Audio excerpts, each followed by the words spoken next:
Thank you for tuning into the live show. Welcome back. It is currently 3:36 p.m. and of course today's date is the 26th of May 2026. I have been doing a recap since yesterday on what campaign promises President Trump made.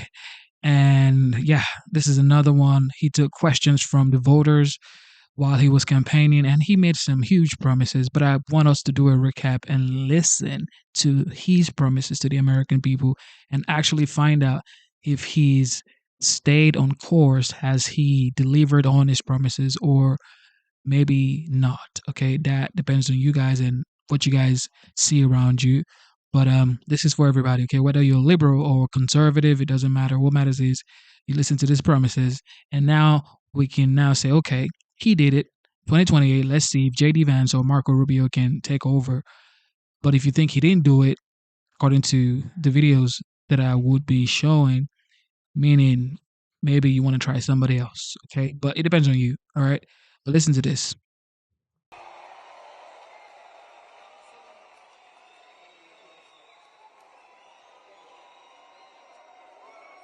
Thank you. USA. USA. USA.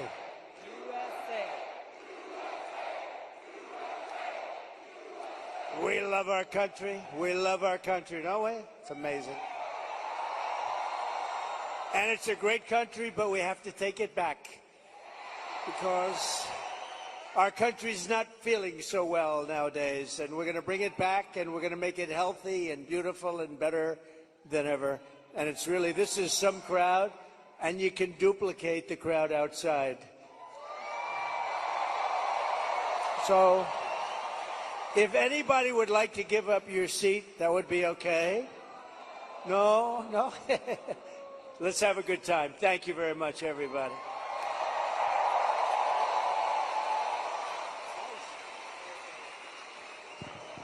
That song gets me fired up every It's so time. great. Lee Greenwood is so great. Great guy, too. Well, thank you, Mr. President. Thank you. This is a very special evening for us all to have a conversation about some of the real issues that are facing Americans across the country and that don't get talked about often enough. And I want to start with one that's very personal to me, hard to talk about sometimes. This is only the second time I've spoken about it publicly, but my husband and I were married almost 10 years ago. We wanted to start a family. We were very excited about it. Unfortunately, it was very difficult. We were not successful in trying to get pregnant. For us, IVF seemed to be the only option and the last resort. As you know, it's a pretty difficult process. It's very, very expensive. I was in Congress at the time, traveling. I would carry the medicine that I had to administer shots to myself sometimes in an airport bathroom. And ultimately, the most difficult part was every time going to the doctor for another transfer and hoping that it would result in a positive pregnancy test, and then being heartbroken over and over every time that test came back negative. Now, I know some of your opponents, your political opponents, are saying that you want to ban IVF. While it didn't work for us, it's worked for a lot of families. And I just know that there are women and couples in this crowd, or those who are watching here tonight, who may be going through this same struggle and are concerned about being able to have this option, either because they might not be able to afford it, or they're concerned that it just may not be available. And I'd love for you to talk to them about how they should feel. Well, thank you very much, Chelsea. And I didn't know about your situation. And it's tough stuff, right? Tough. Life is pretty tough. It can be beautiful, but it can be difficult. We are doing something with IVF, because IVF, as you know, from friends and people you know, it's really worked out very well for a lot of people. It gave them a child when they would not have had a child. And I told my people I wanted to look at this a couple of weeks ago. And as you know, we have no taxes on a thing called tips, you know that? And I said, tell me, we did three things. We did that, and we did no tax for seniors on Social Security benefits. We want to have that.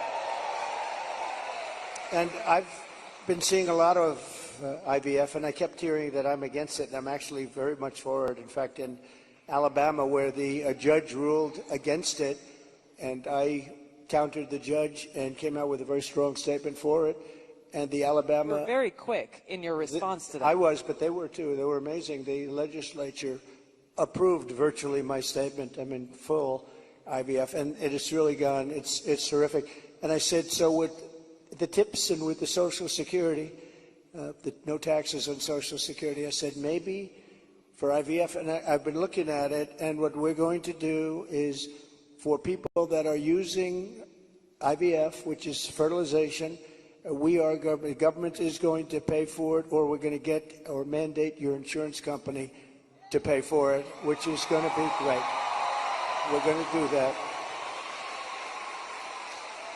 I can't tell you how life-changing that would be for so many families, because it costs a lot of money. A lot of people go into debt just for the hope of being able to start their own family. Well, it's big, and you know what? We want to produce babies in this country, right? We want to produce babies. So I think it's going to be something we sort of announced it a little bit. We were in a great place, Michigan. We all love Michigan, right? We're going to bring back the car industry, and we're going to get a lot of it back to Michigan. They've been taking our cars away. They've been taking our manufacturing away over years, over decades. And if you look at it today, it's a shell of what it was years ago, but we're going to bring it back. Mexico is right now building massive car factories, actually being financed and built by China, and they think they're going to sell their cars back into our country. It's not going to happen. That's not going to happen. Oh, listen to that. That is not going to happen. But so many things have gone wrong in the car industry. The union leadership has been horrible. I think I'm going to win by 85%, the union, but because we're bringing it back. And we're going to have electric cars, but we're going to have gasoline-powered cars, and we're going to have hybrids. We're going to have every kind of car. We're not going with just that. But I just felt that it would be a good place to announce it, and we did sort of the announcement there a little bit, and now we do the big announcement tonight in front of all of these television stations, all of the fake news, you know, the fake, they're all over the place. They're all over the place. I don't know what's going on. We don't even know, I was saying, because we're doing this. And I finished, and I figured I was going to come here, and we're going to make a speech. I had a speech all set for you. I was ready. They said, sir, you're actually doing a town hall. I said, oh, nobody told me that. I said, who's doing it? They said, Tulsi. I said, well, that's at least good news. I've been a fan of hers for a long time, I have to tell you. So I didn't even know. I'm in the plane, and I'm looking over some material, and we're going to give you a hell of a speech tonight. We were set to give you one hell of a speech. They said, no, sir, it's a town hall. I said, why doesn't somebody tell me this stuff? And I don't even have any idea who we're doing it for. I don't know. Is it for a network or what? I see a lot of television all over the place, so maybe it's on all of them. But I did get to see the strangest thing today. I looked at the news conference of Kamala. I call her Comrade Kamala. She's you know that, she's a Marxist. Her father was a Marxist before her. So she was brought up in the family tradition. And she really is, and this country is not ready for a Marxist. We don't want a Marxist as a president. And she destroyed San Francisco. She destroyed California. And we're not going to let it destroy our country. I'll tell you, it's not going to happen. So,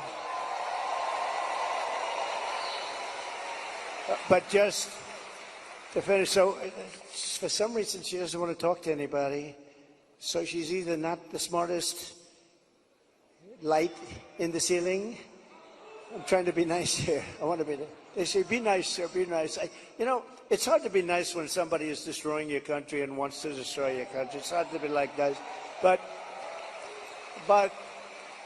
she is, she was a terrible vice president. She was a terrible border czar, worst in history probably, not just in this country. But the border, you know, millions and millions of people, I say 20 million plus, have poured through the border during their term. I had the safest border in the history of our country. They have the most unsafe border in the history of the world.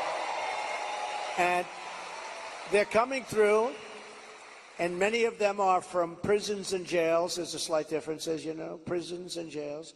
Many are from mental institutions and insane asylums, and many are terrorists, and they're pouring into our country at a level. I don't know if you saw the news today, Tulsi. They had a group of, a lot of them, Venezuelan people with lots of machine guns taking over a building someplace. I'm looking, I'm saying, where is that? They went in and they took over a building. This is just the beginning. They're taking their criminals from all over the world, not just South America, not just Venezuela, which you've been reading about, all over the world. They're taking their criminals and they're dumping them into the United States. Kamala is allowing it to happen. And they actually want to give them papers. They want to make them citizens, and they want to give them your Social Security. They want to give them your Medicare, and your Social Security will collapse under her. I'm the one that's going to protect the Social Security. But they're coming. I will totally protect, as I did for 4 years. And there was no age increase. There was no anything. We're going to protect. You know, they destroy you with inflation, and then they want to destroy your Social Security. It's not going to happen. But this is going to be the most important election in the history of our country. So I just want to say that it's an honor to be with you tonight. It's a forum that's very different because I have no idea who the hell is broadcasting it. But all we'll do is we'll talk because we're friends. I love this state. I gave them Marinette. We gave them a very big, you know, Tulsi, we have a ship contract. And as you know, we gave Marinette yards, but we gave them a tremendous contract. They wanted it all over the country. I said, we're going to get it for Wisconsin, and it's a big one. And they're doing a great job, I understand. So we got that. And we're going to have a good time tonight. So let's go. Mr. President, you talked about immigration. We actually have Amber here who's quite concerned about that, and she's got a question for you.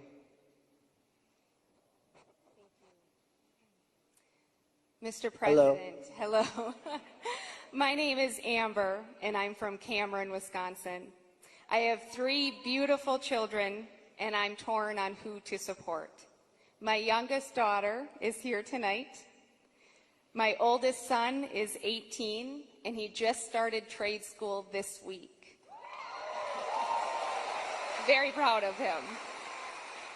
My concern is that illegal immigration is threatening opportunities for my children. I worry that it's taking away jobs from Americans. I'm wondering, what will you do about that? All right, well, it's great. I think I'll stand up and, do you mind if I turn around? Thank you, Amber, very much. And you're right. I'll tell you, we have the people that I'm talking about. They're pouring in at levels never seen before. They're coming in by millions and millions, and a lot of them are taking the jobs for the black population, the Hispanic population, and unions are going to be very badly affected because, and I was talking to some of the union heads who I actually do get along with, but they're very concerned about it because the jobs that are, the people that are coming in are just taken, and it's going to start with the black population. African Americans are losing their jobs, and I don't know if you heard the latest statistic that of the jobs that these people created, which is very little, every single job was taken, about 107% was taken by illegal immigrants. There's been no job creation from them. The jobs were filled by illegal immigrants. With all of that being said, I want to give you a very positive answer. We're going to win this election. We're going to turn this country around. We're going to become an unbelievable growth country. And your boy is going to have the greatest job. And you want to have a lot of choice with jobs. You know, you want them to go up and they get up and they, it's hard to believe I have that the way I get treated. But I look forward to every day because we're going to make America great again. So I really do. I look forward to it. That's right. But we're going to create a lot of jobs. We're going to create. Does he want to stay here? Or does he want to go to a different state or anything? Yeah, someplace in the Midwest. But this is a good place to stay, right? Wisconsin. So we'll be creating tremendous jobs for our country. And we're also turning away. You know, we're going to be closing the border, really closing it. By the way, did you see? So Kamala was for defunding the police. She was for open borders. She was for everything that you're not against. I could go through 14 different. She's changed on every single one of them. In fact, I think we should see the man in the red hat and the beautiful woman in the red hat says, "Make America Great Again." Perhaps we should give Kamala a "Make America Great Again" hat, right? But the problem is, that's not her belief. Her belief is open borders. Her belief is getting rid of Social Security. Her belief is doing all of these plans, like for health insurance, where you have one big government-run mess. And if you have private plans, a lot of the people in this room have private plans. They're incredible plans. They worked hard to get those plans, and that's what they want. But with her, she wants to have, it's really a communist type of government. And I just saw her, Tulsi, she was sitting behind a desk doing this interview. And I said, "Dana Bash, you could make yourself big tonight. All you have to do is be fair." I haven't seen the questions, but they gave out a sample. In fact, she's going to be on later on tonight. With a taped. It was a taped. We're doing it live. Why are we doing it live and she's doing it taped? But that's right. He's real. But she was sitting behind that desk, this massive desk, and she didn't look like a leader to me, I'll be honest. I don't see her negotiating with President Xi of China. I don't see her with Kim Jong-un like we did with Kim Jong-un. So we're going to have to see what happens. I'll tell you what. November 5th is going to be the most important day in the history of this country.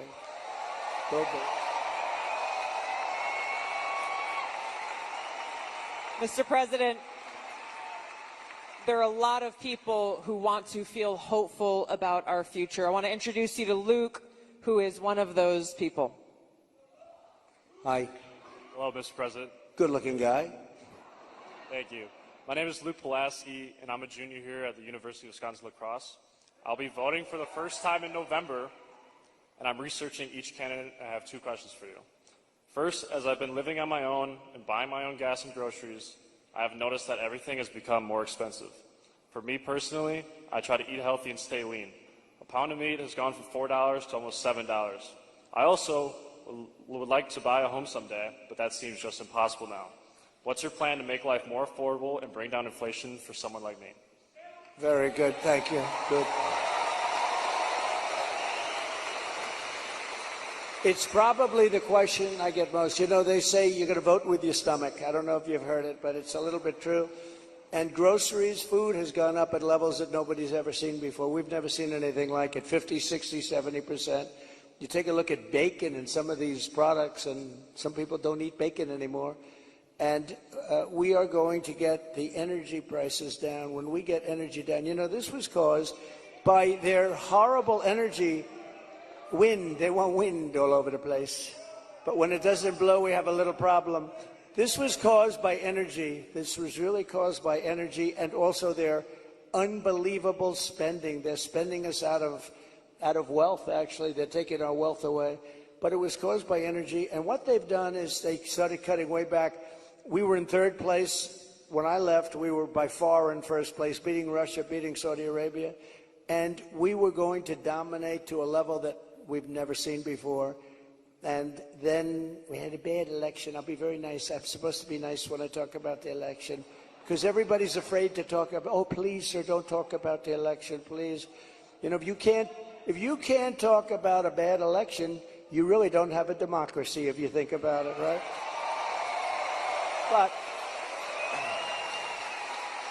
But what they did, Tulsi, is they took back the oil production. The oil started going crazy. That started the inflation. Then they went back. They said, go back to where Trump was. The problem is that we would have been 3 times that level right now. We would have been so dominant over Russia and Saudi Arabia. Look, Saudi Arabia, Russia, a lot of oil. We would have had more. You know, we had something in Alaska, ANWR, that I created. I mean, Ronald Reagan wanted it. You remember? Ronald Reagan wanted it. They all wanted it. And I got it approved. Nobody was able to get it approved. I got it approved. And the first week in office, they turned it back. They said no. It's the biggest site possibly in the world, could be bigger than Saudi Arabia. Well, we're going to start that up. We're going to become the energy capital of the world. We're going to pay down our debt, and we're going to reduce your taxes still further. And your groceries are going to come tumbling down, and your interest rates are going to be tumbling down, and then you're going to go out, you're going to buy a beautiful house, okay? You're going to buy a beautiful house. That's called the American dream. The American dream. Thank you. Mr. President, I want to ask you a question about national security, but first I think it's important to point out what Luke is talking about, the cost of groceries, the cost of gas, the cost of housing, mortgages, rent, everything has gone up.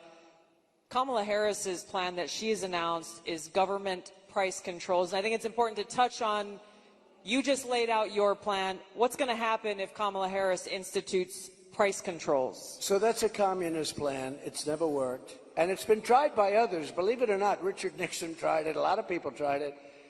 It's been tried many times, and it always leads to the same failure. Tremendous inflation, lack of product. You don't have anything. The stores are not stocked. It has never worked. It's called control. They want control. And, you know, look, it's been so often. And everybody that comes in, they say it. It sort of sounds great. We're going to go price control. Actually, when she announced it, she got absolutely slaughtered by even Democrats because it doesn't work. It's a known loser. So now she doesn't talk about it. Do you notice she doesn't talk about climate change anymore? She's not talking about it. You know why? Because people don't want to hear it. They want to live a good life. They want to live a life. They don't want to stop your industry with climate change. They used to call it different things, global warming. Remember? That wasn't working because it was getting a little bit cooler. So they said, what are we going to do? We'll call it global cooling. No. So they came up with the words climate change because that takes care of everything. Climate change. The climate's changing, but according to them, we're all going to be gone in about, what do we have, 3 years left? They had 12 years, remember? So in about 3 years, let me tell you, we do have a problem, though. It's climate change, but a different kind of climate change. It's called nuclear global warming. We can say that's global warming. And if we don't have a smart president, you know, you have 5 nations now with pretty massive nuclear power. Some have very massive, including us and Russia. China's behind, way behind, but within 4 or 5 years they'll catch up. And we don't want them to catch up. Look, the biggest problem, in my opinion, the biggest problem our country has, the biggest problem the world has, is nuclear weapons. They are a destructive force, the likes of which nobody has ever seen before, and we have to make sure they're never used. We have to make sure it's not going to happen. You're exactly right. You brought up Ronald Reagan already. Ronald Reagan famously said, a nuclear war can never be won and should never be fought. And I think it's interesting you talked about climate change, Mr. President. The Democrats and Kamala Harris, they were quick to talk about how climate change is an existential threat. But what they're not talking about is the existential threat of nuclear war and World War III, which is exactly where we sit today because of the warmongers and their puppets, Joe Biden and Kamala Harris. And they don't want to talk about it because the consequence of where they have taken all of us as the American people and the world is economic hardship around the world, a destruction of our economic well-being, and an annihilation of humanity, our families, our kids, our communities around the world. There was a recent poll that YouGov did that pointed out over 60% of Americans feel that World War III and nuclear war is going to happen within 5 to 10 years. And when I heard that, I felt so sad because they're at a point where they feel like this outcome, the annihilation of the world, is inevitable. So I wanted to ask you about this because it's important that people understand what kind of leadership you bring, what you will do to stop this slide towards nuclear war and World War III so that we can feel hopeful again. Well, thank you. So Viktor Orban, a very strong leader from Hungary, Prime Minister of Hungary, they asked him recently about, and I could do it with telephone calls by being smart, But literally, he said, you have to bring Trump back. Now, he used a term I wouldn't use. He said everybody was afraid of Trump. You know who was afraid of Trump? They said China was afraid of Trump. Russia was afraid of Trump. They were all, and I don't want to say that. I will say this. They respected me and they respected our nation. They don't respect our nation anymore. They don't respect our nation anymore. Think of it. What would the world be like if Russia didn't do what they did, and they would have never done it? I used to speak to Putin about it. I had a very good relationship. No chance. You know what happened, I think, Afghanistan, when he saw the horrible leadership that we displayed in Afghanistan, I think he said, wow, this is a time to go in, because I wasn't there. He would have never done it if I was president, and Israel would have never been attacked. Think of it. What would this world be like? You wouldn't have had that disaster. And it wasn't leaving Afghanistan. And they should have kept Bagram. That's the big air base. It's 1 hour away from where China makes its nuclear weapons. They didn't keep it. You know who occupies it now, Tulsi? China occupies it. So we have, if you have the right president, and we don't right now, do we even have a president? He just came in. Think of it. He just came in from wherever the hell he went. You know, there was a coup. He just doesn't know it yet. But there was a coup. How about that? He got 14. I'm not a fan of his. He was the worst president. But think of this. He got 14 million votes. She was the first one to leave, you know. Kamala was the first one to quit.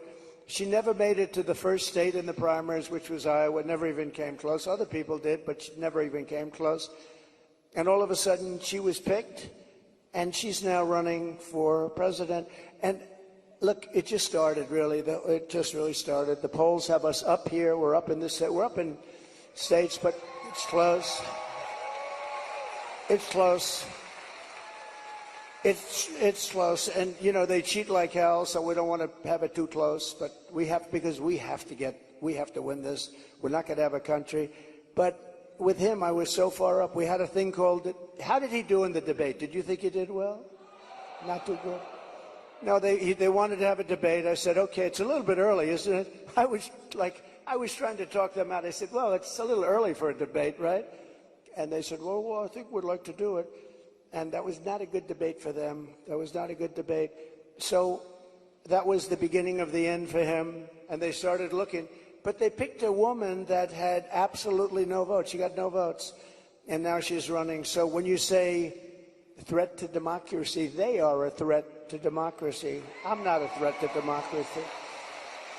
I'm not a threat. Thank you. Mr. President, crime and the rise of crime is on the minds of a lot of people. I want to call on Danielle here, who has a question for you. Hi, Danielle.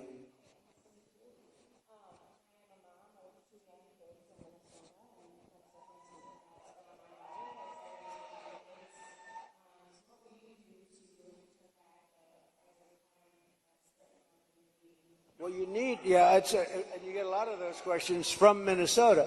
But you get a lot of those questions because Minnesota, I mean, they picked this guy.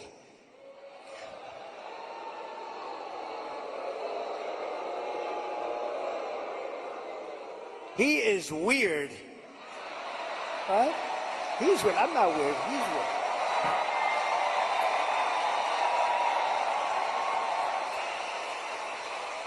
No, he's a weird guy. He's a weird dude.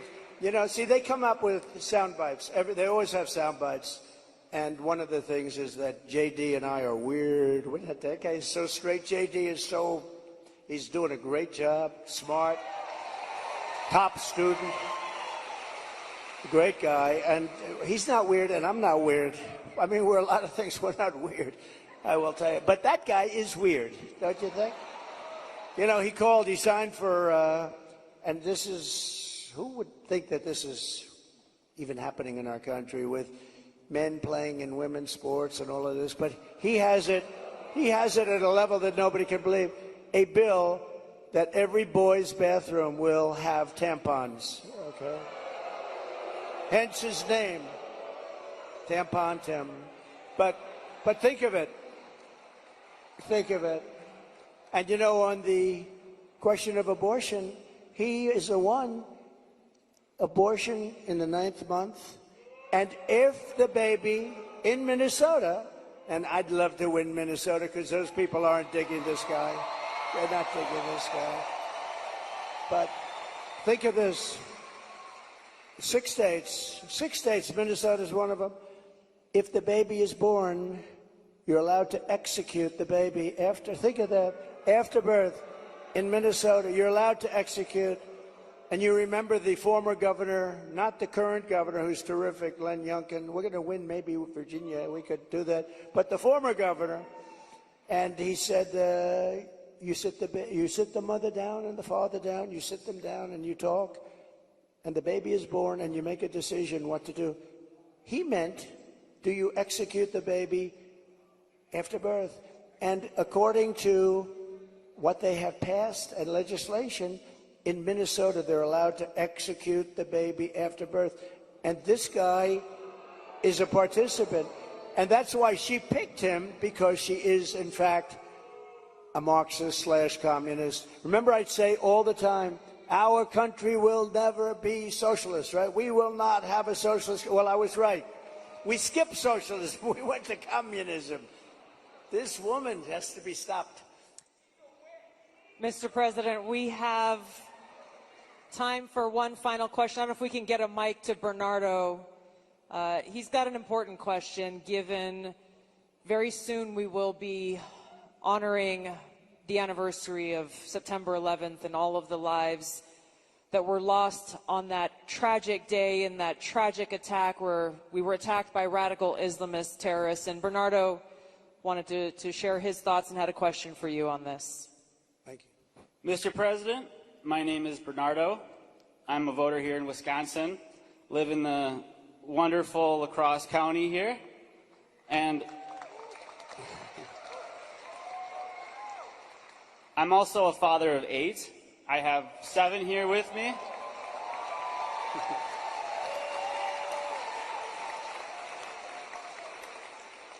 And it's the anniversary of 9/11 is coming up.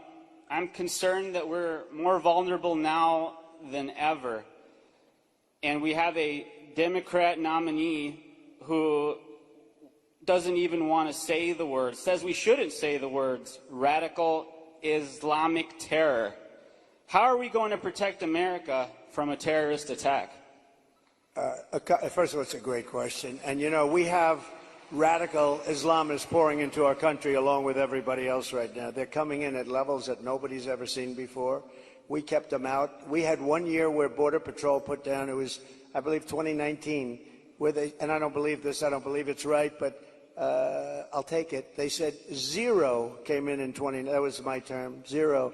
Now we have thousands. I'd like to say that was true. It's probably not, because I can't imagine that, but we were very tough on that.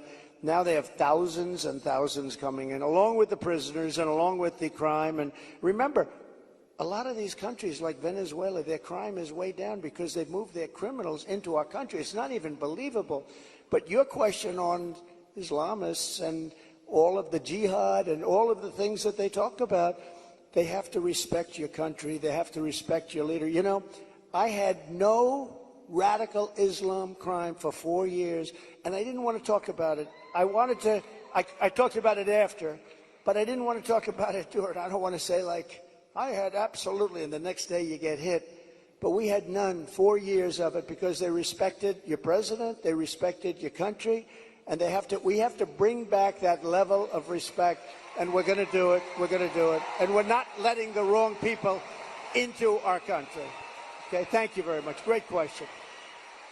Thank you, Mr. President. I know you have run out of time here, but thank you for having this conversation with the people of Wisconsin and people across the country who are watching and concerned about these very same issues. Thank you, Mr. President. Thank you everyone, much for being here. Thank you, everybody. Vote.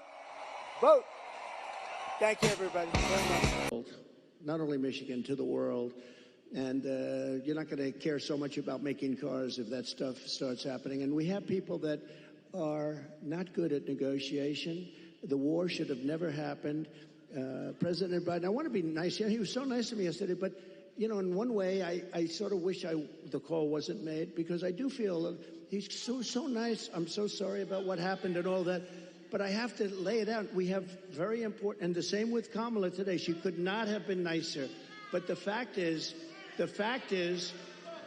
we have to have people that are respected by the opponent, by the other side, by other countries that have this.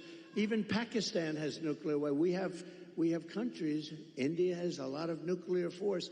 We have countries that have tremendous nuclear power.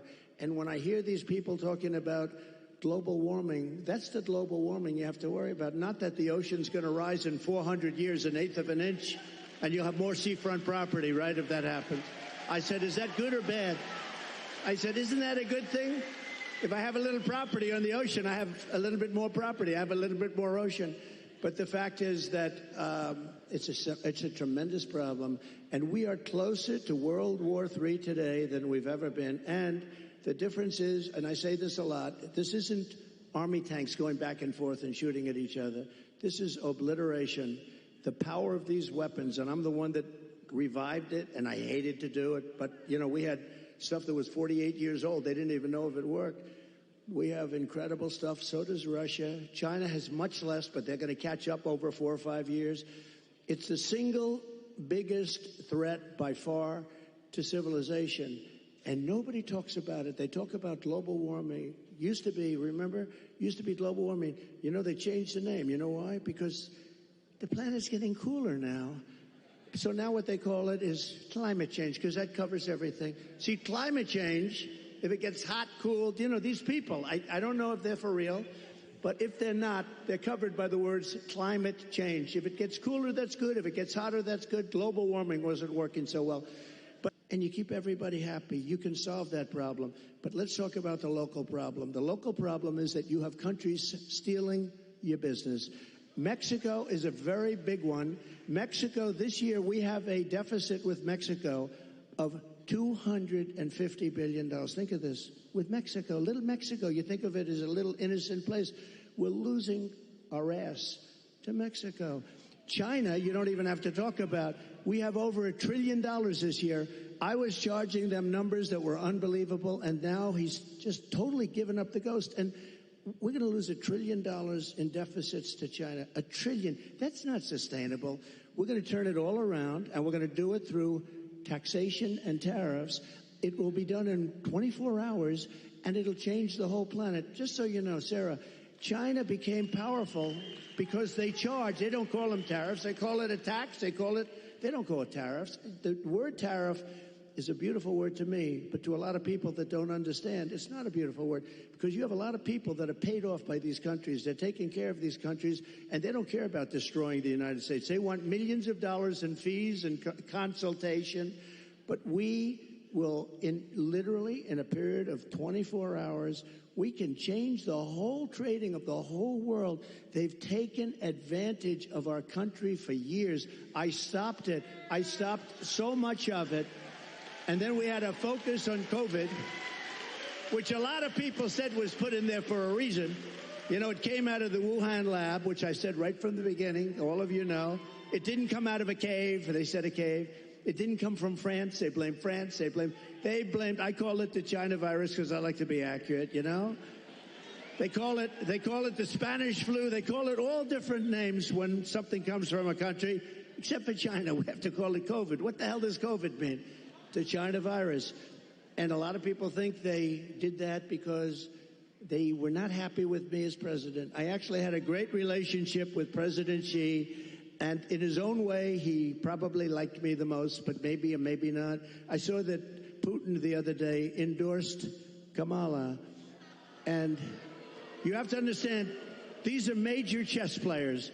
So when he endorses Kamala, he may say, well, I did that because I love you, and it's better to be doing it. So who knows? But he endorsed Kamala, which is a little unusual. I was watching, I said, that's interesting. I think that's a good thing, isn't it? It really is. But look, we have to turn it around, and we can. We're going to have a reciprocal trade tax. We're going to have so if China charges 152%, which they do in a car, if we sell a car made here into China, which you don't do because the tax is too high, they say to all your companies and to others, and to Elon Musk, who gave us, he is a great guy. He gave me the strongest endorsement. And he's a really wonderful guy. But they say to him, we don't want your car unless you build your plant in China. And there's nothing wrong with saying that. That's smart people say that. We haven't said it for many years. I said it. We have a lot of plants going up with Apple and other things. I said, you got to build plants. You don't build plants here, we're going to put the tariffs on your products coming in from China. So we can do it quickly, but we're going to have what's called the Reciprocal Trade Act. Now, I dealt with a senator, a very good senator, actually, but he knows nothing about trade. I said, here's what I want to do, Senator. I want to take the reciprocal trade. If they charge us 100%, we charge them 100%. He said, you mean they charge us, we charge them? You got me. How simple could it be? It was sort of cool because he doesn't care. He's a senator, doesn't care about trade, but, you know. So we're going to call it the Trump Reciprocal Trade Act, or I'll leave the name Trump off as long as we do it. So when India, which is a very big abuser, he happens to be coming to meet me next week, and Modi, he's fantastic. I mean, fantastic man. A lot of these leaders are fantastic. You have to understand one thing. They're 100%. These people are the sharpest people. They're not a little bit backward. They are at the top. You know the expression, they're at the top of their game, and they use it against us. But India is very tough. Brazil's very tough. There are certain countries, I can tell you every one. I can give you from top to bottom. China's the toughest of all, but we were taking care of China with the tariffs. So we're going to do a reciprocal trade. If anybody charges us 10 cents, if they charge us $2, if they charge us 100%, 250, we charge them the same thing. And you know what's going to happen? Everything's going to disappear, and we're going to end up having free trade again. And if it doesn't disappear, we're going to take in a lot of money. Okay? But, you know, the biggest beneficiary, I believe, is going to be your state. And I won't say that to other states, I promise. About your state, you are going to have plants built at a level that you haven't seen in 50 years. Okay? Great question. Thank you. Thank you. Mr. President, one of the other things I think that you did that helped protect the American worker as much as anything else, and also make our country and our communities safer, was you actually did something about the border. Just this month, there was a woman in my home state of Arkansas who was killed by an illegal immigrant who was drunk driving, that was deported during your administration and came back under this administration because they have failed to protect our country. It's one of the great threats that we face that you actually did something about. Tell us what you will do on day one to help protect our country. So we're going to be, day one, we're doing two things. Closing the border and baby drill. Two things. We're going to get down the prices.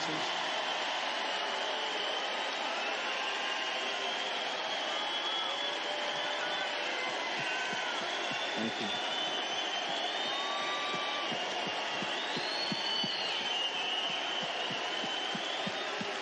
Nice people. I like this crowd. I like this crowd. No, you know what? You're smart people. So, Sarah, thank you.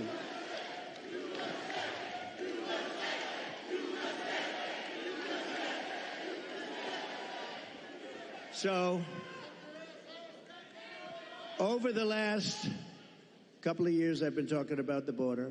I got elected in 2016 because of the border. But that border was peanuts compared to what this border is. That border was like a safe border compared. And I did it. I did a great job. And it also includes drugs, came to, much lower. Look, unless you have the death penalty for drug dealers, you'll never get rid of the drug problem. Put that through your head, okay? Put that through your head. And I don't know if our country's ready for it.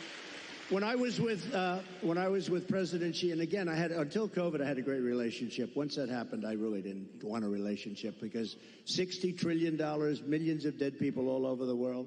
I was not exactly thrilled with him. But before that, I had a great relationship. And I said, do you have a drug problem? No, we have no drug problem. Oh, how come? Death penalty, immediate. I said, what does that mean, immediate? Immediate. We have what's called a quick trial. You know what a quick trial is? Like in one day, the trial is over. Over here, it'll be 25 years. They'll get some nice liberal lawyer, and they'll have it tied up for 25 years.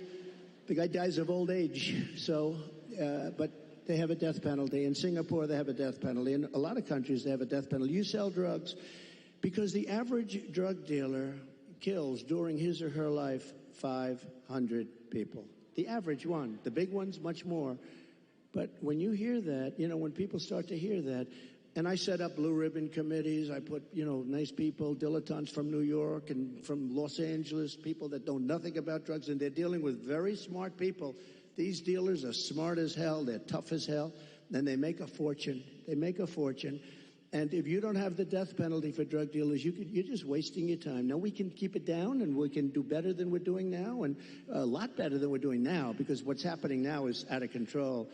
But we had the lowest human trafficking, mostly in women, I hate to say, mostly in women, but we had the lowest human trafficking in 32 years.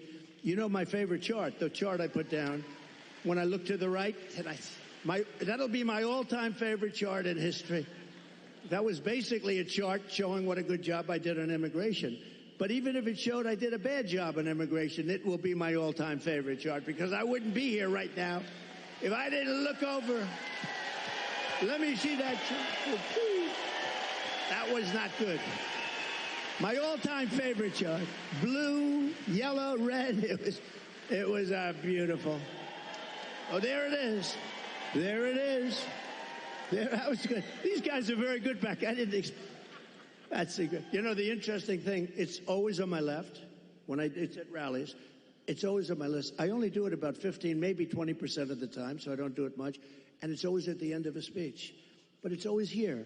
For some reason, they dropped it here. It was at the beginning of the speech, the very beginning couple of sentences. And I turned like a deer bolting, I guess, right? They say good hunters say this. Every once in a while, a deer will bolt prior to the shot.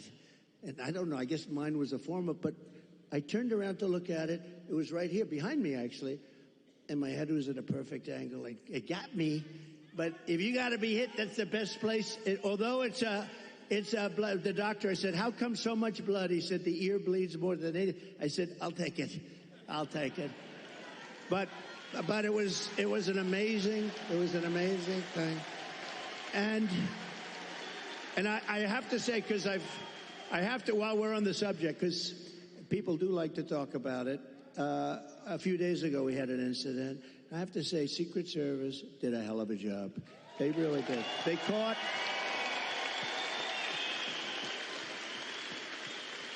one of the gentlemen one of the agents was walking a couple of holes in front, and he saw a rifle, AK-47. That's serious stuff, right? You know more about that. My sons know more about this stuff. But AK-47, that's a bad one. The other one was an AR-15. This was an AK-47. And he saw the barrel of the gun coming out from a bush. Can you believe it? This guy was all set. He was all set to do his number. And there was no talk. He didn't say, hello, what are you doing here, please? And he ends up getting shot himself. He took his gun, started shooting him. And this guy ran.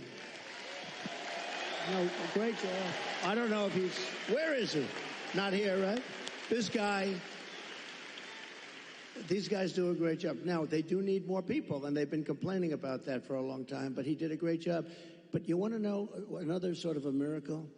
So the guy is now running for his life, and he's got a car a block away or whatever. And a woman, this is a woman, not a man, a woman, see? Women are smarter than men. I hate to say. How does that sound? Our great First Lady is very happy now. Let me just tell you, think of this. Who would do this? I actually asked, I was with the sheriff this morning, I was with a couple of people from Secret Service, who would do this? So you now have a man running, not with a gun, he dropped the gun, we found the gun, but he was gone. And a woman driving in a car saw a man on the street, pretty busy street, running, and she followed him. And he got into the car, and she stopped because she thought he was trouble. He looked different. He like trouble. She followed him, it wasn't very far, and parked the car behind his car and started taking pictures of his license plate. Now think of it. And Sarah, think of it. No, seriously, who would do that? The women. Not from good or bad, not from, strength or heroism. No, just you see somebody running. I see people running all the time. And she saw something in this guy that was bad. She may have heard maybe gunshots because there were four gunshots. Actually, the shots, he never got off a shot. The shots were from Secret Service. But think of it. Who would do this? If you took 1,000 of these incidents, would even one person have done it? This woman I haven't met her, but I'd like to meet her. I'm going to meet her, I hope. But think of this. She goes in, she takes pictures of the plate, and then she sends the pictures into the sheriff's office. And the sheriffs are saying, wow, this is pretty amazing. And they were able to get this guy within 10 minutes. They had a high-speed chase on the highway. They got him. Otherwise, we'd probably have an AK-47. They had the camera. He had the whole thing. He was a sophisticated guy. He even had the serial number taken off the rifle, the gun. But think of this. So we'd have all the stuff. But I'd be walking around saying, I wonder where this guy is. Is he in this audience? We would have a maniac out there. This woman was unbelievable. Because I actually asked the sheriff, if it happened 1,000 times, would anybody have done that? He said, maybe, but not much, not much. So she did she was really amazing job. We're glad she did. I think there are a couple takeaways there. One, the women of this country love Donald Trump and are going to make sure we do our part.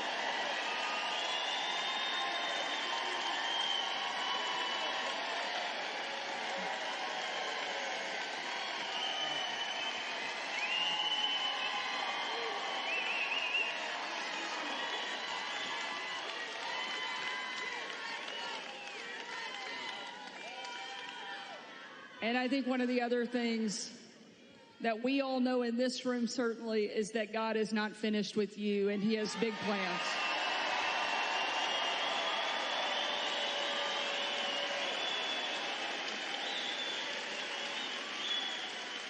Sarah, I just want to say one thing. So when I heard about this tonight, I said, so where am I speaking? Michigan, good. I like Michigan. I want to talk about cars. I love talking about the cars because it's so simple.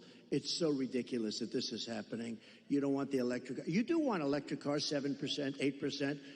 Elon makes a great product. But you know what? And I've driven. His car is incredible. Other cars are incredible. But you have a little thing. But you want to have gasoline-propelled cars. You want to have hybrids. You want to have all sorts. They say a new one is going to be hydrogen. Who the hell knows? They said it has a slight problem. It blows up. And if you're in the car, that could be a little problem. But you want to be able to have whatever it is, whatever the market is and all that stuff. But they said, sir, you're having a town hall tonight. And I said, a town hall? Well, what the hell? They want a rally. They don't want a town hall. Town hall. And I said, so who is the host? Because host or hostess. And they said, Sarah Huckabee Sanders. And I said, oh, that's good. I like that. But I figured, Sarah, I love these rallies. You go and you say, we will make America great. Everyone's going crazy. We had one the other night. But you know what? Can I be honest? This was more fun than a rally today. This was fun.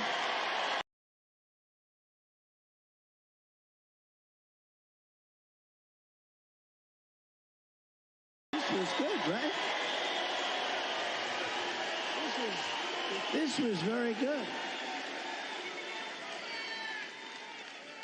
We're going to take another question from the audience. Maybe the only job in the country harder than being president of the United States is being a mom, especially under this administration, because they're making everything harder.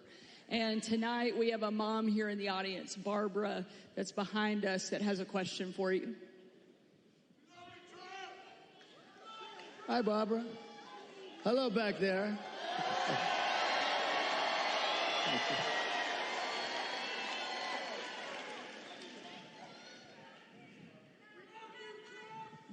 Good evening. Good evening, President Trump. Thank you for taking our question. Thank you. My name is Barbara.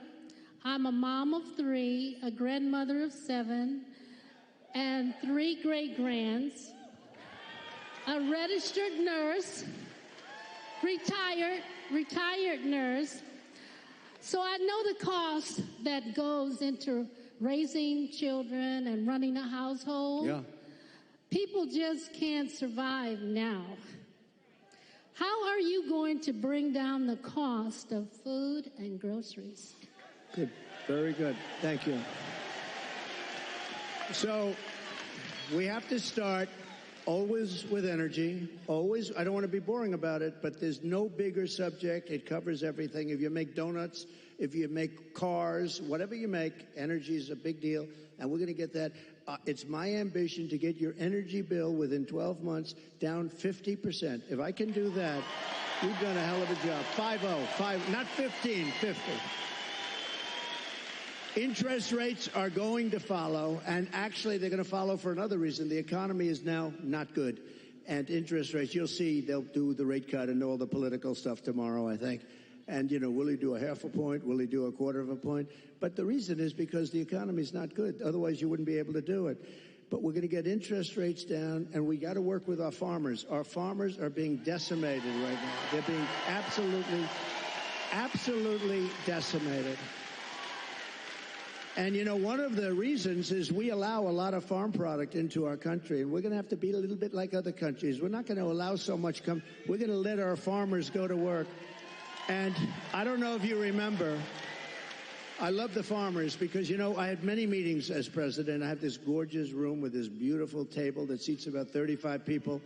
And I was with the farmers. Usually everybody wants something. They all want subsidy. But I was with the farmers, and I think you might have been there, actually, Sarah.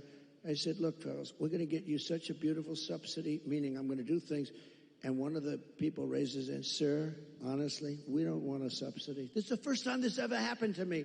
Everyone they want money. They want to build windmills. We want money with these windmills. Anyway. But you know what? It was amazing. He said, almost tears in his eyes, they were getting decimated. We don't want a subsidy. We just want to play, a fair, level playing field. And I said, nobody's ever said that. And I have many industries and many groups of people from different things. They do all different things. It's probably the most dramatic I've ever seen. He didn't want anything. All he wanted was to be able to compete fairly. And the problem we have is other countries, they treat us very badly in that way also. They really are. And sometimes the worst countries are our so-called allies. I say so-called because in many ways they're not allies at all. They take advantage of us. They really take advantage. But we're going to do with the farmers. We're going to do what we have to do with the farmers. We're going to put our farmers. And do you remember the expression? When I was negotiating with China, China said, well, we're not going to deal with this because they never had anybody negotiate. They did whatever they want. They just took us for a bunch of suckers. But I told the farmers it's going to be very good negotiators. You're going to suffer for 6 months, and then they're going to fold. And that's exactly what happened. They folded, and they agreed to buy $50 billion. You might have heard the story. I said, how much? I went to the Secretary of Agriculture. How much did they buy? He said 15. I thought he said 50. So when they're ready to make a deal at 15 billion, I said, no, I want 50. That's what they've been buying. He said, no, it's 15. I said, you said 50. And he said, no, we said 15. I said, that's okay. Ask for 50 anyway. And we got it. We got it. And they buy a lot of our product. But so it's just a great interest rates, energy, and common sense. A lot of it's common sense. Everything. I like to say we're the party of common sense. We want to have a strong border. How about we want a strong, all of a sudden they've changed. They didn't want any border.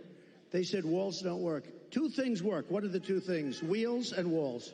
If there's a gorgeous computer down here. In about 2 weeks, it's going to be obsolete. A friend of mine is in that business. He hates it. He said, we come up with a new model, and it's the greatest. About 3.5 weeks later, the damn thing's totally obsolete. The only thing that never gets obsolete is a wall and a wheel. And the wall is what we're talking about now. And, we built hundreds of miles of wall. We then added more than I ever said I was going to do. And then we had that bad election result, that disgusting result. and they never put it up. You know what they did with it? They sold it for 5 cents, and it was expensive oil. It was exactly what the Border Patrol wanted, with the anti-climb plate on top, which I always hated because I didn't like the look of it. But, you know, they demonstrated it. We had mountain climbers and a couple of drug climbers, too. These guys are amazing. They put 100 pounds of drugs on the back, and they go up the wall like it's nothing. But they couldn't get over the plate. So all of a sudden I said, okay, I'll put the plate on. I didn't like it. I liked it better without the plate, but it didn't work quite as well. So this is what we did. We had it. We had the best. We had a thing called Remain in Mexico. You don't have to be a genius to know Remain in Mexico is a very good thing. And you think that was easy to get. I think Tijuana, Mexico was probably the fastest growing city in the history of the world. Okay, they had hundreds of thousands. They couldn't come in. When they got in, they let everybody pour into our country. The border, just to finish with the border, when I talk about energy, to me it's exciting, but to a lot of people it's not. But it gets exciting because we'll bring down your costs, all that. But what people want to hear, and I believe when I got elected, I believe it was the border that was the biggest thing, and I fixed it, and I did a great job. And I wanted to mention it in 2020, and my people would say, sir, nobody cares about the border. They don't care because I had it fixed. Now I got to fix it again. I believe the border is of the greatest interest. When you look at what's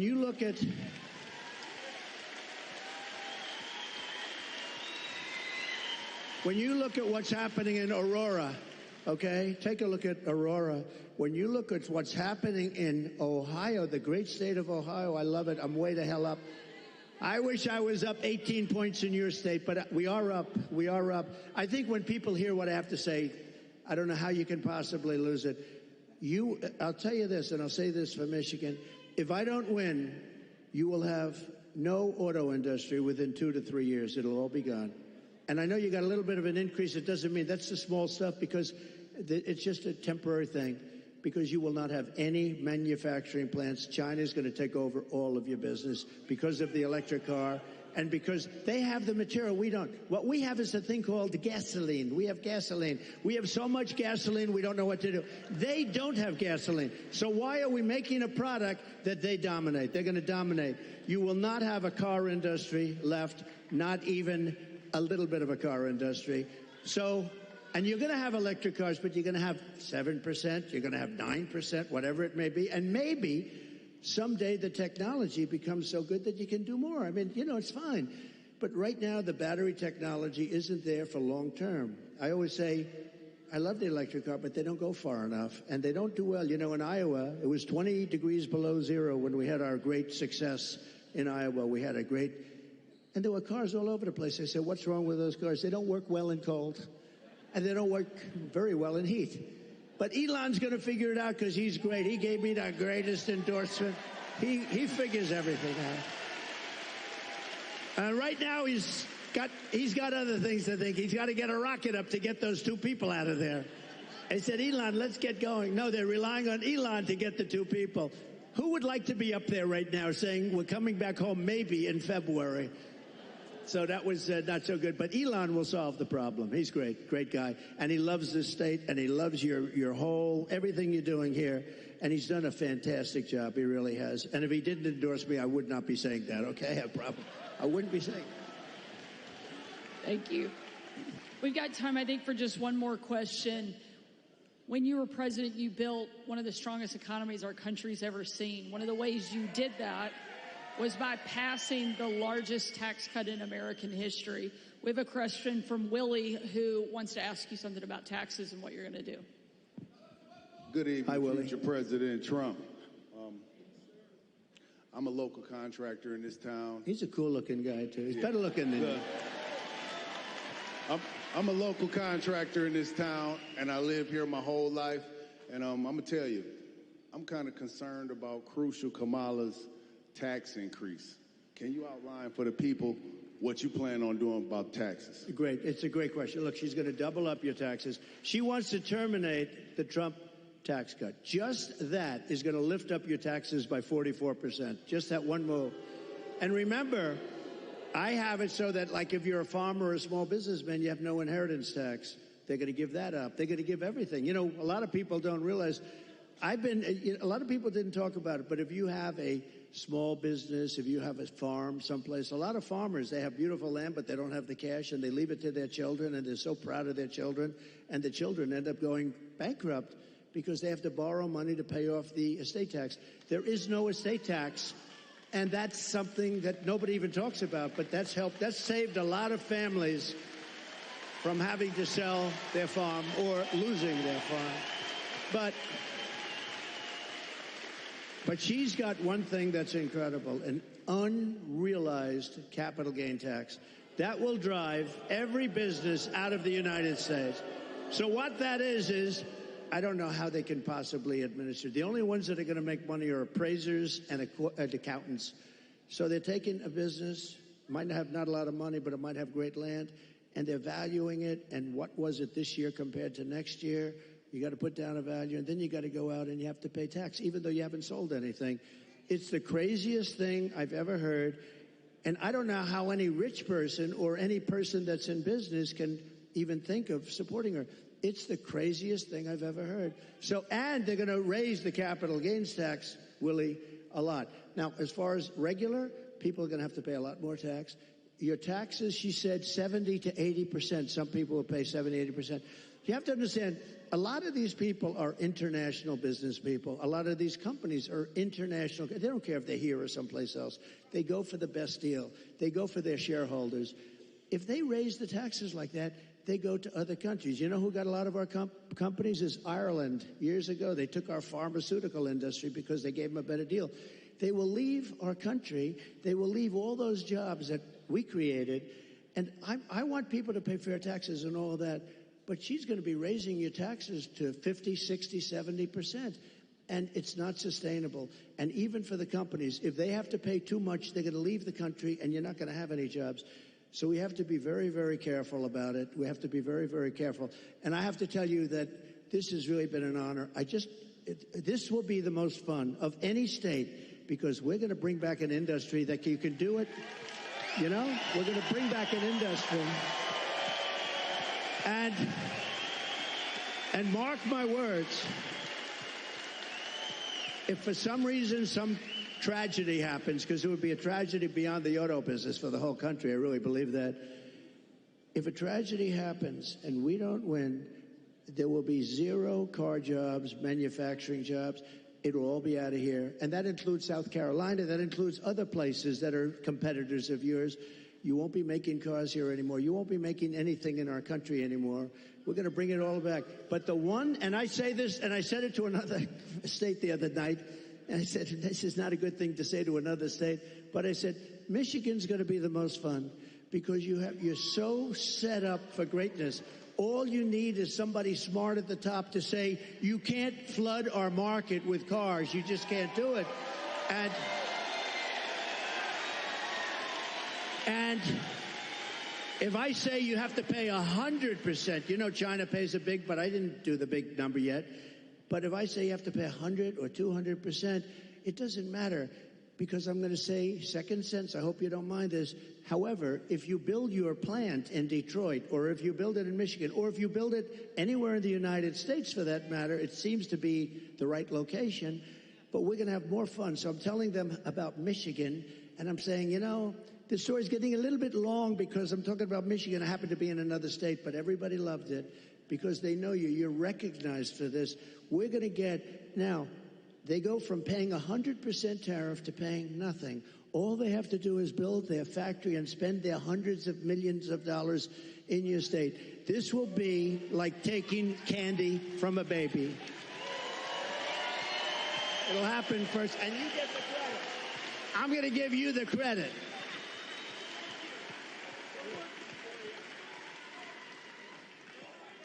Well, I don't think there's any question that America was better off under Donald Trump. And we know that it's going to be even better the second time around.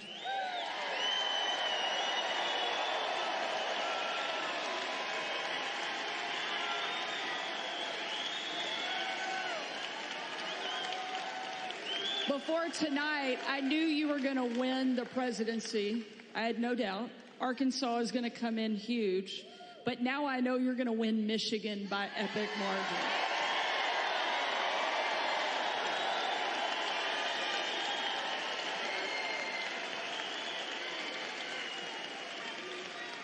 Ladies and gentlemen, we need you to show up. We need you to vote, because the future of my kids, your kids, our grandkids depends on whether or not Donald Trump goes back into the White House. And I know you're not going to let us down.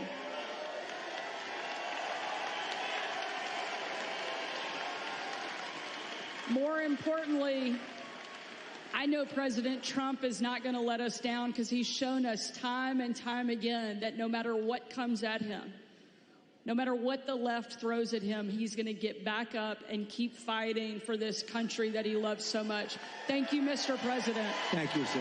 Thank you, sir. Thank you very much. Thank you, everybody. Thank you, man.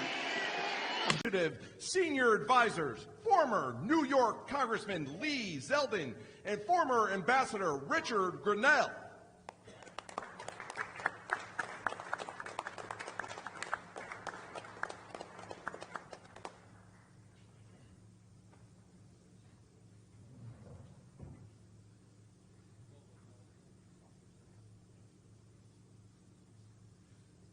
Ladies and gentlemen, please welcome to the stage the 45th and soon to be 47th President of the United States, Donald J. Trump.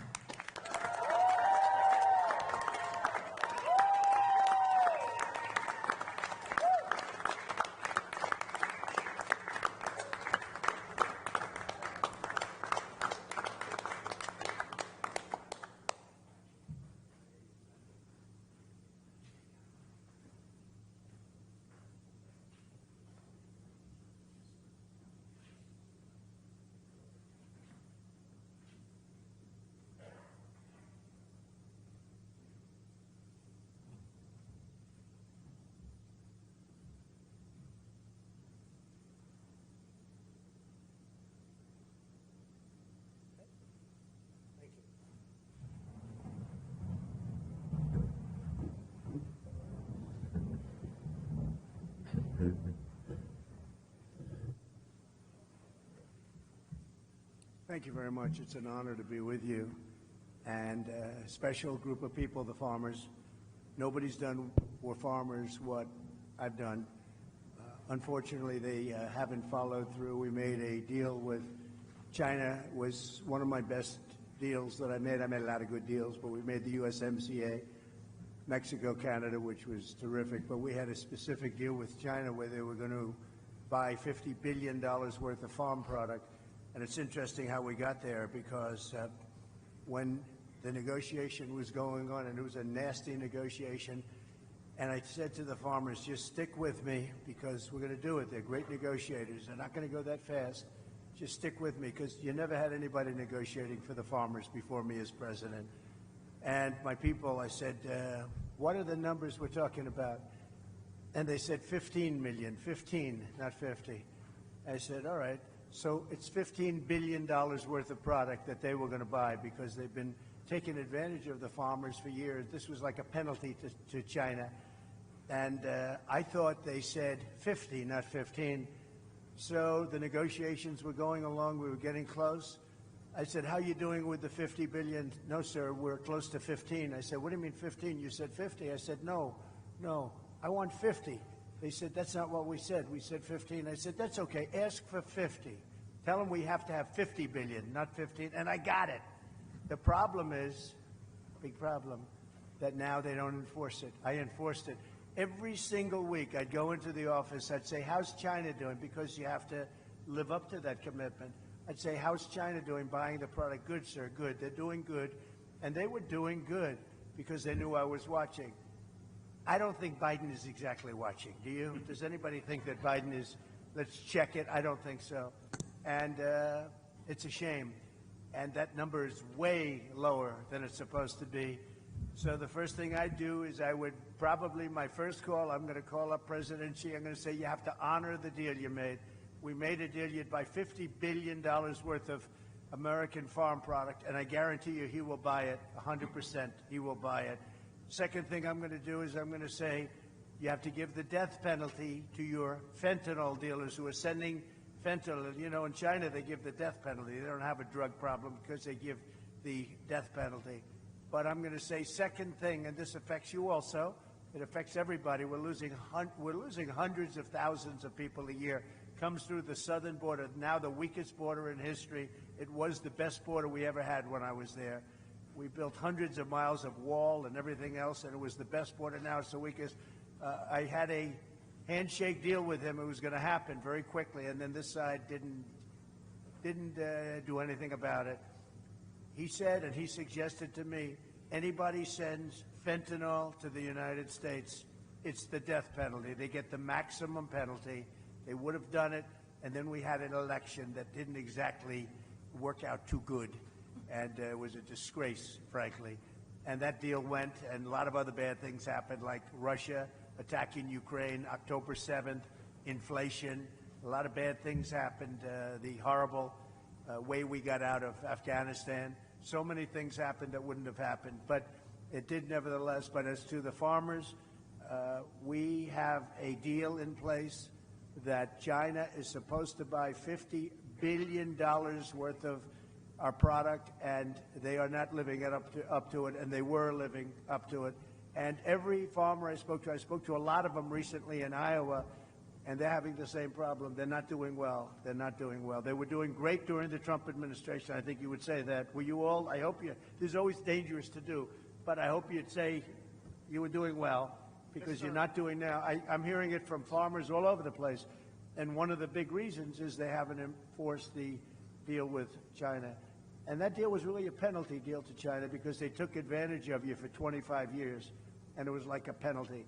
And, Biden and Harris, they're never going to enforce anything. That group is a disaster. It's a disaster for our country in so many ways, but certainly the farmers are one of those ways. So I think either Rick, or are you starting off, Rick? Why don't you start? Well, first of all, Mr. President, we really appreciate you being here as part of the Protecting America Initiative. We at Protecting America Initiative see China very clearly, as we know you do. China has quietly bridged that investment and that activity. I've seen it very clearly at the UN, where the Chinese are very duplicitous. They have a permanent veto at the Security Council, but they also work with the G77 developing nations. They get money from UNICEF just to feed their people, while actually acting like a superpower at the UN. They are duping so many people. We know from your administration, Mr. President, you were not duped by China. You saw them very clearly. But for the past 4 years, while America and America's Democratic-controlled White House have been distracted by wars, China is getting into our farmland. And we have to be able to see China very clearly. So we want to thank you for being here, and Lee is going to take us off into Q&A.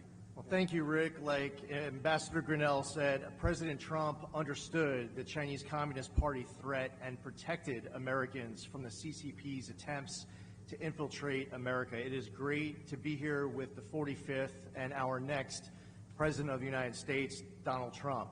China now owns 349,442 acres of agricultural land in the United States. That is up 82% from 3 years prior. America's food supply and the farmland that enables it is critical to our national security interest, especially due to China's aggressive ventures into the U.S. food supply. While in the White House, President Trump took on China in many ways that stood up for American farmers. In 2018, he signed a law requiring the federal government to review CCP purchases of land around critical infrastructure, airports, and military bases.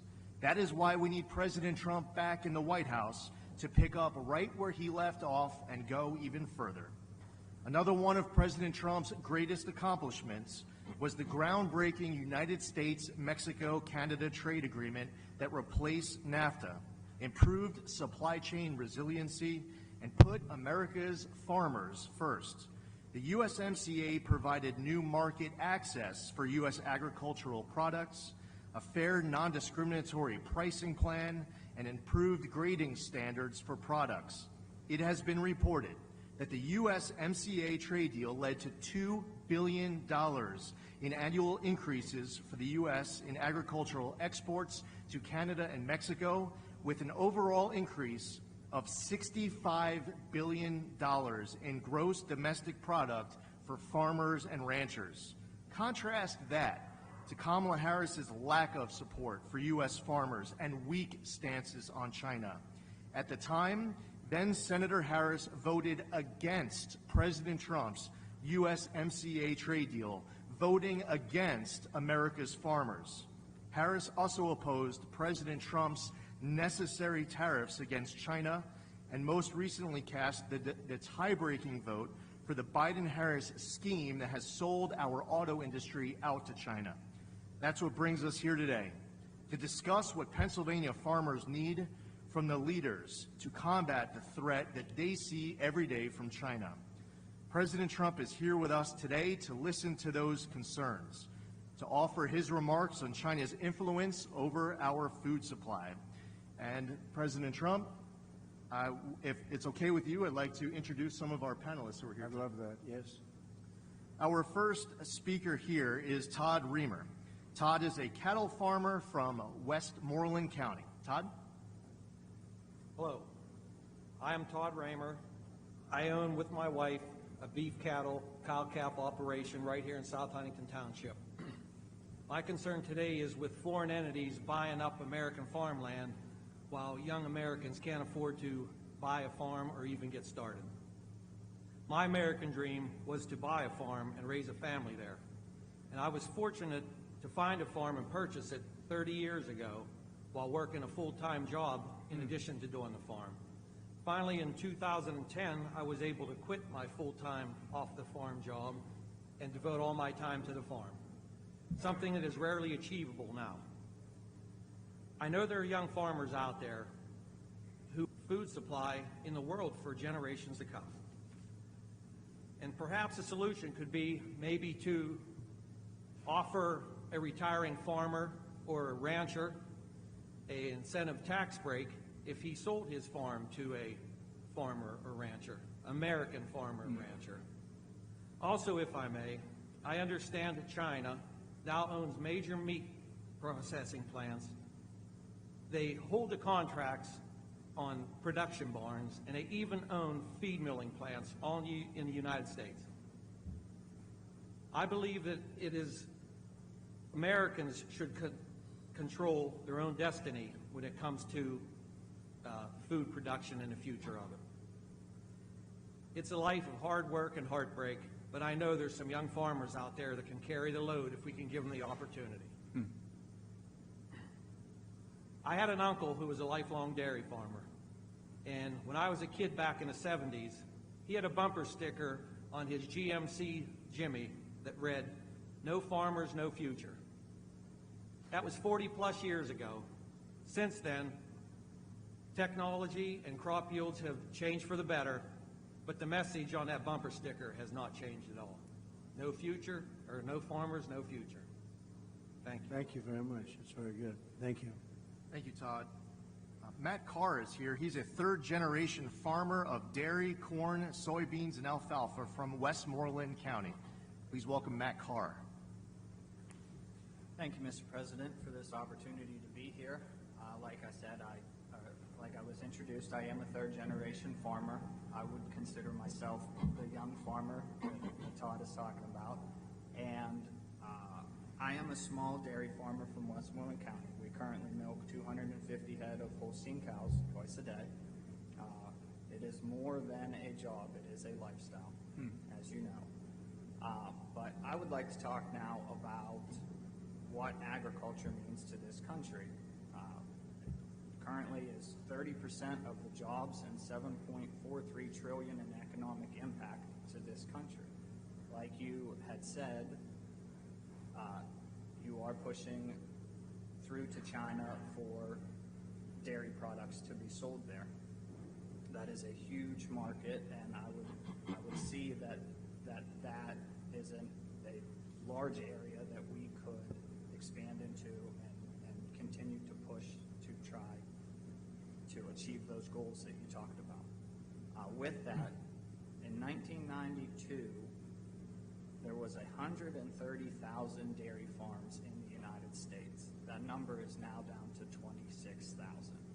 We are currently losing the small dairy farms, especially in Pennsylvania. Our dairy farm numbers are down 8% from 2022. What is the difference in production? So you have far fewer farms. Well, what would you say is the difference in production? Production is Similar? in Pennsylvania. I think it's down a little bit. It's down from those days? Yeah, the farms are getting bigger. The number of cows are still very. But the overall total production you think is down from what it was when they had so many farms? Oh, no. Total production across Total. the U.S. would be up. Is up. Yeah. But we are losing the small family Sure. farm like myself. I know that, yes.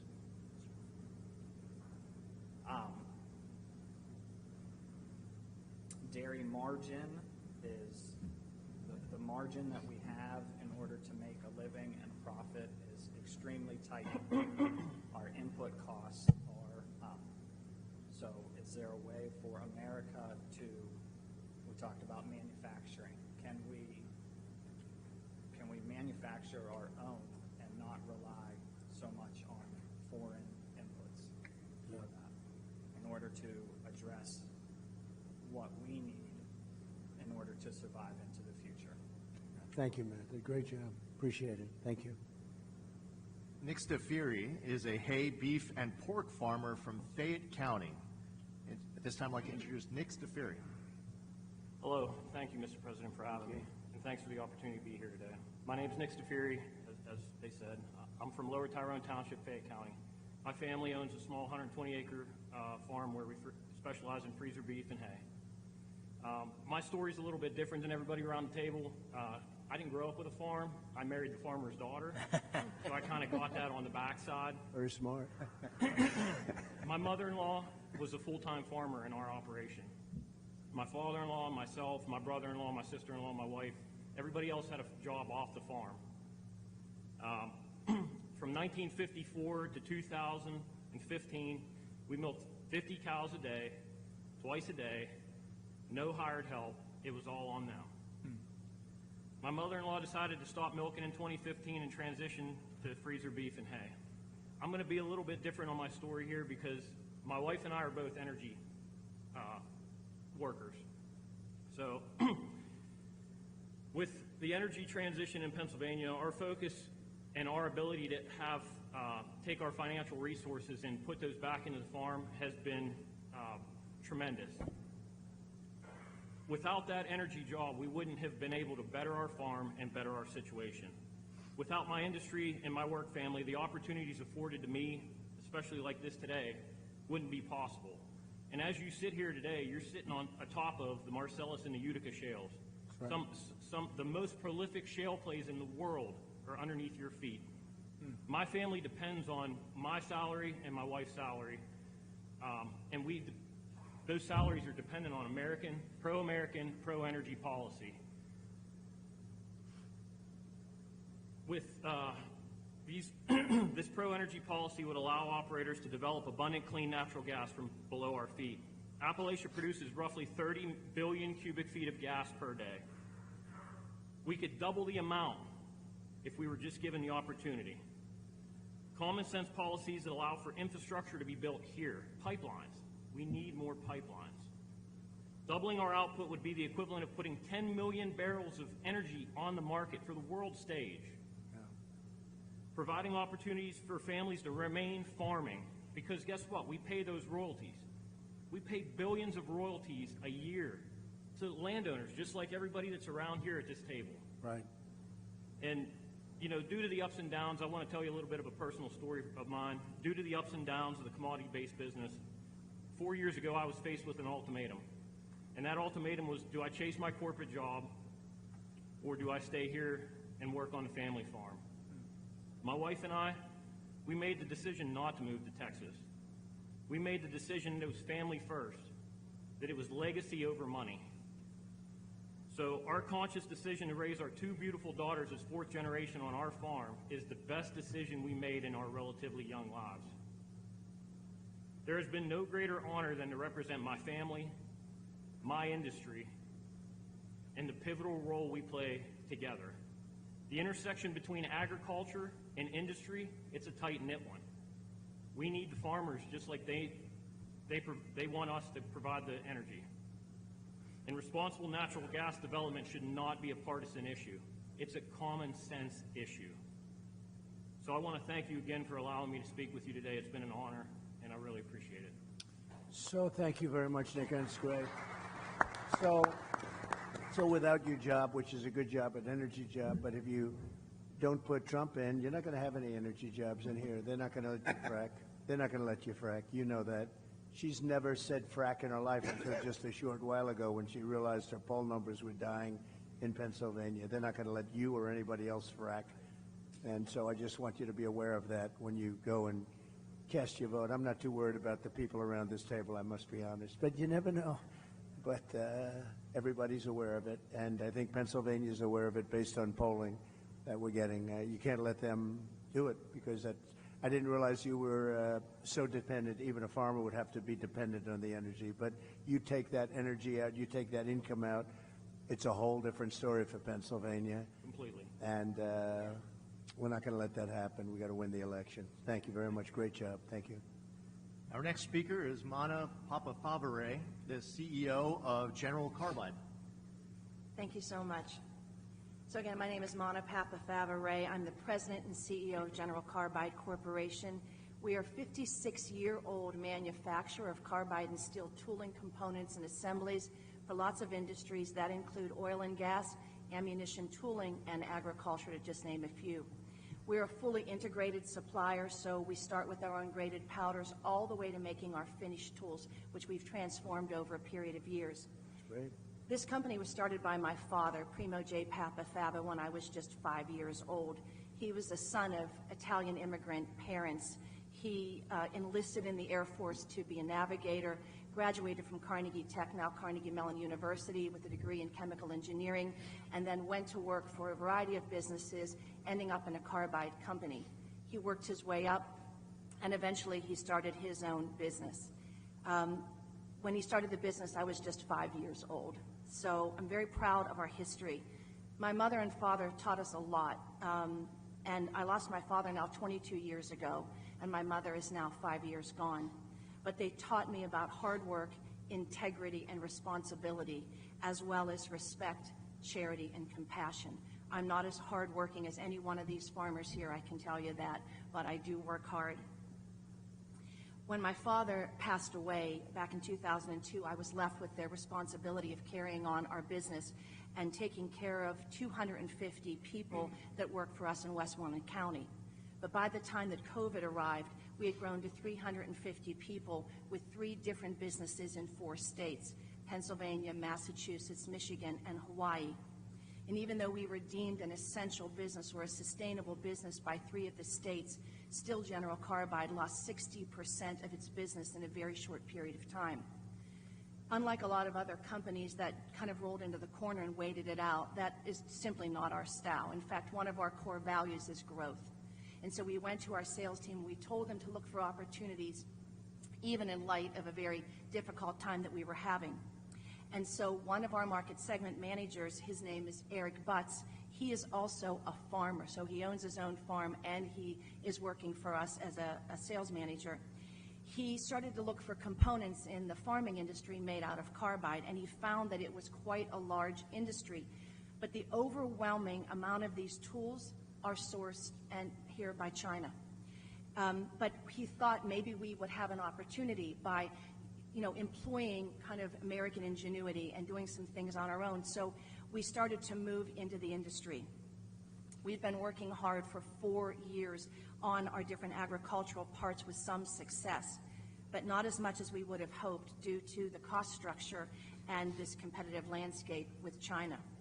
As an example, we worked with a potential customer for prototypes for components that go on high-speed planting machines.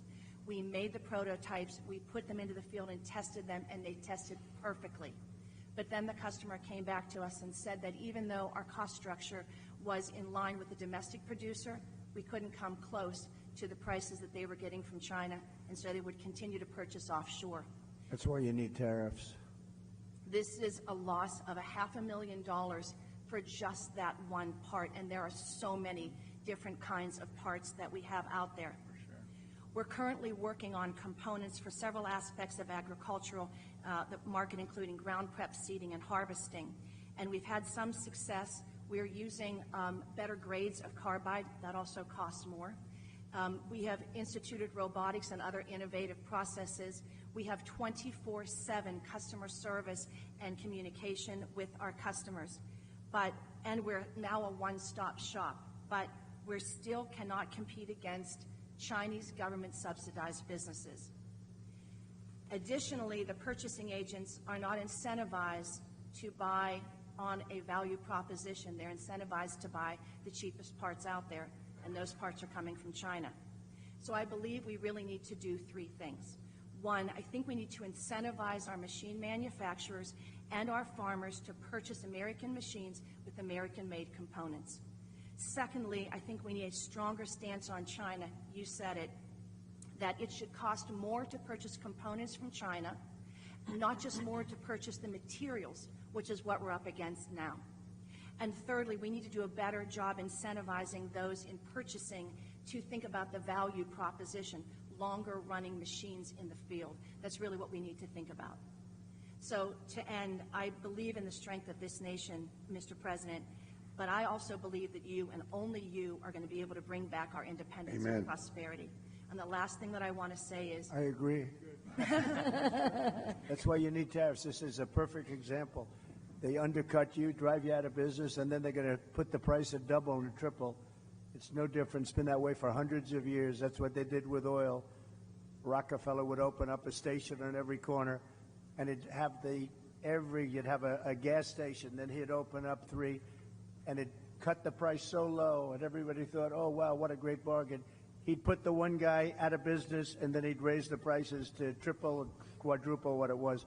That's the old way, and it's no different with China or anybody else. That's why you need tariffs. We level it off, and now people are starting to understand it. Actually, I was watching Howard Lutnick and John Paulson, 2 of the great geniuses of Wall Street, actually 2 of the most successful people on Wall Street, and they're big on tariffs. They're saying Trump was right all along, and I did it.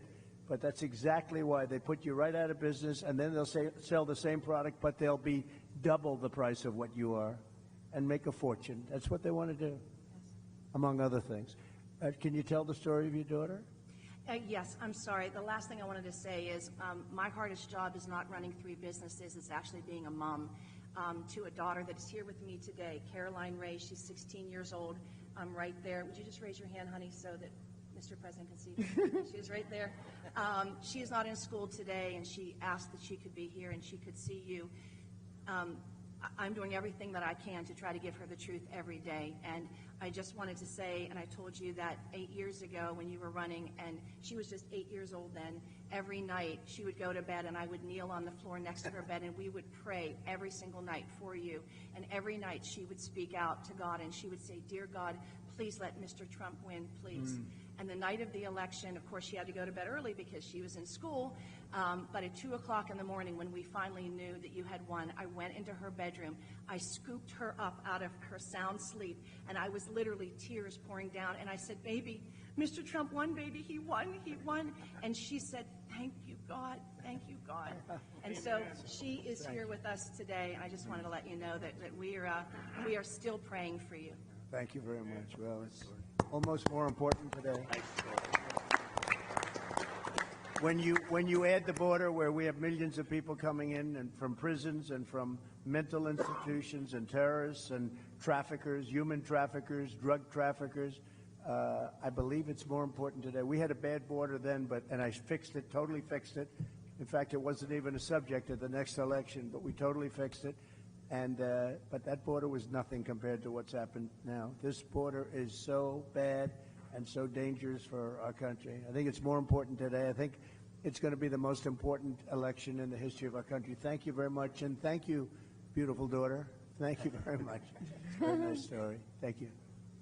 Beth Leeper is a small business owner, former dairy farmer, and current beef and crops farmer from Westmoreland County. I'd like to introduce Beth Leeper. Mr. President, government and elected officials and honored guests, thank you for coming to Western PA again today to hear our concerns and address solutions. My name is Beth Leeper, and to play opposite of Nick, I married the farmer's son, who is here today with my two sons, Levi and Owen. I am a Christian, a wife, a mother of three, and a small business owner in that particular order. I, with my husband Brian, own and operate a direct-to-consumer on-the-farm market featuring beef that has been raised on the family farm in Donegal, PA.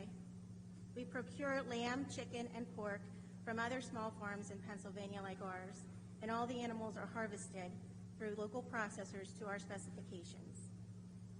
Since opening in 2017, our goal has been to provide our customers with consistently high-quality products while also supporting other small businesses and our community. In May of 2020, we expanded our store and offerings due to the needs of consumers during COVID and to offer other businesses another avenue to sell their goods. We now offer several agricultural and specialty items, all produced in or near the Laurel Highlands area. My husband is also a full-time owner-operator of transport in the dry bulk industry, and I also work part-time for a Christian school as the food service director. I share our occupations as an introduction to explain the challenges, due in large part to the inflation that we have seen, that we have witnessed and experienced both as a producer and a retailer, and also a consumer. As a truck driver, my husband normally fills his truck 2 to 3 times a week with diesel. In January of 21, just after Biden revoked the Keystone Pipeline, one of our fuel receipts totaled $592 for 200 gallons of fuel. That was $2.99 a gallon. In May of 22, a year after our energy independence moved overseas, one of our fuel receipts totaled $996 for 166 gallons of fuel. That was $5.99 a gallon. That $3 per gallon more means upwards of $800 to $1,200 a week in fuel expense, and less to meet our business and families' needs. This net zero approach has also increased farm costs exponentially, which I know comes as no surprise to anyone here today. Fertilizer is up 30 to 60% in 2024, not to mention the increase in seed costs, the fuel, the parts and supplies, and man hours for planting. Electric has doubled from around $400 a month in 21 to $800 a month this year, just to run some equipment and the lights that doesn't include heat. In 2023, feeder calf prices reached an all-time high, coupled with the increase in other commodities and prices to farmers not keeping up. This equals very small profit margins, and therefore, we have been purchasing a fraction of the feeder cattle that we have the capacity to feed. Our farm currently feeds out approximately 70 to 100 head of cattle, and that is reduced from 180 to 200 head just 2 to 4 years ago. But we have the capacity to feed upwards of 400 to 500. Actually, we are currently feeding only enough to satisfy our direct-to-consumer base, as it remains somewhat constant. The seasonal tourism of camping and skiing in the Laurel Highlands contributes to our sales, and we are located in the heart of the Laurel Highlands. I handle all of the customer relations for our on-the-farm market, and our customers often share their concerns with me. These are some of the things I hear most often. I really don't eat a lot of beef anymore. It costs too much. I can't afford to purchase a whole animal this year. What smaller packages do you offer? We are visiting from out of town. We don't have any places like this where we are from. And recently, the thing I've heard the most is I used to purchase bulk beef from a farmer nearby, a friend, a relative, but they don't have cattle anymore. Just last week, a local dairy in operation for over 65 years announced the closure of their bottling operations due to rising costs of supplies and down demand. Other farms in the area have declared bankruptcy or sold off property and downsized. I can't even get started on the detrimental effects that the weather has had on the vegetation in our region this year. From hailstorms to droughts, our corn and soybeans were among the victims. Nevertheless, farmers are no strangers to the risk and the gamble that they take every single day in order to do what they know and love, and that is to farm their land. And as always, this too shall pass, hopefully soon. Jeremiah 29:11 tells us, "For I know the plans I have for you, plans to prosper you and not harm you, plans to give you hope and a future." I'm not an economist, and to be honest, foreign policy is not in my wheelhouse. But this roundtable event is to address on how to protect our farms and food from China. It seems like basic, conservative, common sense to me.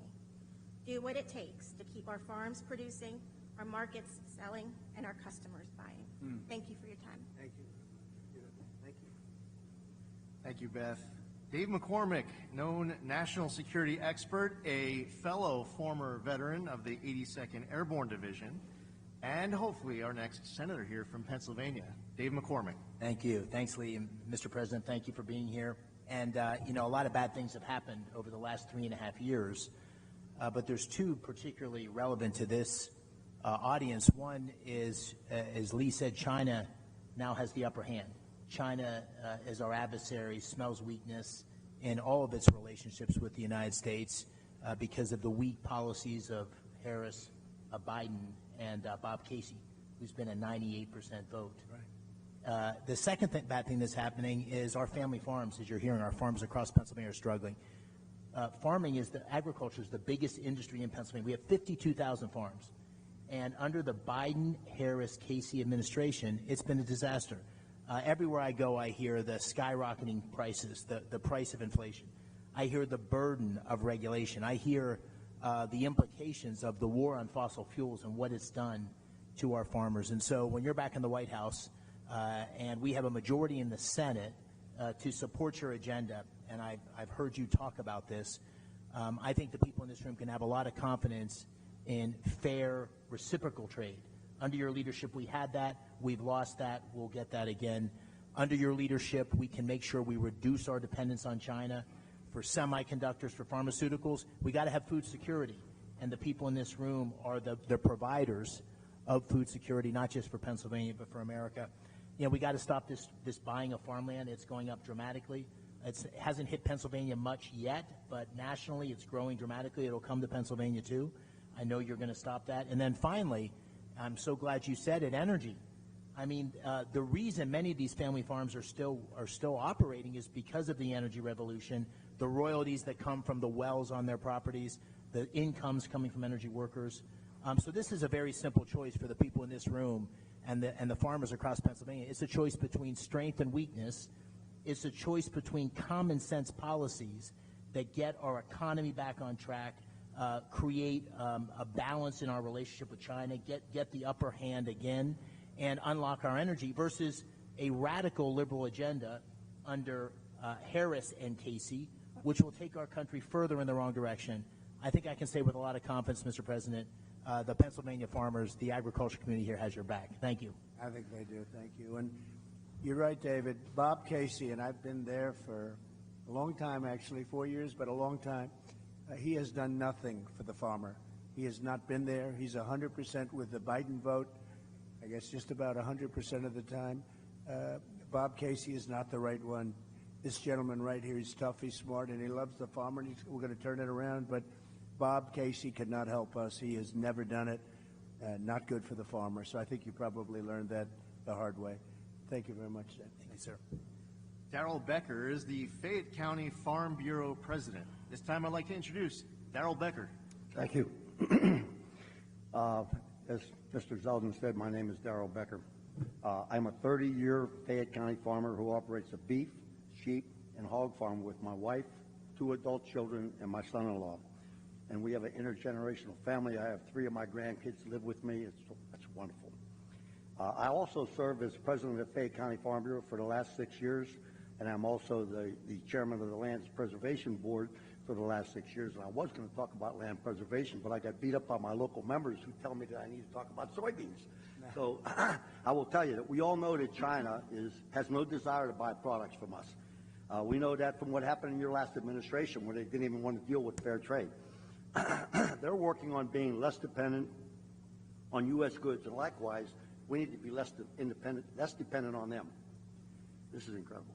Last week, news came out from California's All Resources Board, CARB, a governing body in charge of the state's air quality rules, who wants to mandate a limit on the amount of biodiesel fuel produced from soybean and canola oil.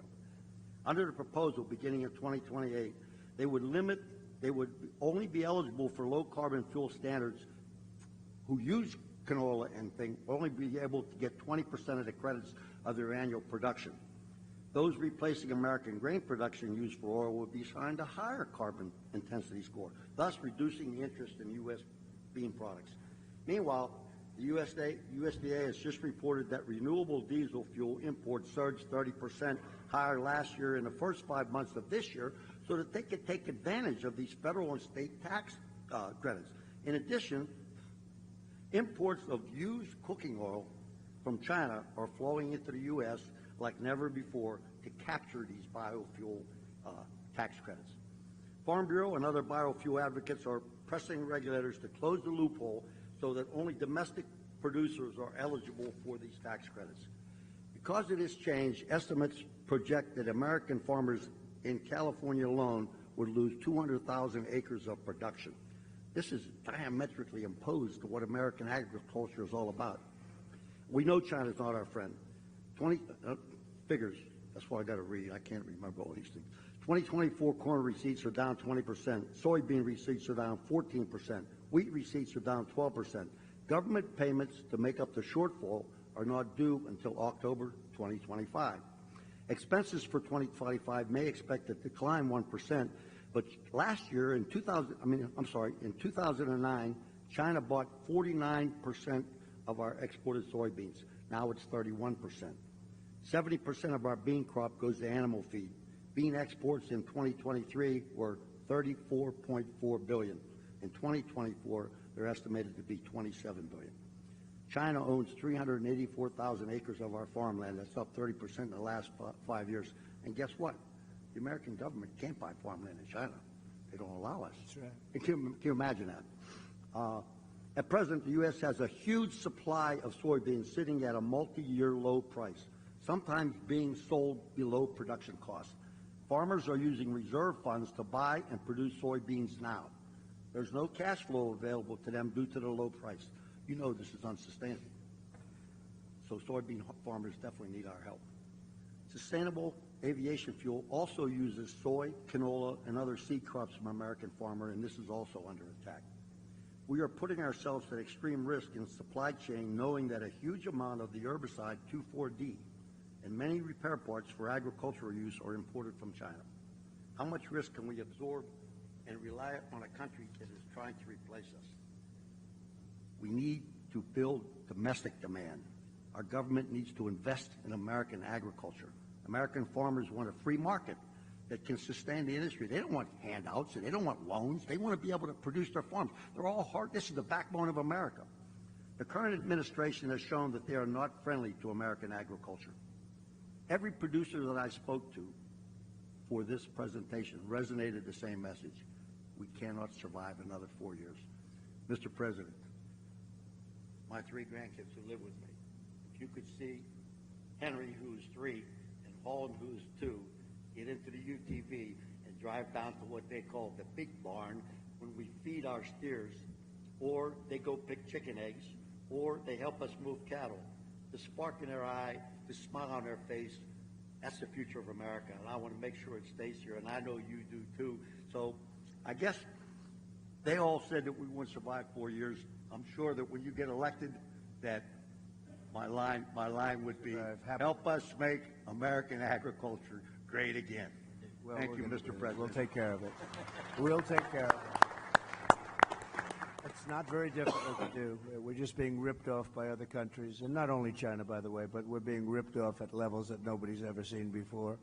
And this administration has allowed it to happen because you were making probably the best you've ever done 4 years ago, 5 years ago. You were doing better. All farmers were. They were doing better than they ever did. And now they're doing very better. I mean, I hear more complaints from farmers than almost anybody, and that's the backbone of this country. So they'll be very happy for a long time to come, okay? Can I add one more thing and say Yes. to you that we've seen the decline of the mom and pop stores.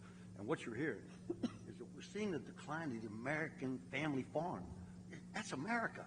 So, I mean, Anybody that's not paying attention to what's going on needs to wake up, get out and vote, and we know who they got to vote for. You, Mr. President. Thank you very much. I love your hat too, by the way. I noticed it right away. Thank you very much. We'll take care of them. Your grandchildren will be farmers, and they'll be maybe doing better than you do. Okay? Thank you very much. Before we introduce our final speaker, Kevin Sweeney, just want to say thank you to my former colleague, Chairman G.T. Thompson, the chair of the House Committee on Agriculture. We have Kim Ward, the Senate President here in the great Commonwealth of Pennsylvania, and Dan Wall, who is the GOP chair of the Pennsylvania House Ag and Rural Affairs. At this time, we're going to introduce our final speaker, Kevin Sweeney, who's a cattle farmer from Washington County. Kevin? Thank you. Mr. President, I want to thank you for your personal sacrifice for us and your family. Thank you. I'm 71 years old. I'm a new farmer. I've owned my property since 1988.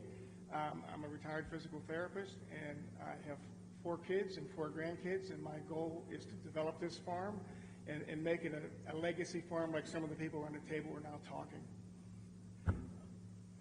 I raise beef and sell hay. That's all I can do. My soil is type 7 soil. The USDA has a soil map of the entire country. That soil is only good for raising grass and beef, and maybe grow some trees for timber. But I'm trying to expand it each year. I have a customer base that's getting bigger each year, and I've been full-time retired since 2019, and that's what I do. The issue that I want to talk about today in regard to China is solar panels. I'm being approached, and other farmers are being approached. The current offer is $3,000 a month per acre per year for the next 30 years. That's a lot of money. Who's subsidizing that? Is our government behind these people that are offering us this money? Where's that coming from? Well, they are.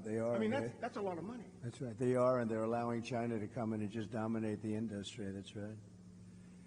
They're sending panels over. Many of them are very defective, very bad panels, but they're sending them over, and they are really putting a lot of people out of work. But that's amazing. It's an issue. That's a form of subsidy. Most of the small farms that are around me, I'm very close to Enlow Fork Bailey Mine Complex. It's one of the there's top 10 underground coal mines in the country, and they're in that group. They mine a lot of coal. All that coal goes down the railroad, into the rivers, and goes to China. Okay, and it's unfortunate. These companies I'm surrounded by have bought up a lot of the small farms that I was fortunate enough to buy in 1988. They were beef farms. They were the same type of farmers as mine, but they own all these. They own all this property. Okay, my concern is, what if one of these foreign entities come in, and even though they don't own the land, they buy that company and then directly have control of the lease or that land and are able to use it for whatever reason.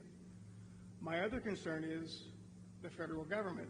What if, for public use, they come in and say that they want to take my farm and put solar panels on it? What guarantee do any of us have that the government, Big Brother, won't come in and do that to us? We need to know about that. That concerns me. In the news right now is the sale of U.S. Steel to Japan. Okay, and I just happened to be researching it. I didn't realize that U.S. Steel has a land division, huge land division. They have vast holdings in this country. So when when Japan buys U.S. Steel, they're buying a lot of land with it. Will they have the ability to put solar panels on it or use it for another purpose? We don't know. It concerns me.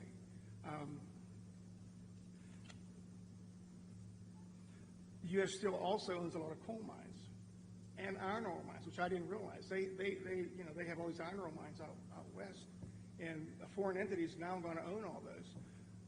And I've said this for a long time. I'm from the Mon Valley, and when I grew up, there were steel mills everywhere. Everybody in my family worked for steel mills. There's none left. They're torn down. They're not even there. The same with coal-fired power plants. They're gone. Should we have some sort of a strategic plan to keep some of these steel mills and to keep some of this stuff as a strategic reserve, whether it's minerals, not only oil, but coal, iron ore, those sort of things? It concerns me. that that's just going to go away to foreign countries. It worries me. I have a couple of tax concerns, one being the death tax. You know, my 4 kids, what's going to happen? I'm 71 years old when I'm not here.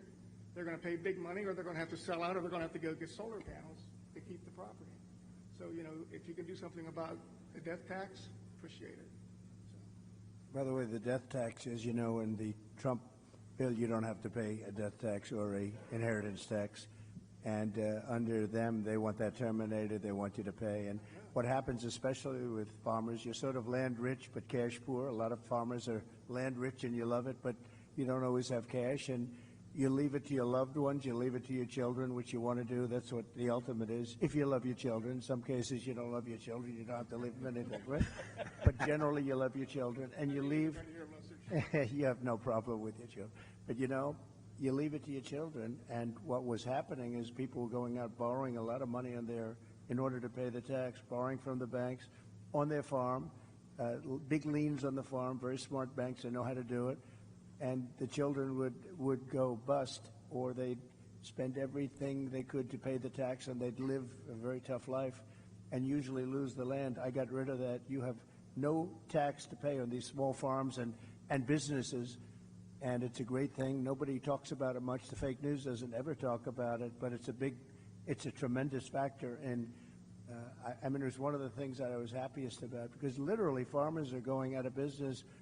Children, they take the farm from their parents and they have to go out borrow a lot of money, and they can't afford to do it, and they can't pay the interest rates. They end up losing the farm over a short period of time. So we got rid of the estate tax or the death tax. And now it will come back under play under Comrade Kamala. That's what happens. That's not good. What about our capital gains tax? Are we going to keep that down? Well, that's the worst. I mean, they have unrealized capital gain. How about that? Yeah, how about that? Unrealized. So they want to give you a capital gain if the value of your land goes up. Nobody's ever heard of it before. It's a communist thing, you know. It's a communist thing. It's unrealized capital gain. You'll have every business person, every company leaving this country. It's called an unrealized capital gain, and it's a concept that's been talked about for years. I don't know if any country has even done it, but she wants to do it here. And, you know, come to think of it, now that I'm with farmers, it'll affect farmers probably worse than We anything. have all the minerals under us, which we own, and they're going to put a value on those, and even though we haven't taken You know who's going to make a lot of money? Appraisers, lawyers, and accountants. Well, I have Not 2 you. accountants, 2 sons, 2 of my sons are accountants. So They'll be very happy. It's crazy. I have some expenses regarding fuel, okay, and I had the opportunity to call up my fuel provider last Thursday when I found out I was going to be here, and I'll just give you a couple of numbers. Use a fair amount of off-road diesel. Off-road diesels come down in price surprisingly in an election year. You know, right now, 2024, I can buy off-road diesel for $2.95 a gallon. Okay, in 2020, $1.86. Regular diesel, you know, I use for my truck. It has a road tax and stuff on it. It's around $4.50 a gallon now. Back in 2020, it was around $2.80. Non-ethanol gasoline, you know, ethanol gasoline. As much as we want to have ethanol, it's not good for small equipment, chainsaws, and all the small equipment. It eats up the carburetors. It's really not a good thing to have in small equipment. So I use non-ethanol gas. Right now, it's $4 a gallon. 2020, it was around $3.15, so it's gone up. Propane I use to heat with, it stayed about the same. It was $1.97 a gallon in 2024, and in 2020 it's $1.65. But you know, the other thing, I lime my fields, you know, because the pH, you know, is low. You're going to have a certain pH to grow good grass, just like the golf course. You understand that part. Anyways, just recently I had an arrangement to have some delivered and spread. It was $45 or $50 a ton. They call me, well, there's been a price increase. It's $70 a ton now, just out of the clear blue. It increased my expense. Fertilizer was $600 a ton. I'm paying $1,000 a ton for fertilizer now. I mean, it's just costs are out of control. The only thing that helps me is the fracking and the money that I was able to get from that. It's allowed me to keep my equipment. It's allowed me to buy another farm adjacent to me. And I'm hopeful that the fracking continues, and I know it will. And I'm hoping we get more of it so that my kids won't have to be forced at my demise to sell the farm to pay the tax. You'll be around a long time. Don't worry about it. Thank you. But it will not continue. I'm not a worrier. They get in, the fracking will not continue, I guarantee you that. My concern in this environment is that small family farms in Pennsylvania are in peril from two sources. One is the foreign competition we've talked about, and the second, I believe, is the federal government. And we need to be left alone. Just get out of our lives, leave us alone, we'll figure it out. Thank you, sir, for your time. Thank you, Kevin. And Mr. President, I know you're about to get on the road to an amazing rally up in Indiana, but before you leave, and I know Ambassador Grinnell had some final words, would like to turn the floor over to our next president, Mr. Well, thank you Mr. very Trump. much. And it's been great. I love the farmers. I'm very comfortable with the farmers. I feel I know your business, but I haven't plowed quite as much as you. But I do know your business very well. We've had a tremendous relationship. I've always won with the farmers, and that's because I produce promises made, promises kept. Number one, your energy bill within 12 months will be cut in half, and that's my pledge all over the country. Beyond farmers, that's my pledge all over the country. We have more energy under our feet than any other country. I call it liquid gold, and we have more than any other country. We have ANWR in Alaska, which the first thing they did, the Biden-Harris administration, everybody wanted it. It's the biggest. It could be as big or bigger than Saudi Arabia, and would have supplied Asia, would have supplied vast parts of the world, would have made more money than you could even imagine. We were going to lower your taxes, pay off debt. They terminated it. Reagan wanted it, couldn't get it. Everybody wanted it, couldn't get it. I got it. They were all set to drill, and the first thing they did the first week is they terminated ANWR. But I can get it back very quickly because I got it through Congress, and we'll get it back very quickly. They didn't terminate it through Congress. They just terminated it. Just absolutely ridiculous. But I'll have your energy bill down within 12 months. We'll have your energy bills throughout the country. I'm not just talking here. I'm talking all over. Air conditioning, heating, everything. We'll have it down by 50%, 5-0. And it won't even be very hard. You know, up in New England, they have tremendous energy costs, and a few minor changes and we can reduce it. New England is a disaster. I won't say they vote for Democrats so much anymore. I think we're probably taking that over because of energy and because of a lot of other reasons. But we're going to protect your fracking. You know, in my case, I was always for it, and in her case, she was never for it. She wants to defund the police, too. All of a sudden, she likes the police. Started a short while ago. I really like the police a lot. Now, she wanted to defund the police. She did things in Minnesota that were so bad. She was bailing out people that wanted to kill the police and were actually trying to kill the police and burning down Minneapolis. So we're going to do things the way you wanted. A big factor here is, with all of you as I speak, is energy in two ways. Number one, you want to be able to collect royalties and other things, or even have a job in energy. That's very important to help your farm. And the other thing is you got to keep the prices down. So we're going to do both, and we'll do it fast too. It'll be largely taken care of within 12 months. I predict within 12 months it'll be down 5-0, 50%. And if they get in, your energy costs are going through the roof. Okay, they're going to go through the roof. You won't have a farm very long. I will tell you that. I just noticed behind me John Deere tractors. I know a lot about John Deere. I love the company, but as you know, they've announced a few days ago that they're going to move a lot of their manufacturing business to Mexico. I'm just notifying John Deere right now. If you do that, we're putting a 200% tariff on everything that you want to sell into the United States, so that if I win, John Deere is going to be paying a 200%. They haven't started it yet. Maybe they haven't even made the final decision yet, but I think they have. John Deere is going to, and anybody else that does this, because it's hurting our farmers, it's hurting our manufacturing. And if you do that, you're going to have a 200% tariff put on the product that you make in Mexico, right across the border. They think they're going to make product cheaper in Mexico and then sell it in for the same price as they did before, make a lot of money by getting rid of our labor and our jobs, and really a great name, because John Deere is a great name. I buy a lot of John Deere, tremendous. I'm one of their big customers. I buy a lot of John Deere product as a private person.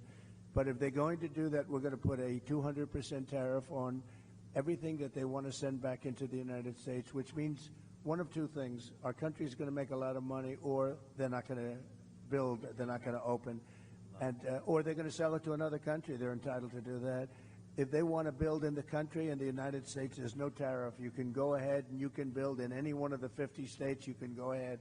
But if they don't want to do that, we're going to put a 200% tariff on John Deere. And you know what's going to happen? They're going to announce very shortly. If they think I'm going to win, or if I do win, they're going to announce that they're not going to build in Mexico. Mexico's taken a tremendous amount of our business, especially over the last few years with this group, because this group doesn't know what the hell they're doing. They have no idea what they're doing. Mexico is taking a lot of business, and a lot of it's done and financed by China. China is building massive car plants now in Mexico, and it's the same thing they're building. And a friend of mine builds car plants, and he said the biggest ones in the world are being built in Mexico. They're going to put Detroit out of business. They're going to put car manufacturing out of business in the United States. And I'm just telling everybody involved in this stuff, we're not going to rip off the United States anymore. We're going to put big tariffs on those cars that are coming in here at 100 to 200%, and they're no longer going to be competitive. So you better stay in Michigan, and you better stay in the areas that you're in right now. And what I really want you to do is come in and build your plants in this country and put our auto workers to work, because we've lost about 60% of our auto working business over the years. And we're going to get it all back, every one of them. We're going to get it all back, and we're going to get it back quickly. And we can control that so easily. So if they're building those plants in Mexico, which they're starting, if they're building and they wouldn't have done it with me, but now I guess they figure when they started, it was a little while ago, I guess they didn't even know I was going to run. They weren't too happy when they heard I was going to. But they're going to have to pay a tremendous tariff, which means two things. They're not going to build the plant if it's not too late. They're not going to build the plant. This country is going to make a lot of money. Or they're going to build the plant, but they're going to build it in the United States somewhere, and ideally a place like Michigan or South Carolina, where we have a lot of auto business. But we're not going to let that happen. But John Deere has got to understand that if they build in Mexico, if they start closing plants, in this case it was in Iowa, they're going to close a big plant, and a couple of them. And that's just the beginning. The problem is that's just the beginning. Then all of a sudden you'll hear in a year from now they're going to do another one. All of a sudden they're not going to be in the country anymore. They're going to have to pay a very big price to be able to sell that product into the United States, okay? So that's very important. And I just have to say this. So Dave McCormick is here. He's running for the Senate. He's a great gentleman. He's a hero, great warrior. And he's a real warrior, too. Served incredibly in the military, so highly respected, did great in the military, went out, did tremendously in the private sector. And he's running against Bob Casey. Bob Casey never did anything for you. He never did anything for Pennsylvania. I was president for 4 years. I don't even know if I ever met him. I mean, I met everybody. I don't know if I met him. Maybe I did, but it certainly didn't make a hell of an impression on me. But Bob Casey has done nothing for you as farmers. Well, look at the problems you have. As soon as I left, you have problems. You didn't have problems when I was running things, because we ran it and we watched over the farmers. It was very important to me. But Bob Casey has done nothing for the farmers, and he's done nothing for the state. He's got long-term legacy. He inherited the job sort of from his father. And, when that happens, I was telling David, there are other cases like that too, never easy to beat, but they're living only on a past reputation of somebody else, in this case, a father. He's done nothing for the state, and I didn't come here for David, but I have a lot of respect for him. And if I only do David, I tell you what, you have to get him. He's an incredible guy. He's going to make your farmers, he's going to help me make the farmers rich. We'll make the farmers rich again. And I appreciate everybody. I appreciate very much everybody. Just hang in there. And I know it's not been pleasant. But the first thing I do is I tell China, you got to start buying. China's not buying like they're supposed to under the agreement. And I'd say, China, you have to start buying. I'd like to, if I can, Lee, I'd like to have a few questions, if you want, from the media in the back. A lot of media here. Yes, ma'am.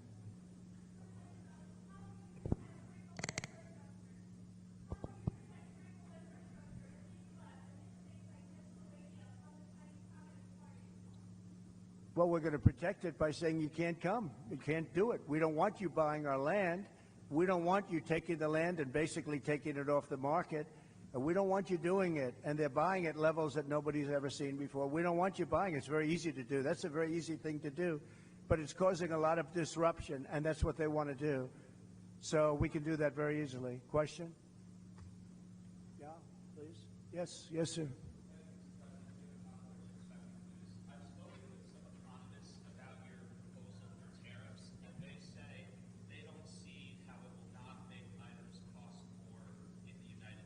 They'll approve it. They'll approve it. And number one, I don't need them. I don't need Congress, but they'll approve it. I have the right to impose them myself if they don't. I'd rather get their support. The ones that understand business all support it.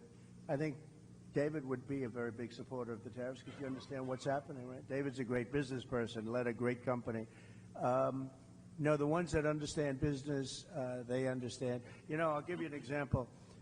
China will charge us, and it's not only China. I hate to keep using China because it's everyone. The European Union is a disaster for you also, by the way.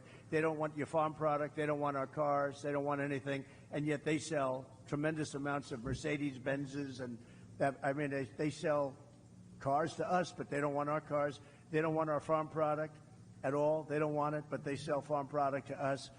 And we have a tremendous deficit. And I had them shaped up real good, but they've gotten out of control. They're really out of control. And Mexico's out of control, to be honest with you. They're taking a lot of our companies in the last couple of years, and companies are moving down to Mexico. They don't know that if I come in, it's not going to work out too well for them because they're not going to be able to sell their product into the United States. They're going to have to pay a price, which will make it uncompetitive for them to do that. So we are going to do a real job. We need the support of Pennsylvania. It's a very important state, and she is not going to be good to Pennsylvania between pricing and energy. You know, they started off knocking the hell out of the energy that I had. I had it going at a level. We were number 3 and probably number 4, and by the time I left, we were far and away number 1, ahead of Saudi Arabia, ahead of Russia. And then they cut. When they came in, they started cutting, and then prices started going through the roof at the beginning. And what they did is, let's go back to what Trump was doing. We got to go back. And they opened up the stuff that they were cutting, and it was a similar amount. But what they don't say is that we would be at least 3 to 4 times more production of energy right now, and your prices would never be what they are because you can't compete when you have to pay that much for energy. So they didn't do their job. And by the way, if they won, you could forget about it. They want to go to all electric cars. How's that going to work? They don't go far. They're too expensive. They're made in China. And on day one, I end the all electric mandate. And I'm a fan of electric cars. Elon Musk, frankly, gave me the most beautiful endorsement. He endorses me all the time. He says, this is the only guy that's going to save our country. He's been very generous. And I think he makes an unbelievable product. But you have to be able to also sell gasoline-powered cars. You know, we have gasoline, and they want to use something that we don't have, but China has, because for the batteries and everything, China has and controls that market. But the problem is they don't go far, and they have other problems, like if it's cold, you get a little bit cold up here, they don't work too well in the cold. There are a lot of problems, and a lot of assets, too. And he's going to do great. His car is fantastic, but you have to be able to have other types, like hybrids. Hybrids are, good. It's a good thing. You have to be able to do that. So I'm going to end that mandate. Can you imagine? They want to almost immediately go to all electric. And we don't have enough electric to take care of ourselves. You go to California, they have blackouts and brownouts every single day. California's a mess. They have the governor of California, Gavin Newsom. Has anybody ever heard of him? But worse, they had an attorney general and a DA who destroyed San Francisco and then destroyed California. And I hate to say, because I have a lot of land in California, I hate to speak badly about places, but frankly, my presidency is much more important than my land. Isn't it nice to know? With Biden, it's the other way around. But my presidency is much more important than my land or my business. And I will say it, California is getting hurt so badly. She destroyed San Francisco, absolutely destroyed San Francisco, and now she wants to destroy our country. She was a horrible attorney general. You could steal $950 worth of merchandise for a store and you wouldn't get prosecuted. But anything above that, you wouldn't get prosecuted either. She was a horrible attorney general. She was a horrible DA. She was a DA of San Francisco. That was the beginning of the end. San Francisco was possibly the best city in our country 15, 18 years ago, and now it's not livable. We're going to bring them all back. We're going to bring the cities back, but it's not even livable. So Pennsylvania is a very important place, and it's, I went to school here. I went to college here, as you know, and it's a great place. It's a fabulous place, the Commonwealth, and we're going to make you very happy. All of those things that we talked about are very easily solvable with you. That's such an easy, that can be done in one day. I had a cabinet maker. He said, sir, China and South Korea are dropping cabinets into our country for nothing, and I can't compete. And I studied it, and I ended up putting a 50 or 75% tariff on all cabinets coming into the country. And I didn't know the guy. I met him previous to going in to the presidency. And I saw him 4 years later. He said, sir, you saved my business. You saved the job. I expanded. They stopped with the dumping. And the steel, the same thing. I think the steel people like me the best. Unfortunately, Biden's let it go. I put tariff. They were dumping Chinese steel into our country, David, at levels that nobody's ever seen before. We've never seen anything like it. And I put a 50% tariff on all steel coming in from China and some other places too, but all steel. And we saved these companies, but Biden has let it go. And we need steel. Look, there are some things you could get from outside, but if we're in a war and we need army tanks and we need ships and we need other things that happen to be made of steel, what are we going to do? Go to China and get the steel? We're fighting China, but do you mind selling us some steel? Think of it. These people don't know what they're doing. So I put big tariffs on steel. They were dumping steel, and it was bad steel, too. It was rotted steel, bad steel. It was imperfect steel. People were building girders for buildings, and they check them, and they're not good. The steel wasn't good. But they were dumping at tremendous levels, and I ended the dumping of steel. But these people, since they took over this U.S. Steel, I would not allow that deal to happen. U.S. Steel, this was one of the greatest companies in the world. You go back 70 years, this was the big deal. United States Steel, and now they're going to let the Japanese buy it? I wouldn't let it happen. I'd help them so they can make the steel company good again. This was the biggest company in the world, the strongest company, had the biggest reputation. It represented our country, and now we're selling it to the Japanese. The psychology of that is unacceptable to me. So I wouldn't let that deal happen personally, but we'll see what happens. I hope it's going to be, I hope it won't have closed by the time I get there, but I would not let that deal happen. And you're right, they have other things. You look at China, they're opening up coal plants. Every week they're doing a big coal plant. And John Kerry, I watch this poor guy. This guy, it's so pathetic. He flies over in his own jet. His wife has some money from a certain family, right? Right? And he's got a little jet. He flies over to China. He sees President Xi. Oh, yes, I will consider this very strongly. I will consider your request to stop building coal plants. And then he leaves. And he comes back. Oh, I had a good conversation. Nothing gets done. They're building coal plants. He had zero impact. But we don't build anything here. And what people don't understand is all that pollution in China, all the pollution everywhere in the world, much of it flies right over the United States, takes 3.5 days, comes in from China, and it's sometimes bad, and it flies right over the United States. So what are we going to do about that? But nobody ever discusses that. They don't want to talk about that. So we'll be nice and clean. Same thing with the oceans. You take a look, the Pacific, it flies in from, they dump it right in the ocean, and in about a week and a half, it's in, welcome to Los Angeles, California, and we're lifting it out of the ocean all day long. We have, it's a massive, big business. We're taking their garbage out of the ocean because it floats right to our West Coast, and other countries too. So it sounds bleak, but we'll get it all straightened out, and we'll get it straightened out fast. And I just want to thank Lee, and I want to thank everybody here. I'll tell you, Rick Grinnell has been amazing with me from just about the beginning. He was the ambassador to Germany, and there was no happier woman in the world than Angela Merkel when I announced that I was taking Rick back to Washington and giving him an even higher position. This was the happiest woman in the world when she heard he was leaving Germany. And actually, in a certain way, she liked him, but in another way, he was sort of brutal because he understood what Germany was doing to the United States, one of the many countries that took advantage of the United States, and he got it. So I want to thank you, and you did a great job, and we appreciate it. Hopefully you'll be able to do a great job again. Thank you very much, Rick, and thank you, Lee.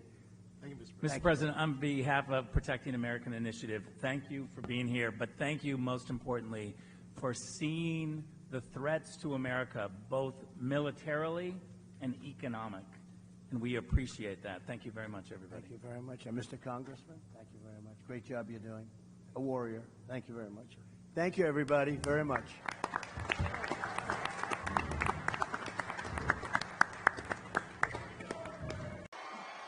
Well, Thank you. Mr. President, it's all yours. Well, it's great to be with you, and this has been a very interesting day. Some numbers came out. Let's give you the bad news first. The worst numbers I think I've ever heard. You know exactly what I'm talking about, with a lot of people being released into our country that should never, ever be here, right? Like nobody can believe, but I've been saying it for 3.5 years because we are the party of common sense. We really know what's going on. And coming out of jails, murderers at levels that nobody thought possible.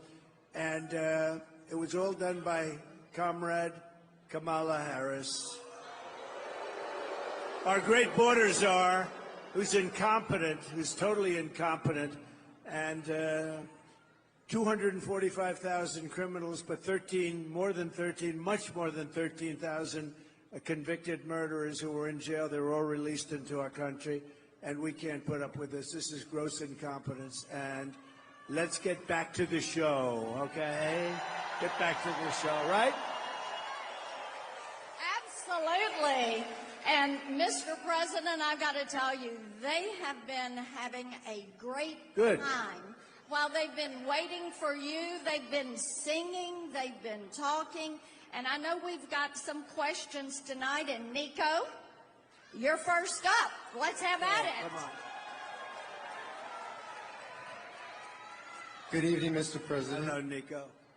My name is Nico. I'm from Plymouth, Michigan. Last week, I was laid off at Detroit Diesel. I was an assembler on the line, building diesel engines made in the USA. And my question is about immigration. Illegal immigrants are hurting American workers like me who are just starting off. How will you stop this invasion?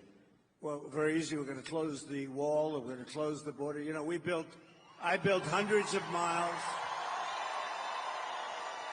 Nico, I built hundreds of miles of wall and did it well. And we had the best numbers we ever had 4 years ago, and now we have the worst numbers in the history of the world, not just this country.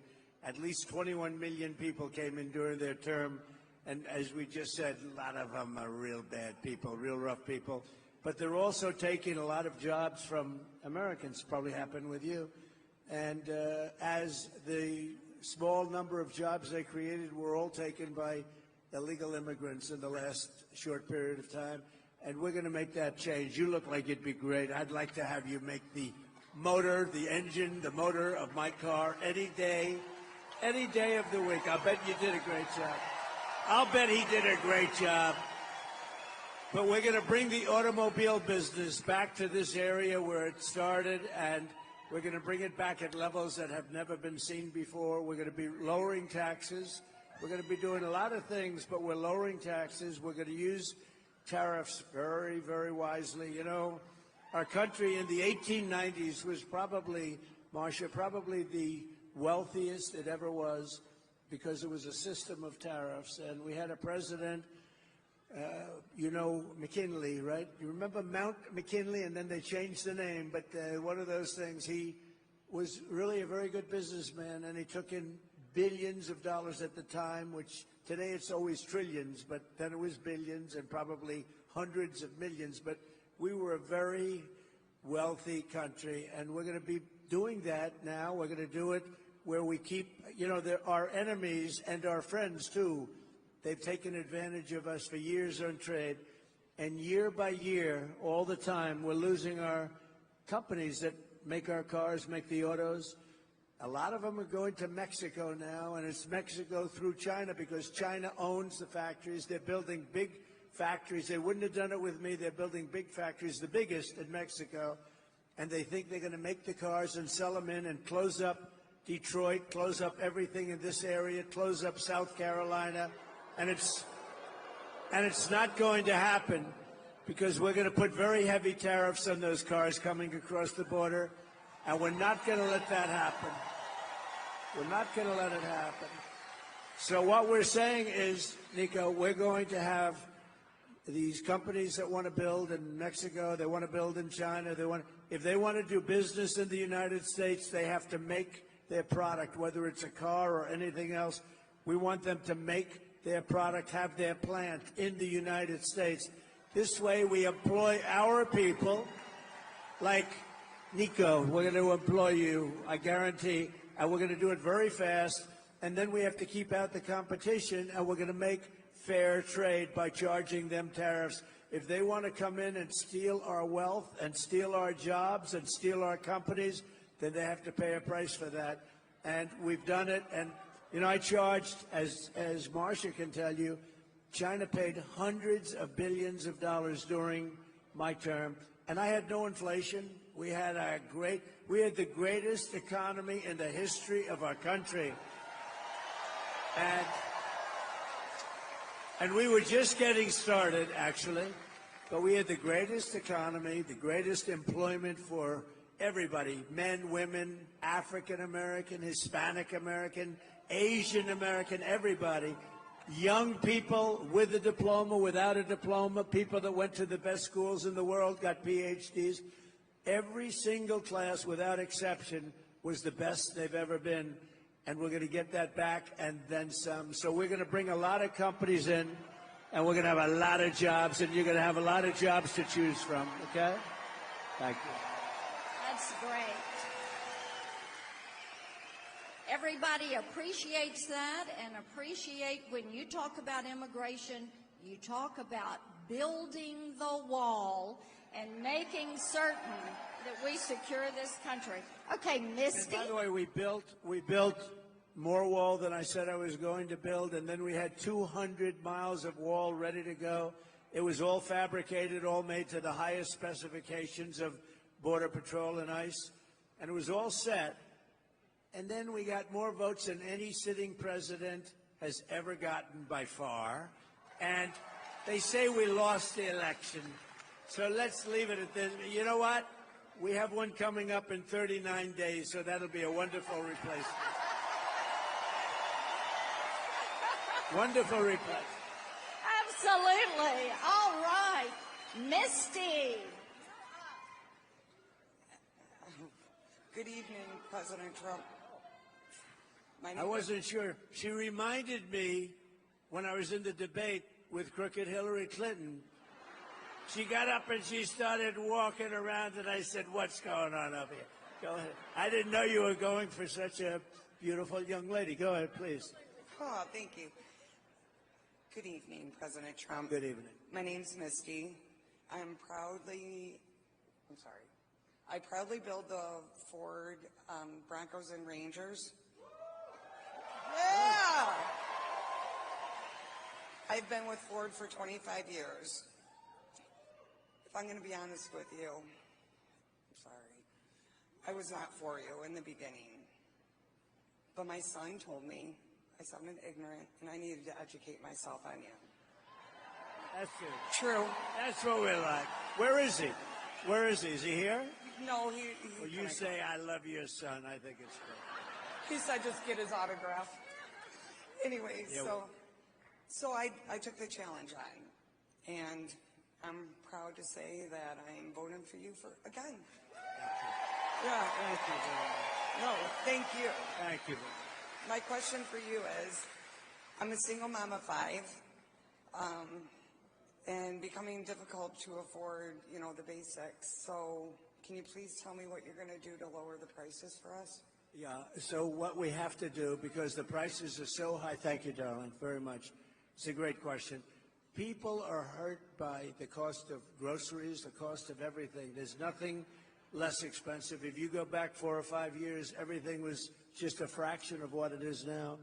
And they're making essentially, if they make the same wages, they're getting wiped out because Prices are up 50, 60, 70% for a lot of things. For some items, it's much more than that. Well, look at interest rates. They were 2%, now they're 10%, but at 10% you can't get the money. At 2%, there was plenty of money for everybody for buying a house, et cetera, et cetera. But when you look at groceries, I think it's this thing that really, I always say this is an election that I used to say determined by the stomach. Actually, I don't believe that anymore. I think it's now determined by the brain, because nobody wants to have criminals pouring into our country. Nobody wants to have any of these horrible things that are happening to our country. But we're going to be bringing them down, and it's going to start with energy. We're going to drill, baby, drill. Energy's coming way down. Energy's coming way down, and when energy comes down, everything else follows. That's what started this onslaught of inflation, that the greatest we've ever had in our country. We had the greatest inflation over the list, and it actually, you know, we had almost no inflation. And that carried on for 2 years into there. I used to say his, now I say there. But nobody even really knows who our president is, if you want to know. Who's our president? Who is he? Nobody, we're not sure who the president is.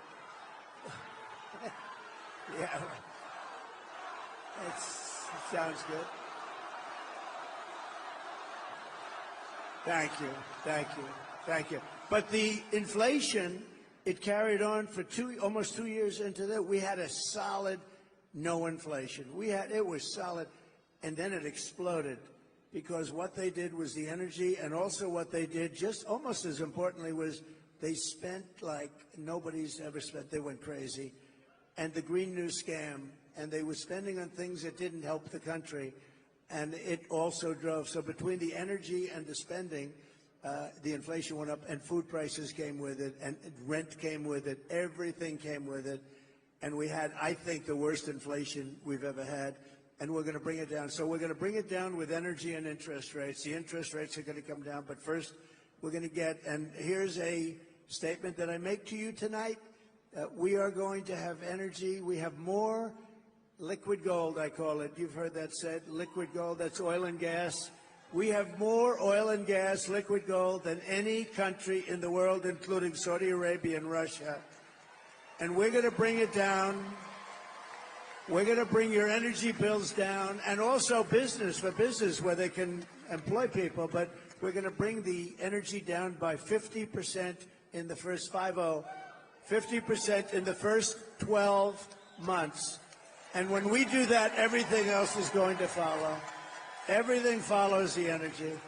And because we have so much, you know, they don't drill, they go to Venezuela. We buy oil from Venezuela. What's that all about? And we have more than anybody else in the world. Think of it. Saudi Arabia doesn't have as much. Russia doesn't have as much. And we're going to other countries. We're going to drill, and we're going to take it out. Your energy bills will be 50% lower 1 year from January 20th.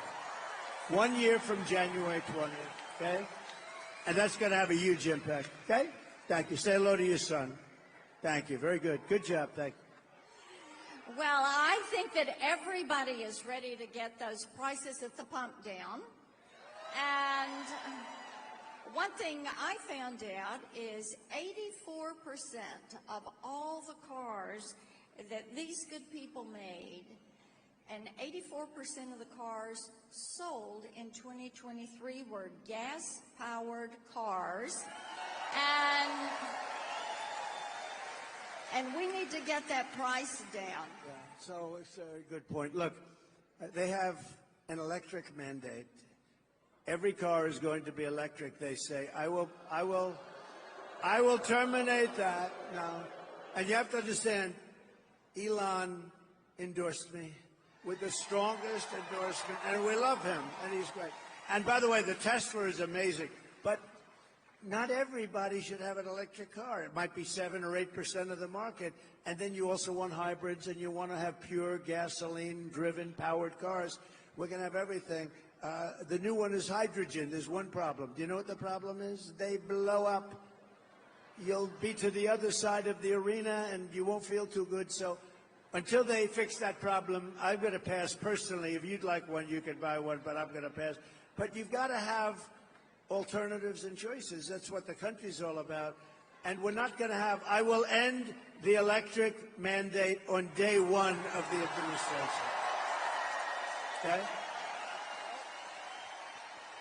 That is great. I tell you what, if we can get you back to drilling on day one and then get that inflation down, you know, and our audience might not know this, when you left office, inflation was 1.4%. Today, the cumulative inflation rate is 20.3%.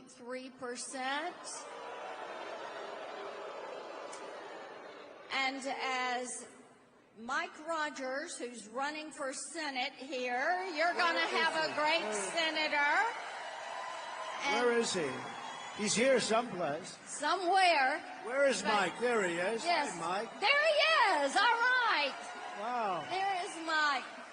But Mike gave me a great phrase when I was campaigning with him a few days ago. He said, the most expensive vehicle you drive in 2024 is the grocery cart.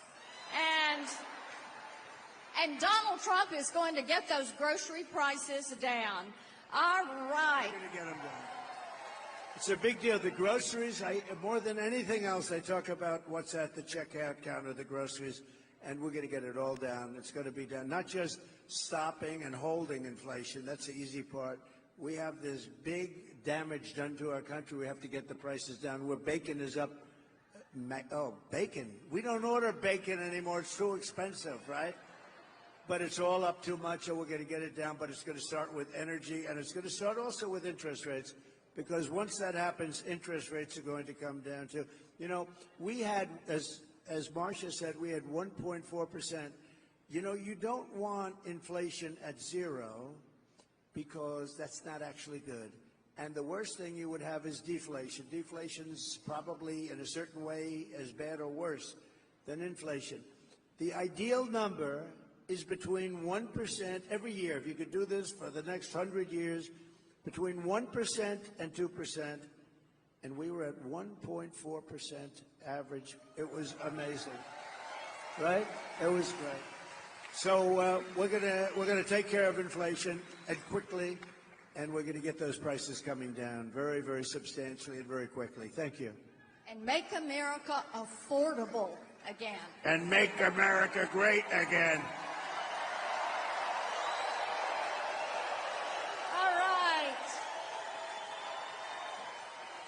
Okay, Tony.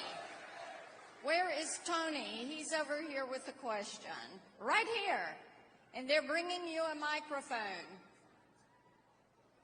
Hello. How about it? Hello. Good evening, Senator, Mr. President. Welcome to Michigan.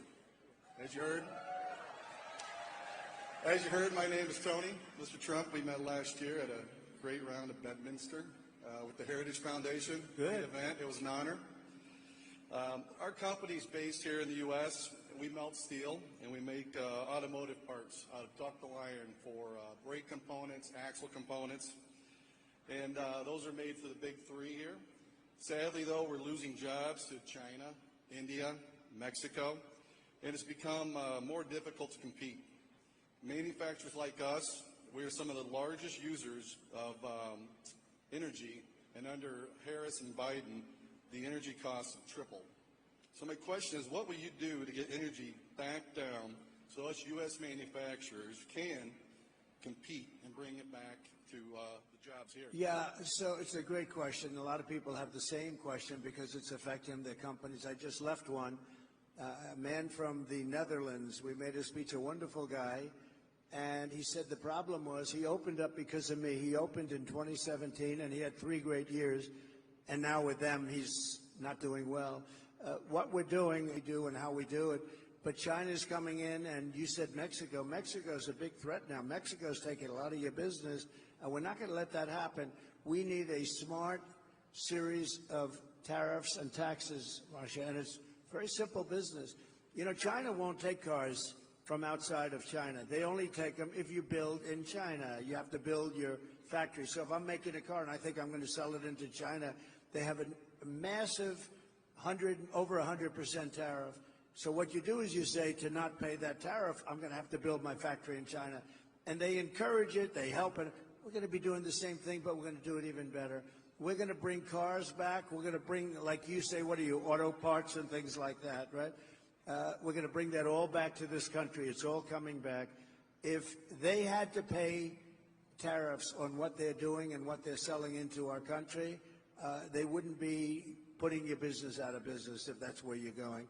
It will never happen, and we're going to do it just the opposite. Plus, we're lowering the tax rate. So I took it from 39% to 21%.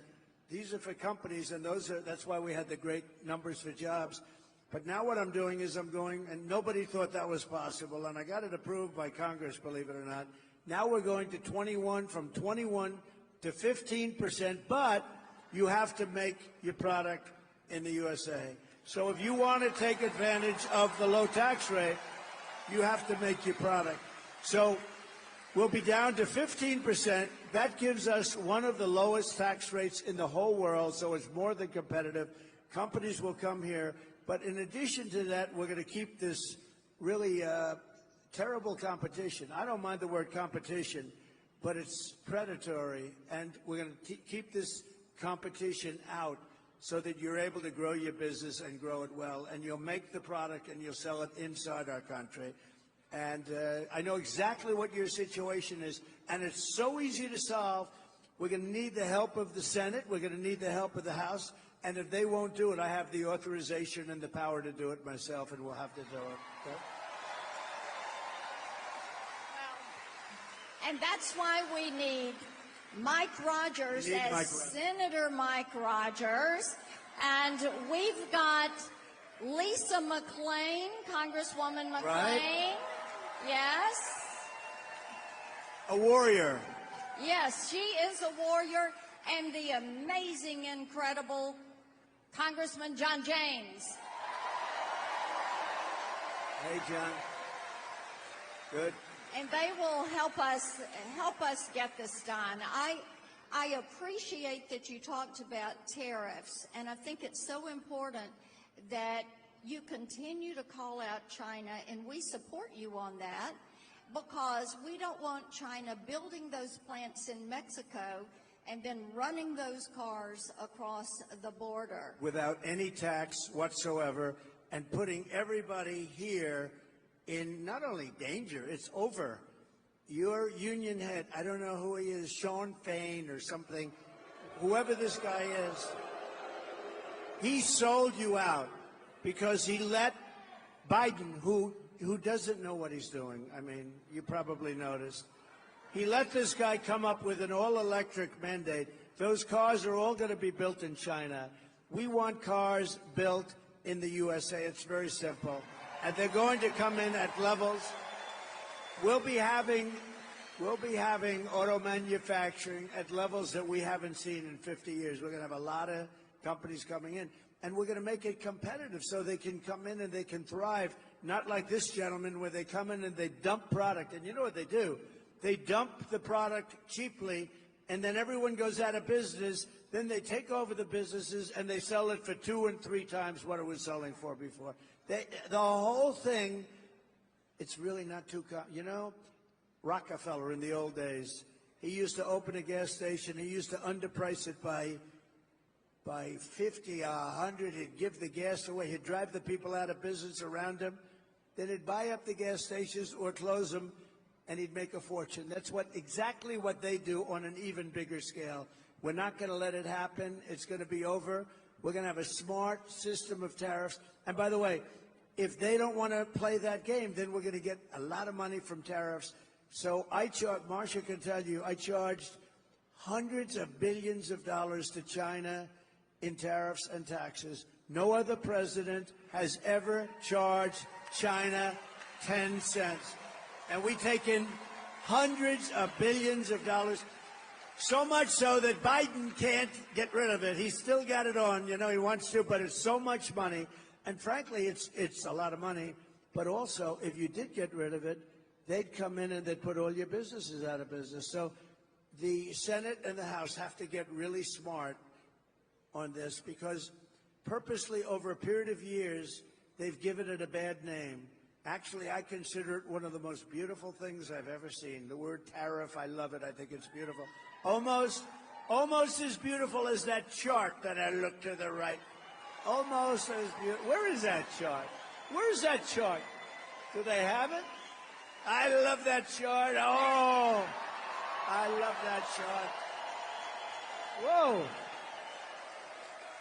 That's one of the most beautiful things I've ever seen. If I didn't look over there real fast, I guess I wouldn't be with you tonight, right? That's I sleep with that chart. I go to bed with it. I kiss it good night. I love you, baby. That chart. But the word tariff is a beautiful word if properly used, and it gives us power, strength. And you know, beyond just economic strength, there are times when I had two countries fighting. I don't want to tell you which ones but I had two countries fighting. It looked like they were going to go to war again. I think Rick Grinnell is here. Is Rick Grinnell here? I think so. Did a fantastic job. Yeah. They're fighting. I said, fellas, you guys want to fight? You want to kill people in your countries? That's okay. But if you do, I'm going to charge you 200% tariff to do business with the United States, and that's it. They called me back 2 days later. Sir, we've made peace. After years, we've made peace. So, you know, it really does. It has a great power to it. There's a great power if you know how to use it.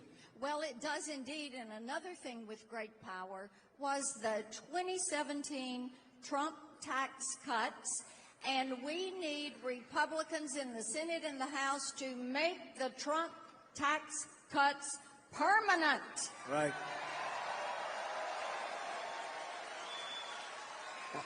She's right. They want to raise your taxes. They want to take out the Trump tax cuts, which will, I think, close to Depression time. Not recession, but Depression time. Because it was the biggest tax cut in the history of our country. And you got a lot of other things, too.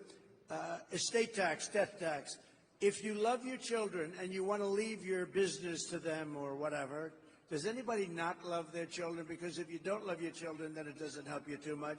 But if you want to leave, leave it to anybody. But you had zero estate tax. You had zero death tax, we call it. Sometimes I like the word estate better than death, but a lot of people use the word death. And that was a big thing because you would have a farm and you'd leave it to your children and they have a big tax to pay. They'd go out to the bank, they'd borrow the money, they'd end up losing the farm and living like hell. And part of our tax cuts, nobody even talks about it, but the people that are involved in this stuff really say that's one of the best things. You have no estate or death tax to pay, so it's really great. Well, we're going to... They want to end that. We'll lower those taxes. We'll have those tariffs. We're going to make those cars right here and then see them loaded on a Teamster-driven big rig and taken all across the country. And thank you to the Teamsters. Did you know I got 60% of the vote with the Teamsters? So thank you, Teamsters. That's the first time that happened in a long time. Yes, it is. Okay. Thank you, Teamsters. Our next question is from Ashley. Whoops, stepped on that water bottle. Hi, Mr. President. Hi. Thank you so much for coming to Michigan. My name is Ashley, and I work at the Chrysler plant. Like many auto workers, I am deeply concerned about the future of our industry.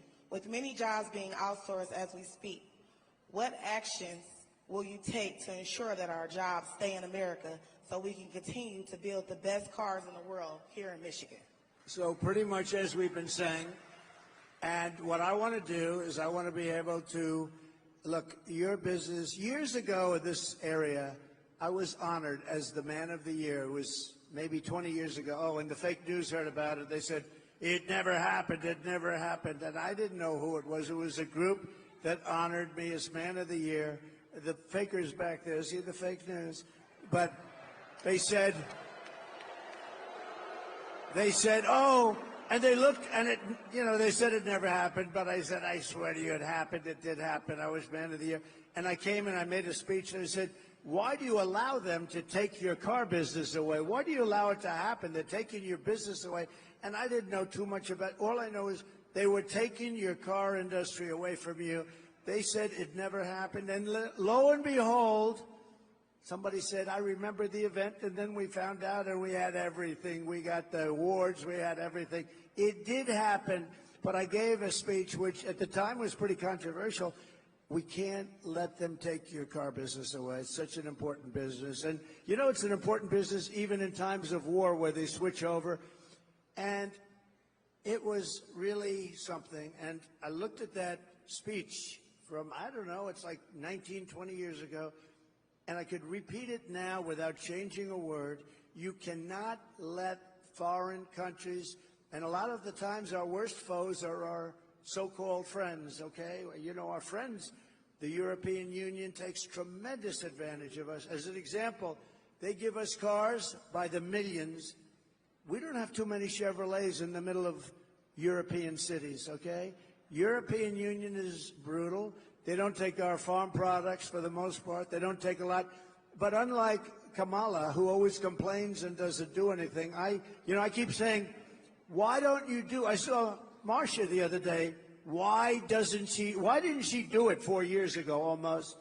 And I say that, she's on the border today trying justify. What a day for the border. She goes to the border today, and they just announced just before she got up to speak that more than 13,000 murderers from jail, solitary confinement people in many cases, were released. But I just say, let's go back. So we can't let them take our businesses, and we're not going to let them take our businesses. And you can control that so easily through good policy. Not her kind of policy, by the way. She changed her policy 15 times. No fracking. Oh, I like fracking. Defund the police. She wants to defund the police. Now, oh, I love the police all of a sudden. By the way, when anybody is into defunding the police even for a day during their career, they can no longer serve as President of the United States, I can tell. So we're not going to let them take our businesses. And really, a lot of that's determined by our taxation policy. When China has to pay all that money, the people that liked me the best were the steel companies because I saved them. They were dumping, China and others, but mostly China was dumping steel in here at levels that nobody had ever seen before, and it was putting the steel companies out of business. I put a 50 and 100% tax on the dumping of steel, and the steel companies thrived. I saved them, and you have to have the steel companies. So we'll do the same thing, and you don't worry about it. Here's what you have to do. I only ask you to do one thing, and then you can sleep beautifully all night long, go to a job you love, and get a lot of money at the end of the week. You know what the thing is? Vote for Trump. If you vote for Trump, everything's going to be taken. There you go. Everything is going to be taken. Right. And we have Todd. We've got another question over here. Todd, Hey, Todd. is over here, right there. Okay, Hi. he's got his microphone. Todd?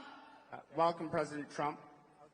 First off, I want to say you and your family are in me and my wife's daily prayers. Thank you. May God continue to watch over you. Thank you very much. So my name's Todd. I'm from Shelby. Unfortunately, pretty soon, over 2,000 people will be laid off from my plant that I've worked at for 25 years. And we can't take... Where are they moving? Where are they moving? Where they move, we don't know. Actually, we don't Probably know. Mexico, by the way. Oh, the people. We don't know where the people are going. Where's the plant going to move, do you know? The plant's staying there. We're losing the Ram Classic, as you probably heard. We make the Grand Wagoneer. It's a Right. beautiful truck, but we're waiting on products. So You know why it's, are they being laid off, and is the plant closing? the plant's not closing. The people will probably be dispersed between other plants, we hope. But yeah, that's happening in the next couple of weeks. No, it's terrible. Okay, I get it. Thank So- you. Go ahead. We can't take 4 more years, Harris. And my question to you is basic. It's easy. What is one of your all-time favorite American cars? My all-time favorite one? What is one of your all-time favorite American cars? Okay, so my father was a great guy. I learned so much from him. And he loved Cadillac. I have to. I mean, his biggest luxury in life was to get a brand new dark blue Cadillac every 2 years. And he would. He would get that car. He said, look at this car. He didn't know about a Rolls Royce. He didn't know about, all he liked was Cadillac. And I love it. I think it's a great car. I think it's, right now, it's come a long way, too, because it's come through some problems. But it's a very good car. I buy a lot of them for different clubs and things, and it's great. And they're very nice people that run the company. But my father liked Cadillac, so that's good enough for me. Does that make sense? Good. And we'll take care of your situation. You watch what happens. When I do that, and they're going to be better positioned because I see what's happening with the layoffs. But they're going to be making. That's a good. Also, that's a good. I don't know what you call it. Car. In a way, it's a car. What would you call that? Pretty much a car. They're going to be making more than they've ever made in a very short period of time. You have one thing to do. You have to elect a person with business talent and common sense, and this whole thing is going to turn around very quickly. Very quick. Yeah. Well, thank you very much. Great question. Mr. President, they have loved having you here in Warren, Michigan, and I think you've got 5,000 people here and even more outside that have wanted to get in and cheer for you and be here to support you, and they do love you. Absolutely. Thank you very much. Thank you. Thank you. And everybody is going to be working hard and pulling for November 5th. And we've got great questions that have come from the audience tonight. Good. And we're just so excited that you took your time to come here to a great all-American city and talk with a whole bunch of auto workers and let them know you are on their side and you're going to make manufacturing great because you believe in them. I do. Thank you all. Thank you very much, everybody. Thank you very much. So nice. Marcia, thank you very much. Appreciate it. Thank you, darling. Beautiful. Thank you, everybody. Have a good time. Get out and vote. Get out and vote. We got to win this one. Thank you. Thank you. Hello, everybody. How are you? Hi, darling. Hi. How are you? Thank you very much, everybody. This is an honor. And, you know, I walked in, the first question that I asked, should we change the name from Fort Liberty back to Fort Bragg? First question.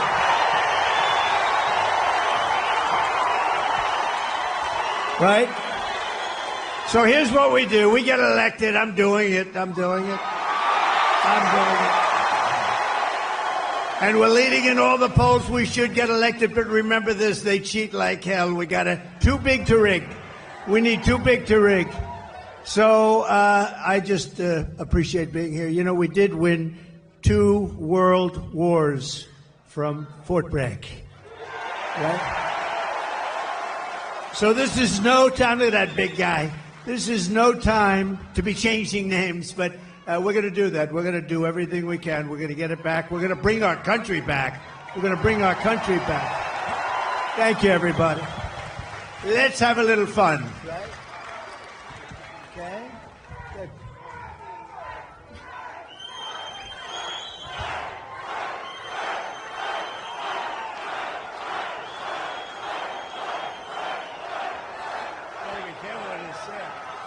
Mr. President, I don't think you'd have a problem with North Carolina. I think they love you here. I love that. And you know, Kamala should be here. She shouldn't be anywhere else. And they're missing $1 billion that they gave to migrants coming into our country.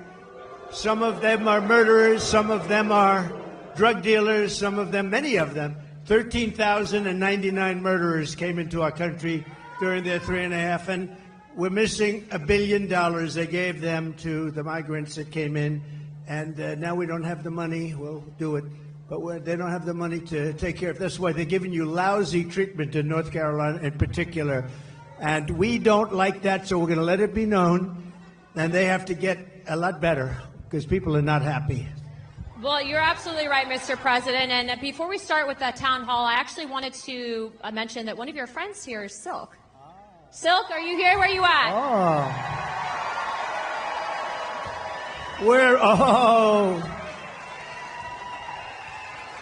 I'll tell you, she is my friend, too. And she is my friend.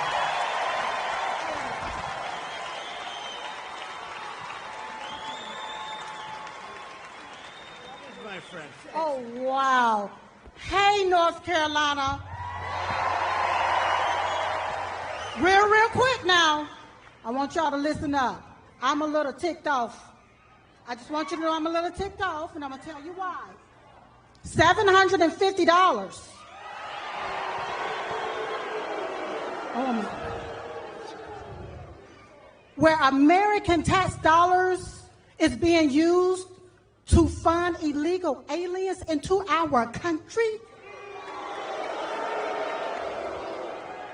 And these illegal aliens didn't pay one dime or one red cent into our systems.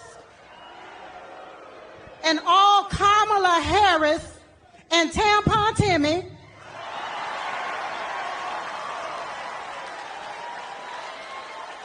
want to give us $750?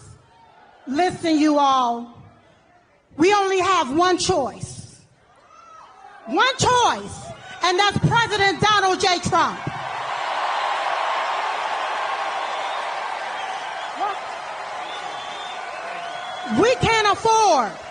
We cannot afford another 4 years of this, so you're going to have to vote like your life depends on it. Like when you're taking your breath and it's your last breath, and you need that vote in order to breathe, that's what you're going to have to do. So you're going to have to, I'm almost finished, Mr. President. So what you're going to have to do, you're going to have to overvote the cheat, you're going to have to outrun the runway, and we're going to have to make it too big to rig.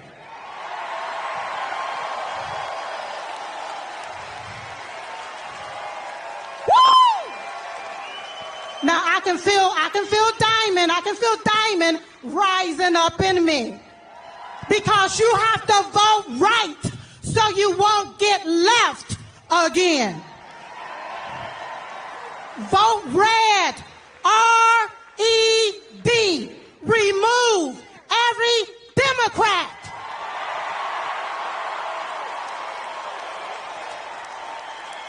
They gotta go.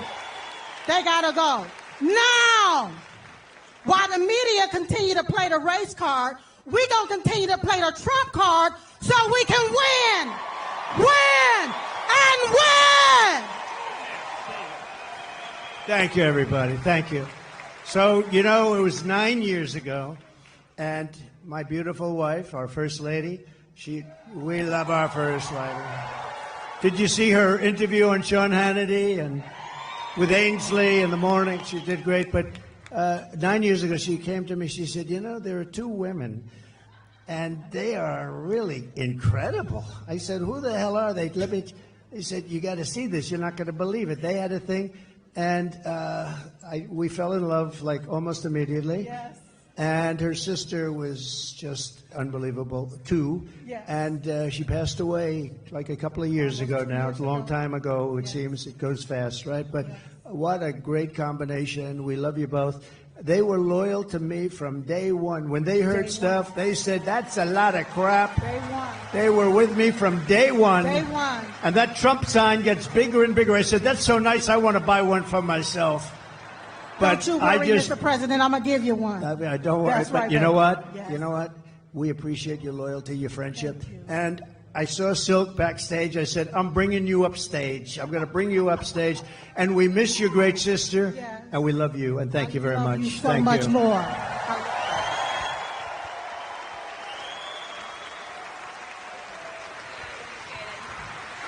Thank you. Great. All right, Mr. President, are you ready? Yeah, I'm going to be very careful with these seats. Yeah, it's a little bit. These seats weren't designed for me exactly. All right, Mr. President, our first question comes from Allie. She was one of the residents here in North Carolina that was directly impacted by the hurricane, and it destroyed her community. Allie, where are you at? Hi.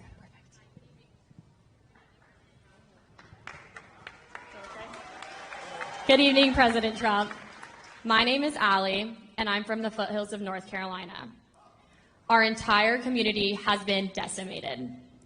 Thank you, President Trump, for visiting the disaster sites to bring attention and donating millions in relief. Thank you, Allie. This week, we have learned that not only did 13,000 murderers illegally cross our border, but FEMA is out of money because they have been providing $9,000 to every illegal. Enough is enough. We must put Americans first. How soon will you start deporting the murderers? So let me just tell you that you're right about that. It's 13,099 to be exact. And murderers, many of these people murdered more than one person. One did 7. These are not people we want in our country. So this was, I guess, released by somebody that loves us, maybe in Border Patrol. We don't know exactly where the numbers, but these are certified numbers. And you had 16,000 drug traffickers. You had numbers that nobody's ever seen, 645,000 criminals overall. They're in our country. Nobody has any idea. They're from places unknown. Nobody knows who they are, what they are, but we know that we have over 600,000 people released into our country, along with the ones that you were talking about, the 21,000. But of them, 13,000, more than 13,000 are murderers. And some were on schedule to die. They were scheduled for the death penalty. And we have them now nicely ensconced in our country. I'll tell you what. We have the worst president and the worst vice president in the history of America. They are horrible. They are horrible. That could happen, and just the concept of open borders doesn't make sense. You know, we built 500 miles of wall more, and we're going to add another 200, much more than I said I was going to do. And that's why we had the best numbers ever. Oh, the chart. So you know the chart? My favorite chart, Allie. My favorite piece of paper, my favorite chart, but we had a chart. Do you have something up here that could show? Oh, I love that. I love that chart. Oh, I love that chart. If I didn't look to the right, I wouldn't be going to Butler tomorrow. You know, we're going to Butler tomorrow. If I didn't look over. So, no, but if you look at the chart, at the arrow on the bottom, that shows the lowest number in the history of our country. That was the day I left office. And these clowns took over. And what they've done to our country, between that and so many other things, what they've done to our country. But, you know, I view inflation was the worst we've ever had, I think. They say, oh, it was only in 48 years. One of the fake news back there, they corrected me one time. They said, no, 48 years. Oh, okay. But it wasn't. I believe it was the worst that we've ever had. And that's been one of the big problems. But to me, and I know that you talk about the bad economy, you talk about all of the costs, and the costs are so bad. To me, the worst is the border, because it's like what they're doing is they're destroying our country. And it's not easy. We're going to get them out. We're going to have the largest deportation in history. I'm not proud to say that either, but it's a tough thing to do.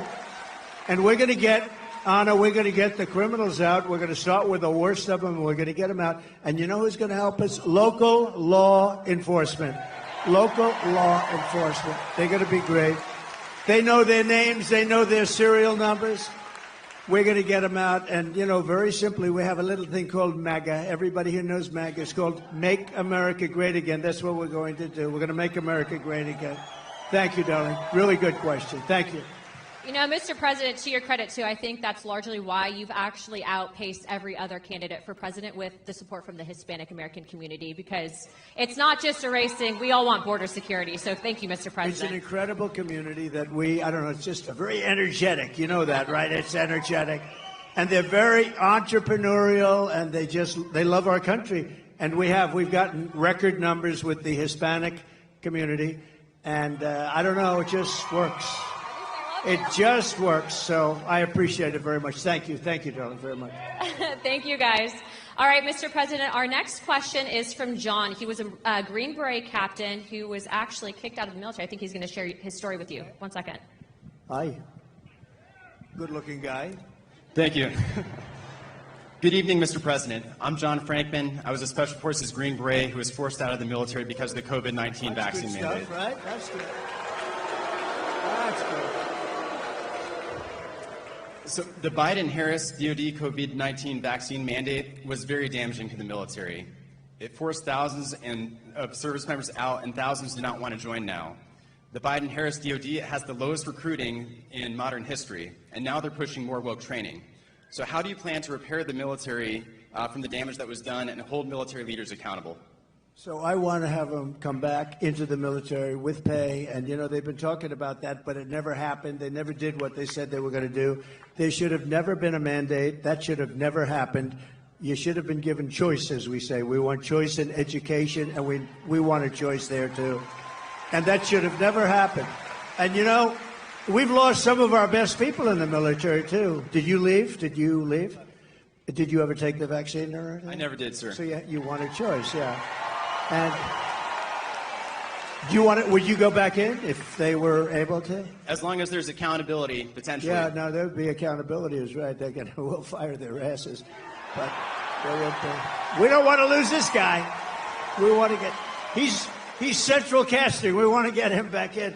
Yeah, we're going to take care of it. I hope you do come back, or I hope you do very well outside. To be honest, wherever you are, I just want you to do well. But we're going to get a lot of people coming back. They should have never had the mandate. The mandate was a big mistake, and they treated people terribly, terribly. Okay? Thank you very much. Great. You look great. Thank you. We lost a lot of great people. Also in other, in police forces, I mean, a lot of people were forced into doing things they didn't want to do. But I love that question. That's a great question. Thank you very much. I also, too, if I could, Mr. President, I don't think I've told you this story yet, but actually we had some of our friends that had been deployed, and one of our friends actually was shot pretty badly and ended up going to Walter Reed. And to put in perspective, there's a lot of politicians that will take photos with the military, but they don't care. But President Trump actually went privately, didn't ask for a photo opportunity, and he said thank you to our friend that had been shot in combat at Walter Reed. His heart's in it. He loves our community. And when I say that he has your back, he's going to make sure that they're accountable. He will. Thank you. Thank you very much. And I'll tell you, we have a great military, and we really do. But Walter Reed, you mentioned the name, and that hospital was unbelievable. The doctors are unbelievable. They had a lot of problems with getting there, getting to it, managerially getting in to see. But we had the best doctors. They could do things that nobody else could do, and they got to see some really badly hurt people. And the level of talent at Walter Reed, it's just an incredible hospital. So we have to pay our due respects. You hear so much about government-owned or whatever. I don't think there's a better hospital in the world than Walter Reed, so we should say that, right? Yes, sir. Yes, sir. Mr. President, our next question comes from an active duty service member here at Fort Bragg. They like it.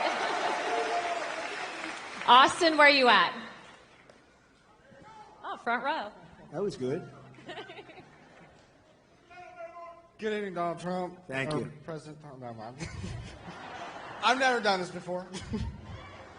I'm an active duty soldier here at Fort Liberty, and I want to start off by saying I'm here in personal capacity. You meant Fort Bragg, right? Yes. Fort Bragg. It's all right, No. Are you not? You're not a soldier now? No, I am a soldier. I'm currently active you are. duty. Okay. Good. But on a... Oh, shit, that gives out. I'm here in my personal capacity, not speaking on behalf of the Army or DOD in any way. Right. This week we saw the missiles flying into Israel from Iran and how impressive the Iron Dome is in protecting Israel. What are your thoughts on the Iron Dome for America? I love it. I love it. How can you? I love it. We're going to have it. One of the things I say, we're going to have an Iron Dome. Why shouldn't we have an Iron Dome? And you see how effective. So the other day, 287 big missiles, ballistic missiles, were shot into Israel. Every single one of them was taken down. Well, why shouldn't we have that? And it's all going to be made in the United States. You know, it was our technology. It's all going to be made in the U.S., and a lot of it's going to be made in a place called North Carolina, if you don't mind, okay? And I think I just learned the secret. Look, we're going to win. I believe you got to get out there, you got to vote and all that. But I think I just learned the secret to winning absolutely and by massive margins. I'm going to promise to you, as I said at the beginning, that we're going to change the name back to Fort Bragg, because I think when that word gets out, I just see this great-looking soldier just accidentally said Fort Liberty, and he got almost booed the hell out of the place. That was not good. Anyway, I believe it's absolutely something that we want to have for safety, and we're a target for a lot of different places. I listened to Biden yesterday. You know, since I went under the wing, I used to go under the wing of the aircraft. Nobody ever did that before. I did. All of a sudden, Biden started, but he only takes like a half a question. Usually can't answer it. But they asked him, what do you think about Iran? Would you hit Iran? And he goes, as long as they don't hit the nuclear stuff. That's the thing you want to hit, right? I said, I think he's got that one wrong. Isn't that what you're supposed to hit? I mean, it's the biggest risk we have. Nuclear weapons, the power of nuclear weapons, the power of weaponry. You know, I rebuilt the entire military. Jets, everything. I built it, including nuclear, and I hated to build the nuclear, but I got to know firsthand the power of that stuff, and I'll tell you what, we have to be totally prepared. We have to be absolutely prepared. But when they asked him that question, the answer should have been, hit the nuclear first and worry about the rest later. And that's where they should. That's what if they're going to do it. If they're going to do it, they're going to do it. But we'll find out whatever their plans are. But great question. Thank you very much. Thank you. Thank you, Appreciate Austin. Mr. President, I don't think you get enough credit for what you did with the Abraham Accords. I mean, that really was historical. I agree. I agree. But realistically, because of the failed foreign policy out of this current administration, we are on the verge of World War III. When you get back in office, what are you going to do to change it? So a lot of things are happening very fast, and, we could end up in World War III before we get there. The way it's going right now, look at Russia with Ukraine. That's a disaster. Look at the Middle East. It's exploding all over the place. And we have people that, look, we have a president that he spends most of his time on the beach sleeping. I never saw a guy could sleep in front of a camera. Does anybody think of it? I don't sleep that much. I toss and turn. I think. I'm always thinking. Do you ever do that? You're sweating and you're thinking and you're trying to figure out how to beat this one, that. Look, how to make our country great. But I toss and I turn. This guy just falls asleep on the beach like there's nothing to it. I wish I had that ability. That's one ability he has that I do not have. And I wouldn't mind having it. I could use a little extra sleep. But we are going to do things with our country. We just have to be respected again. Viktor Orban, he's, the fake news, a lot of fake news back there, by the way. But the fake news, they call him a strong man. He's the head of Hungary. And we have, and he's, a very strong guy, very tough guy. But, I mean, more than anything else, a very smart guy. And they said, why is the world blowing up? You have the Middle East is blowing up. You have Russia, Ukraine. That could lead to catastrophe. You talk about nuclear weapons. That could be a total catastrophe. Why is it? He said, if you put Trump back in the White House, it's all going to end. You're going to have peace. We had 4 years. We didn't have any wars. We didn't have any terrorism. We didn't have anything. And I won't tell you exactly what he said. Maybe I will. He said because they were afraid of Trump. I don't want to be the one saying that, but they were probably afraid of me because they think I was crazy. And that's a good thing to think, right, soldier? They said, this guy is crazy. But no, he said that you put Trump back in the White House, you're not going to have all of that stuff is going to heal. October 7th would have never happened. The attack on Israel would have never happened. Remember, Iran was broke. They weren't giving money to Hezbollah. They weren't giving money to anybody, any of these They call them delegates of terror, a lot of different names, but it's always of terror. And there was no money for Hamas. And now you look, because you were such a big part of it, we had no attacks, we had no terrorism, we had no nothing. For 4 years and I wanted to talk about it during the 4 years, but that's never smart, right, Robert? That's never smart to do. So I didn't, but I talk about it a lot now. We had no attacks, we had none of this stuff going on. We defeated ISIS, by the way. We took ISIS, we defeated them in 4 weeks. It was supposed to take 5 years. I rebuilt the military, and we had a military, and we have great generals, not the television guys, by the way, the real generals. I'm talking about like Raisin Cane, General Raisin Cane. You know who that is? But we defeated ISIS quickly. It was supposed to take 5 years. We did it in 4 weeks. We have a great military. And we have a military that's not woke. You may have a few people on the top that are woke, and we're going to get rid of them so damn fast, your head's going to explode.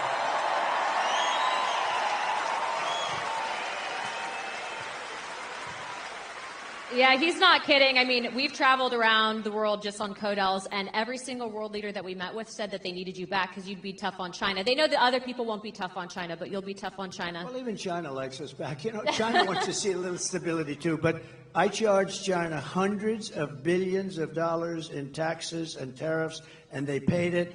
And frankly, we had a good relationship with President Xi, but they paid hundreds of billions of dollars. No other president got them to pay 10 cents. Not literally, not 10 cents. Got hundreds of billions of dollars. And you know what? More importantly, they respected your country. They don't respect us anymore. They respected your country, and they'll respect us again. Amen, sir. Peace through strength. Our next question is from Sarah. Sarah is a VA advocate. Sarah, where are you at? Oh, perfect. Hi, Sarah. You good? We're working now? As you know, you talked about Walter Reed, sir, and I'll just say my husband is one of the most catastrophically wounded surviving service members, and you visited with him there many times. Wow. And this past so good. July, you saw him in Charlotte. Yes, sir. Is he here? No? Not tonight, but you just saw him this summer, so he was so happy to see Good. you this That's summer. great. Yes, sir. Yes, sir. But I want to talk about all the advancements you made for community care, and you empowered veterans to choose their own providers. And Secretary Wilkie. And I was so proud to stand with you many times in the White House as you signed historic legislation and executive orders to take care of our military and veteran families. We've watched that community care access where a veteran can choose his or her own provider. We've watched that be actively limited and actively rolled back. President Trump, how are you going to bring that back as a day one priority and give veterans the choice for the best medical care back again? It's such a great question, and thank you. And what a good wife that is, and I'll bet your husband's great. You love your husband, right? You know, the people like you, what is your first name? Sarah. People like Sarah are so important to our country because they take care of people that are great heroes, real heroes, and they take care. And if they didn't take care, or the hospitals would be unable to do it. They just would be there. Right now, I mean, with all of the migrants have taken over our hospitals. They've taken over our schools. We don't have anything, but people like Sarah, the job they do is incredible, and they do it out of pure love. They don't do it for any other reason. They do it out of pure love, and we have to help them. We have to help them because the medical costs would be unaffordable by our nation. It would be totally unaffordable. And it was better before, and I heard it sliding. I spoke with Robert before, and who did, by the way, an incredible job. You did an incredible job. Stand up, please.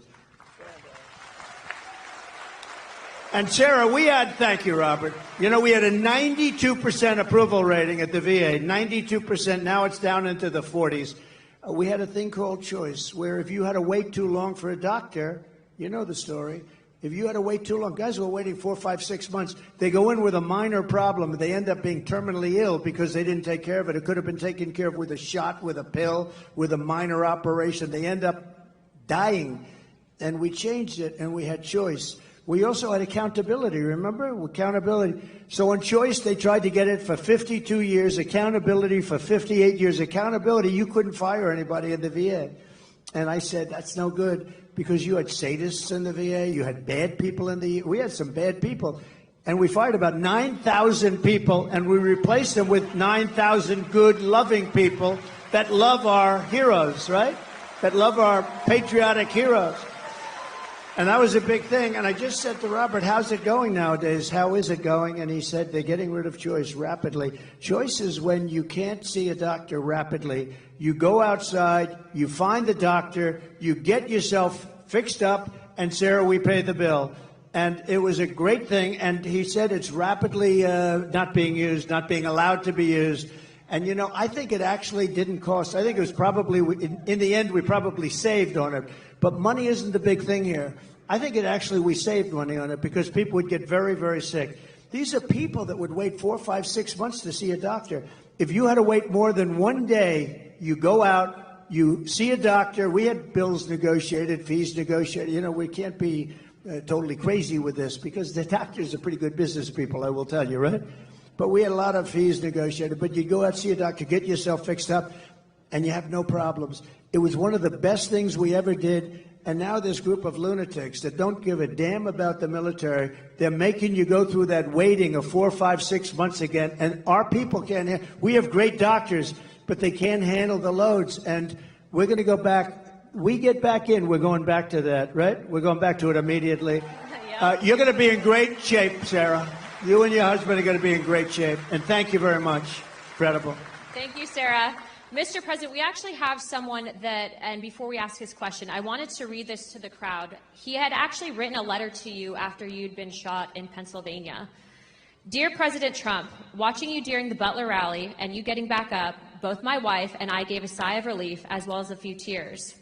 I would be honored if you would accept this small token that I received as a young Marine in Vietnam. My wife and I both thought it appropriate. God bless you, your family, and the United States of America. Sincerely, Dwight. Dwight, where are you at?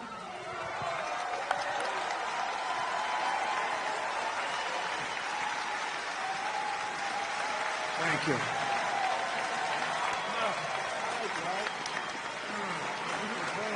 Whoa.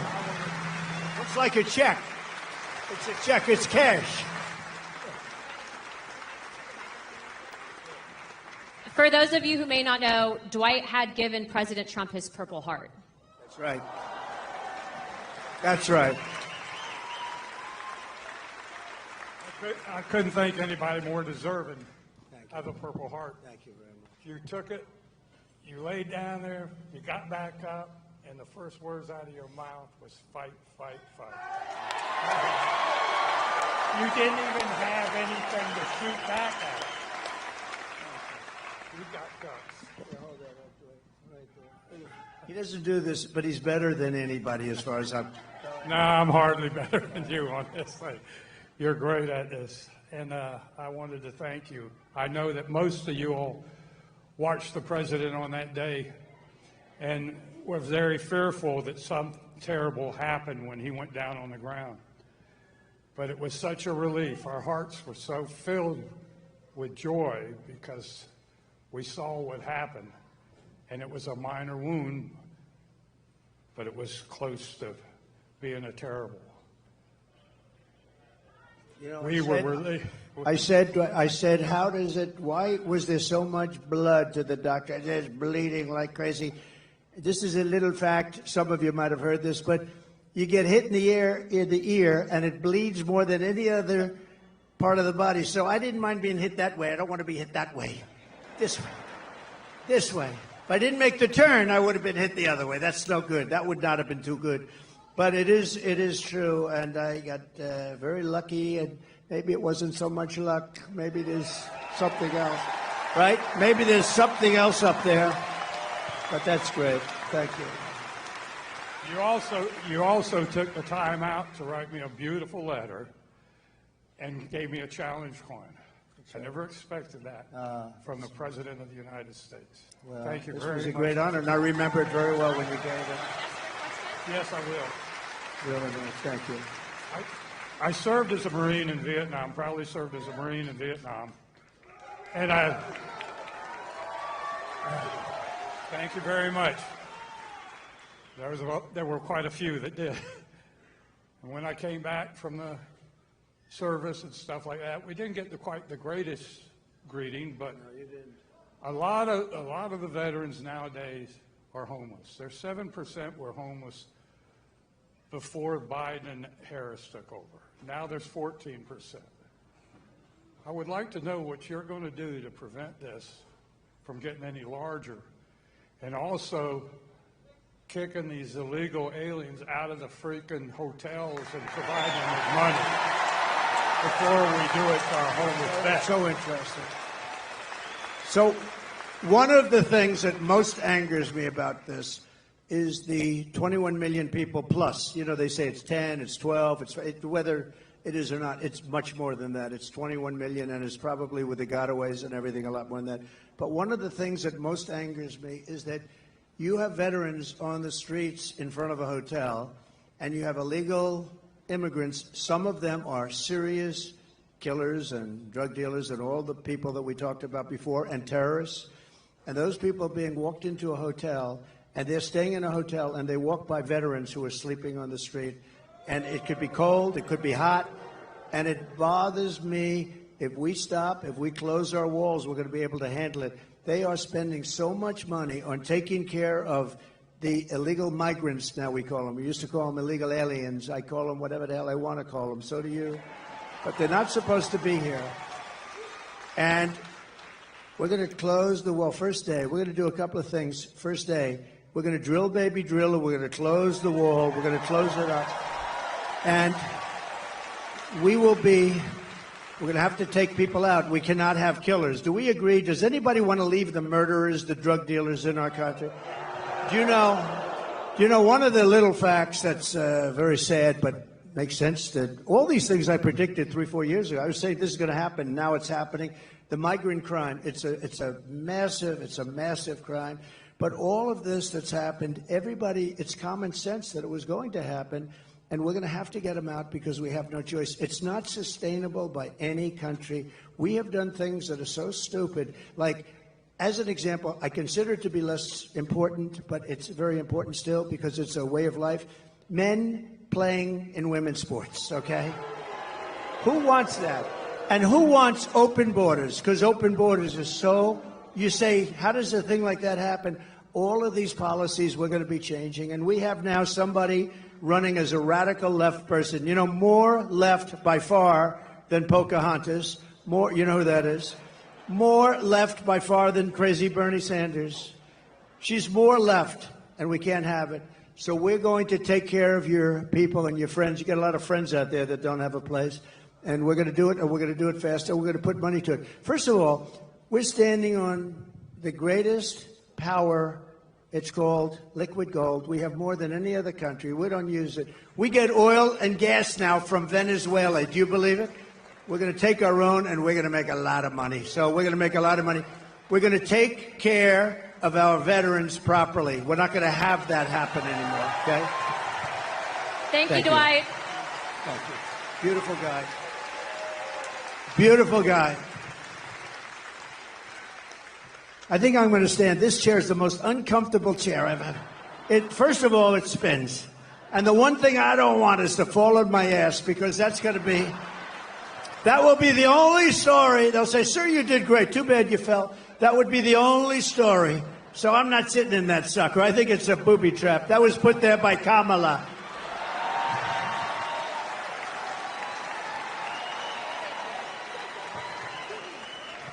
Well, that brings me to my next question. So you're talking on immigration and border security. So we all know that that's tied to national security. And the one thing that ticks me off is you have Kamala Harris, who runs on the fact that she's a minority woman. But yet she's done nothing about the 300,000 migrant children that have gone missing. Just real quick, how many parents are in this room? How many women are in this room that support Trump? As mothers, grandmothers, sisters, wives, would you ever tolerate children being trafficked? If you were in Kamala's position, wouldn't you have stopped that? President Trump, you've done more for not just the Hispanic American community, but I think women in this country. Not just, I'm just going to toot his horn for a second. He's put women in positions of power, but the media won't cover that. They won't because it doesn't fit their narrative. They want women to hate them, but guess what? We don't hate them, we love them, don't we? But I don't do it. I don't do it really for a pure, really great reason. I just do it because I want results, and I just find women to be smarter than men. Does that make sense? Men, you don't mind I do that every once in a while. It's not bad. Thank you. Thank you. Well, Mr. President, to follow up on that question, as a grandfather and a father, what are you going to do to stop the trafficking of women and children in this country, and specifically with the migrant children as well? So we had it down to the lowest number. You saw that on the graph. That included drugs. It included trafficking in women, mostly women and children. But you mentioned a number. It's, to be exact, 325,000. Now think of that. You could fill up the biggest stadiums many times with this. 325,000 children are missing during the Biden reign. Now let's say her, because they made her, and you know it's funny, when you say Harris, right? Nobody knows who the hell I'm talking about. You say the Harris team, who nobody knows. So you have to say Kamala. So Kamala. But Kamala and Biden, 325,000 just during this almost 4-year reign. That's missing, but many of them are dead. Many of them are in sex slavery. Many of them are slavery, period. And they're gone, and never to be seen probably by their parents again, never to be seen. Their parents are all over the world looking. They're looking for them. And what we've done here is so horrible. 325. Can you imagine if that were me, where they were missing? This would be the biggest story. The fake news media never talks about it. You know what they're not talking about? And you know, Anna, you know what they're not talking about? They're not talking about something else that's very important. They are doing, this is Katrina, they are doing the worst job on a hurricane that any administration has ever done, and these people don't want to talk about it. They don't want to talk about it. People are saying it's the worst job, and you people know it. A lot of you people know it because you're here, but they've done the worst job. Kamala has done the worst job, and it's really like her because she was put in charge. Now she said, I wasn't the border czar. They shouldn't call. Well, she was always the border czar. She never went to the border until a little while ago. And then she made a speech like, I'm going to start getting very tough. Why didn't she do it 4 years ago? You know, you could always say, why didn't? And all she had to do is leave our policies. We had Brandon Judd. We had Tom Homan. You know Tom Homan? I see him a lot. He's great, like Central Casting. He was great. All these people are great. We have great people there right now. But we have some tremendous people. And, you know, it's interesting with Border Patrol and ICE. It's really easier for them not to do their job, but they love the country. They really want to do the job. They're so disgusted when they have to let people, and you look at some people, you know they're criminals, and they have to let them go walking right by into our country. No, we're going to straighten it out. It's going to be straightened out right. But 300, remember this number, 325,000 children are missing. That means many dead are missing during this administration. And that's almost unthinkable, and I can just imagine if that were us, it would be the worst story. They never talk about it. And the other story they don't talk about, and I'm doing this because we're on all that television, look at all that television. The other story they don't talk about is what a rotten job they're doing in North Carolina and other places with respect to the hurricane. They are doing a terrible job.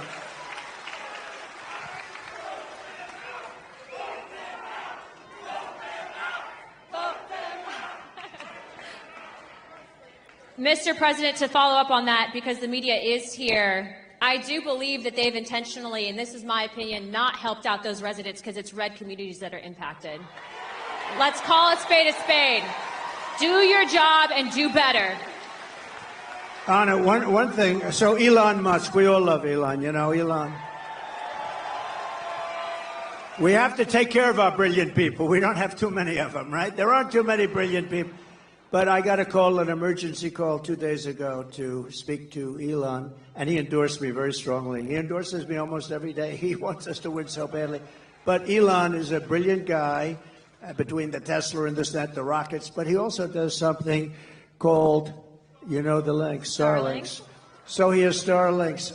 Now, I'm not too familiar with it. All I know is it's really supposed to be great. So they call because in North Carolina and parts of and a little bit Georgia, but in parts of North Carolina, every line is down. There was no calls, no anything. Nobody could get through to anybody. And I got a call from a big person in North Carolina. Could you possibly call Elon Musk because we need help with Starlinks? Could we get Starlinks, really?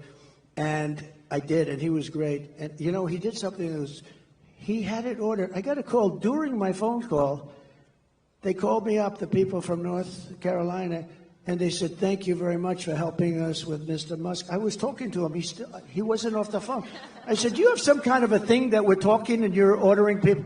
This was the craziest thing. No, he's like, I'm talking. So, Elon, thank you very much. I appreciate it. I'll see you. He's going to Butler tomorrow. Elon is going to Butler. But I asked him about Starlinks. Would you be able to get a certain section of Georgia? They're going to fly them in with helicopters and everything else. Would you be able? And as I'm talking to him, they're calling me on the other line, thanking me for getting it. So I got to ask him what the hell that was all about, right? He's probably got some little contraption that he's going like this as he's talking to him. He's incredible, that guy, I'll tell you. But he got a tremendous for Georgia and for North Carolina, the Starlinks. Here's the one thing they have to do. They have to distribute it. They have to get it out there. He got it here, but they have to get it out there. They're not getting it out. That's FEMA. They've got to get it out. So important. But he's really done a great job, so we appreciate it. Thank you, Mr. President. Thank you for all you're doing continuously. Our next question is from Pete, who is a Marine Corps veteran, and his question is going to be covering the withdrawal of Afghanistan. Pete?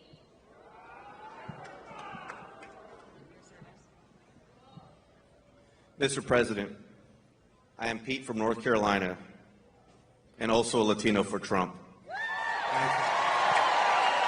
I knew I liked him. And I proudly served in the United States Marine Corps, first as enlisted, that's great. then as an officer.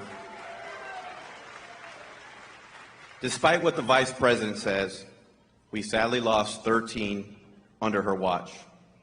It sickens me, many of my fellow Marines, as well as my friend, Lieutenant Colonel Scheller. There has been zero accountability for the terrible withdrawal. What will you do to make sure we have accountability for what happened? Okay, it's great. It's like, I know more about that subject than any subject we spoke about because I think it was the most embarrassing moment in the history of our country. There was never anything. I don't think Putin would have gone in and invaded Ukraine if that didn't happen. He saw that. He said, hey, these people are stupid people. They're idiots. And, they only respect power and force. When they saw that, by the way, if I were president, Putin would have never done it, period. And you would have never had the attack, and you wouldn't have had inflation, and you wouldn't have had the problem that we're talking about. Because, I had it down to 5,000. I was getting out. They were there for 20 years. But a couple of things were done wrong. Number one, they should have kept the military base, right, Bagram? So you have a military base, one of the largest bases in the world. We left it. It's 1 hour, forget about Afghanistan, it's 1 hour away from where China makes its nuclear weapons, okay? You got to keep that, and they didn't. They fled, they left. We had, as you know, 18 months. I called up Abdul. Abdul is the head of the Taliban. That's the ones that do the shooting, okay? Not the Afghans. It's called the Taliban. And the press said, why would you call him? Because that's where the shooting is. And I called him up. We didn't have, it was nasty. We didn't have one soldier killed because they were killing a lot of our soldiers, the snipers, and a lot of them with the Obama-Biden administration before I got there, and a lot of them. And I called them up, had a rough call. And after that call, we didn't have one soldier killed for 18 months. We didn't have one soldier shot at for 18 months. And then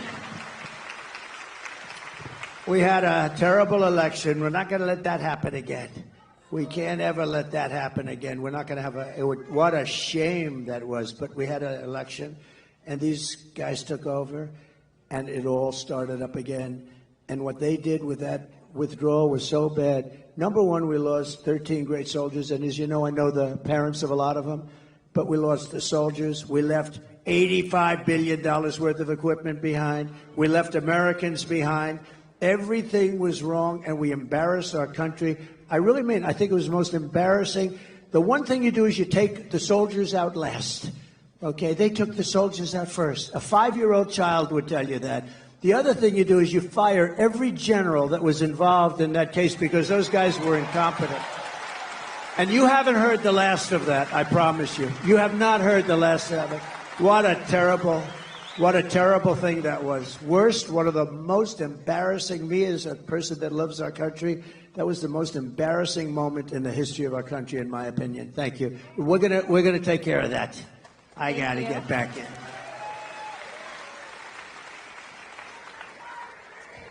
Mr. President is such a good title for him, isn't it? You do know she's a congresswoman, right? And a highly respected one. She's actually a killer with her husband and the most beautiful baby you've ever seen backstage. But she's a congresswoman from Florida, and I have to say she's a highly respected person. Thank you, Mr. President. Thank you. Mr. President, our next question is from Terry in regards to military pay, and Terry is from the 82nd Airborne.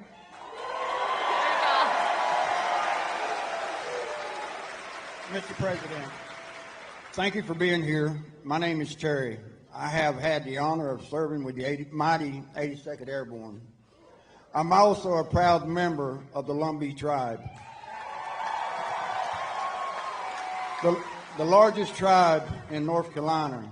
We have one of the highest percentage of military service in the nation, a higher percentage of the overall population. My question, sir, is about the military pay. You provided the largest pay raise in history to our military. Unfortunately, we have seen inflation skyrocket, and more service members and veterans are on fixed incomes and are finding it hard to pay for basics like grocery. What will you commit to increase military pay and bring down prices?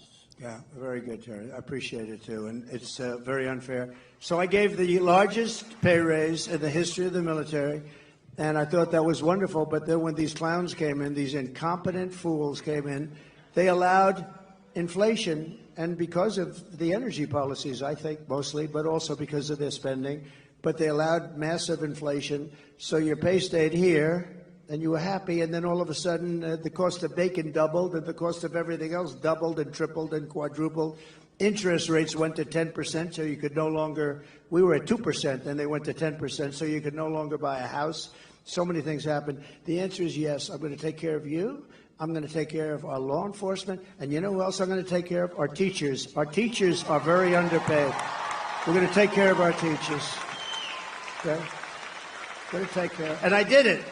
I felt strongly, but you know, the fact is that they got wiped out. What we gave you got wiped out by their inflation that they should have never had. That's another thing. You would have never had inflation because it was caused largely by really dumb energy. The energy went through the sky. That brought everything with it. So we're going to take care. But law enforcement also, and your teachers, okay? Thank you, Mr. President. We now have time for one last question. So our last question. Make this a good one. Our last one comes from Matthew. Matthew? He was an F-15 pilot. I won't hold that against you.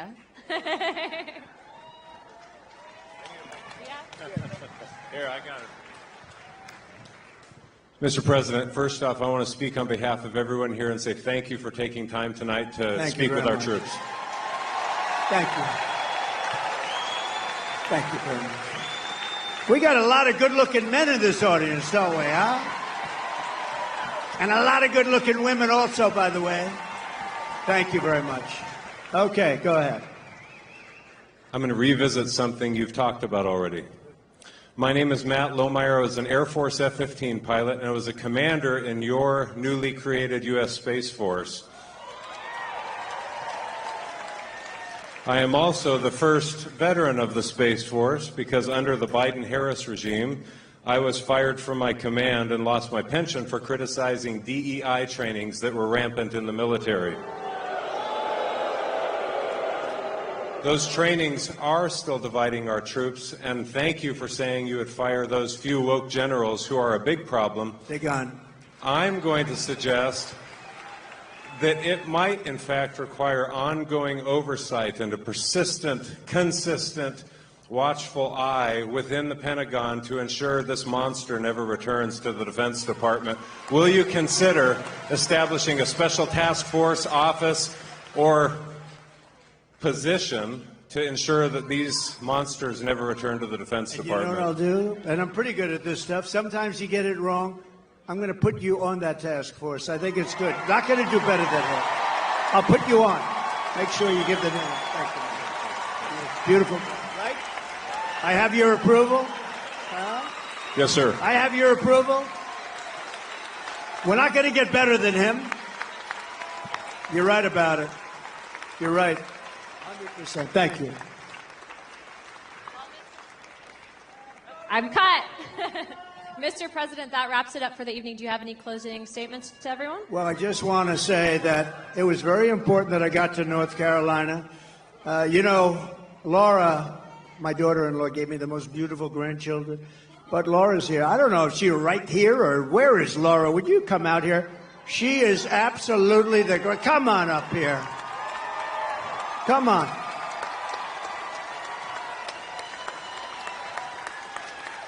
She comes from right around here, and she loves this state. And you better be careful because I'm going to blame her if anything happens in this state. That's true. I said, I'm going to blame but we're going to win North Carolina, are we not?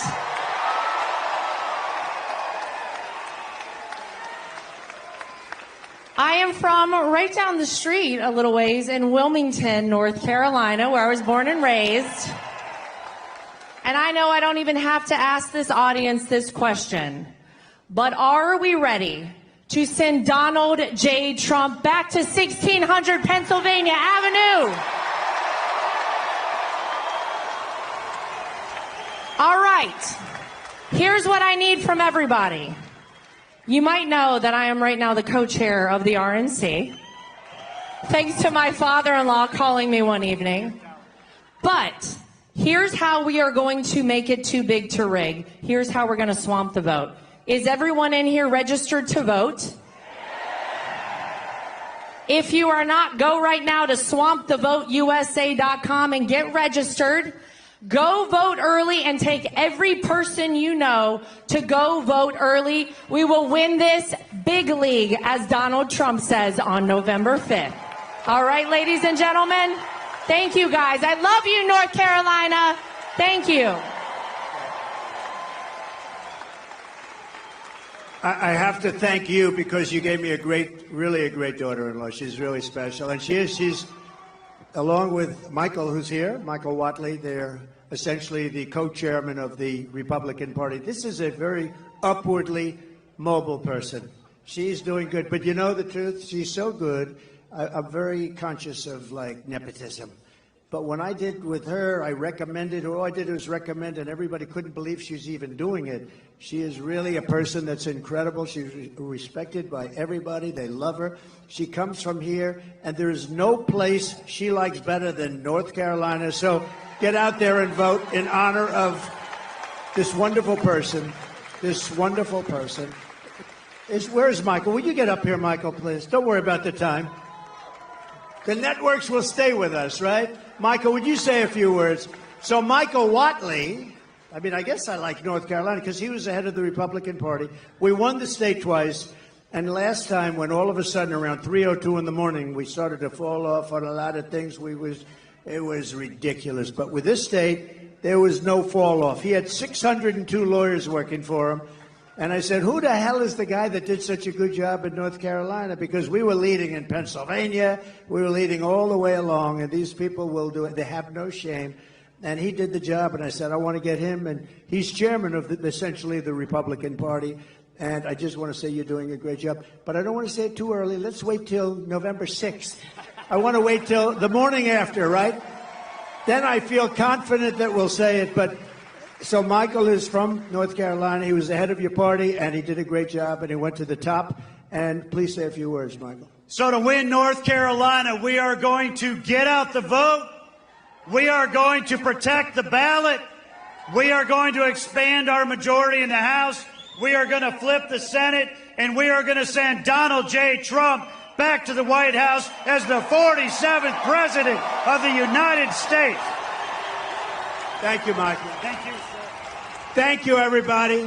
Thank you. Thank you, everybody from Fort Bragg. Thank you.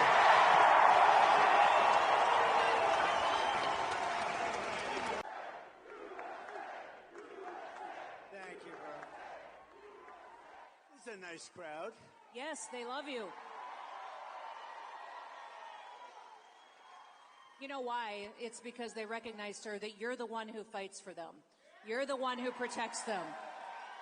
And you know what else? They fight for themselves, and they've been fighting for a long time, and we're going to make your fight easier. It's very important. We'll make it easier. Because what's happened to our country in the last almost 4 years now, it's hard to believe, but if you look at the borders, if you look at inflation, you look at the Afghanistan disaster, the most embarrassing time in the history of our country. I think the most embarrassing moment in the history of our country, Afghanistan, the way they did, not getting out, I was getting out with dignity, strength. The way they got out was the most embarrassing thing that ever happened. Probably led to Putin going into Ukraine. Probably, he looked at it, he said, these people aren't very good, are they? He would have never done that with me. So, you know, we're all in this together. We got to win the election November 5th. Yes. And, sir, he has never yet called those Gold Star families to express his grief for the people and the soldiers that we lost that day. And who controls that airstrip now? China. China. Yes. No, they have, you know, China took over. And one of the things, get out, we were there like for 20 years. I said, what are we doing here? So we get the hell out. But, you know, I had a talk with the Taliban, and we didn't lose one soldier in 18 months until this catastrophe happened when they took over. But, you know, one of the things we, aside from everything else, we spent billions of dollars years ago to build a big air base. And you knew that one from your own time. Yes, I did. A big one, a really good one, powerful runways, long runways. And you know what happened? I'll tell you, they gave it up. And it was 1 hour away from where China built, forget about Afghanistan, 1 hour away from where China builds its nuclear weapons. Would have been very nice to have. And China now occupies that air base. So it's terrible. It's terrible. It is. Mr. President, as you can see, we've got a lot of American patriots here tonight who want to ask you some questions. Good. If you don't mind, we'll move into that portion of the town hall tonight. Let's go to our first question. Our first question is going to be from a man named Reed. And Reed, I'm not certain where you are. Where's Reed? There he is. Hi, Reed. There he is, over there. Nice looking guy. And Reed, I believe you're a Navy SEAL, correct? No. No. Okay, I got that wrong. All right, thank you very much. Good evening, Mr. President. My name is Reed. Hi, Reed. I'm a single father and Iraq War veteran. I dream of owning a home for me and my son, but mortgage rates under the Biden-Harris administration have made that impossible. What can you do to help make home ownership affordable again? All right, good. It's a great question, and a lot of people have this question. First of all, it's too expensive to build the homes, and they're building them, and they cost a fortune, and 30% of the cost in some locations is the cost of, like, planning and certificates and a lot of nonsense they do. They make you go through hell and it takes years to get them, zoning approvals, all of the approvals you need. We're going to get rid of a lot of that, but most importantly, we're going to get interest rates brought way down. You know, we had interest rates at 2%, and now they're 10% and you can't get the money. We had 2% and there was plenty of money for everybody. And, you know, I call the home part of the American dream. We're going to create the American dream for young people and for older people, too, by the way. We're not going to forget. I mean, I happen to be a very young man, but we're not going to forget the older people. We're not going to forget the older people. By the way, no tax on Social Security benefits for the older people. For those. I guess, you know, somebody said, oh, he's got a conflict of interest because he benefits by that. I'll give mine up if I save tax. But, no, we're going to do that for the older people. That's a big deal because you've been eaten alive with inflation, and all I'm doing is getting you back to even. I think when we do that, we're probably just getting you. You know, you have fixed income, and you went up numbers like 30, 40, 50, depending on what they include. You know, they like to say it was a 20% increase. It wasn't. It was 30, 40, and 50, depending on what they want to include. So we're going to do that. But, Reed, getting back to you, we're going to drill, baby drill. We're going to have so much energy. And we're going to bring prices down because, you know, your prices are up. Don't forget, the damage is done. We have the worst president and the worst vice president in the history of our country by far. And let me tell you, she is worse than him. And he's actually, I didn't think I'd ever say this about anybody. She's actually, you take a look at it, she's more dangerous than him, but he's actually smarter than her. I never thought I'd say that. I never thought I'd say that.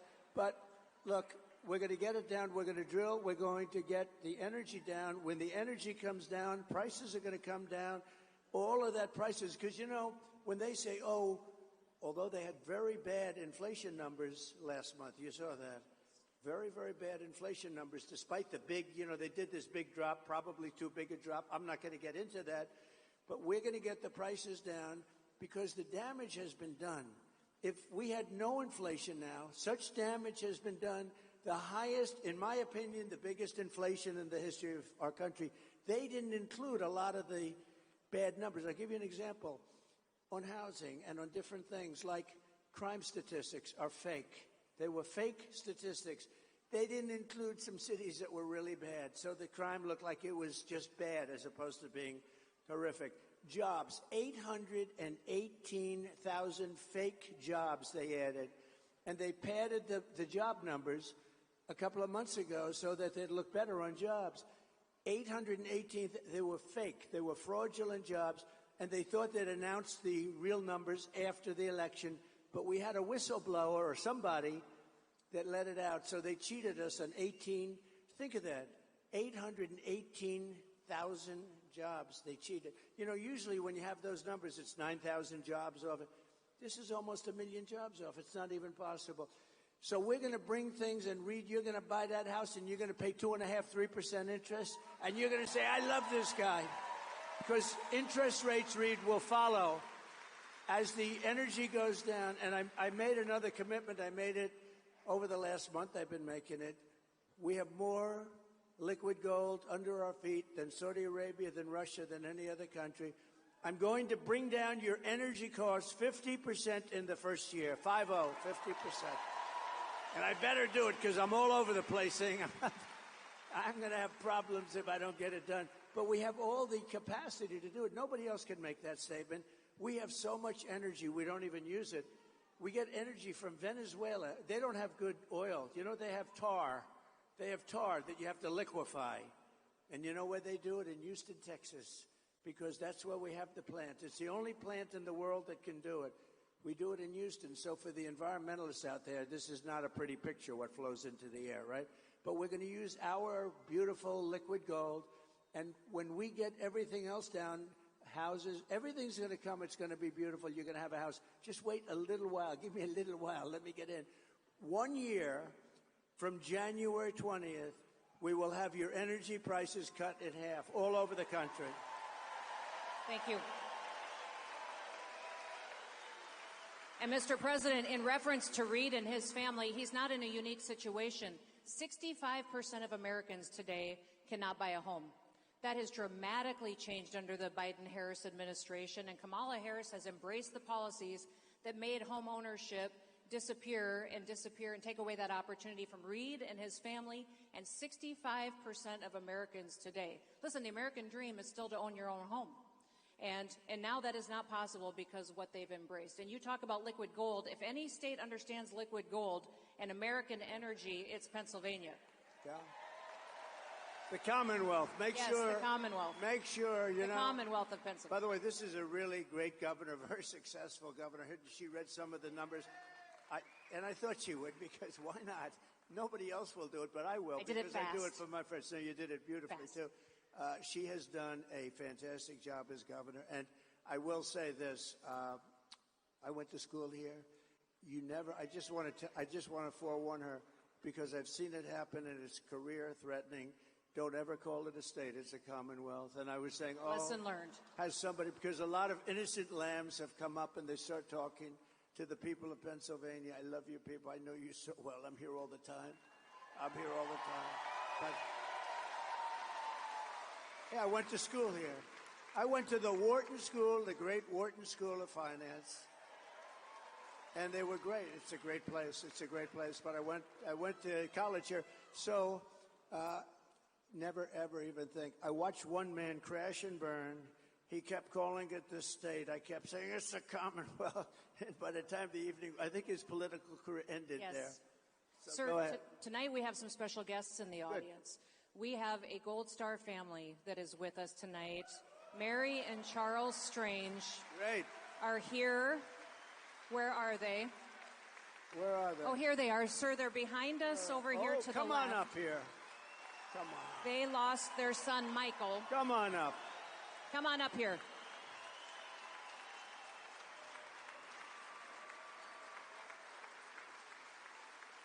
It's a little harder to get up since I got shot. They've made it more difficult. Perhaps that's the way it's supposed to be. Sir, they lost their son, Michael.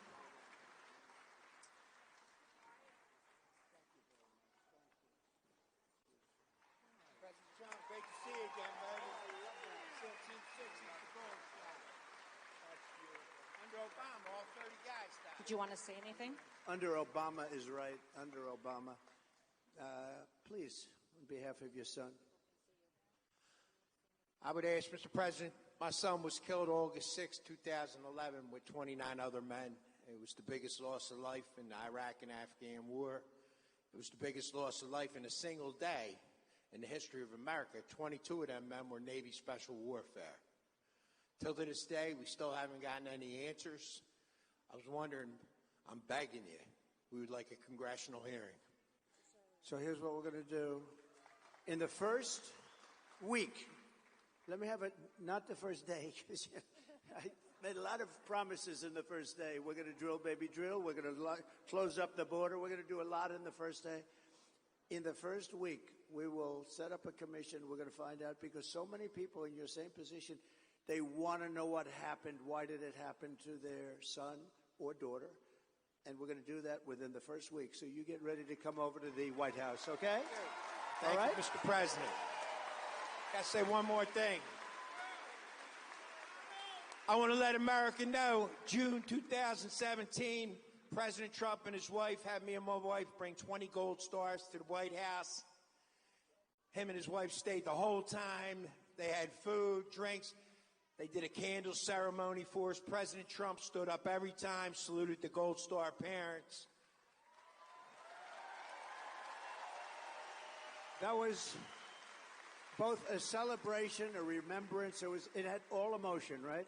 They were happy, they were sad, they were devastated, but they remembered their beautiful boy, right? Yes. Their beautiful boy, and we're not going to forget.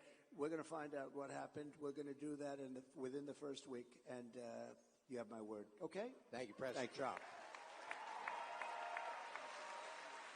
Good man. Good man. Oh, I agree.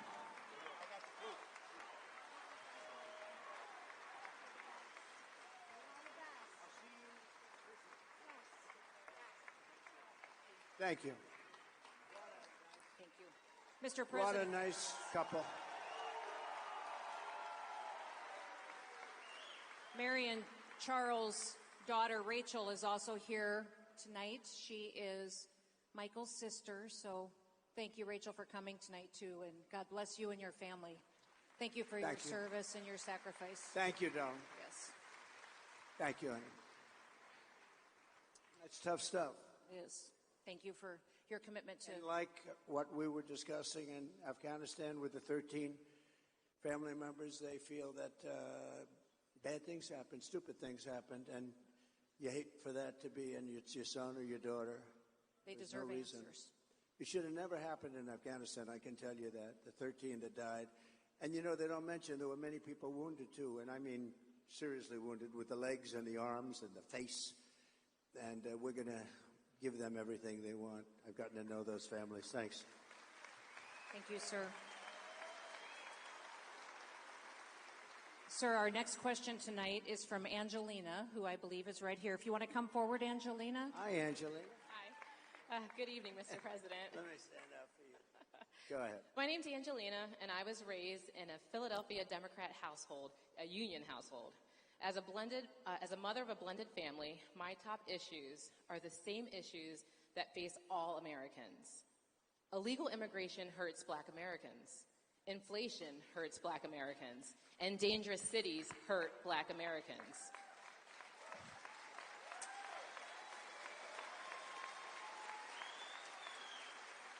Like my fellow Americans, my grocery bill has not gone down. Everything is still so very expensive.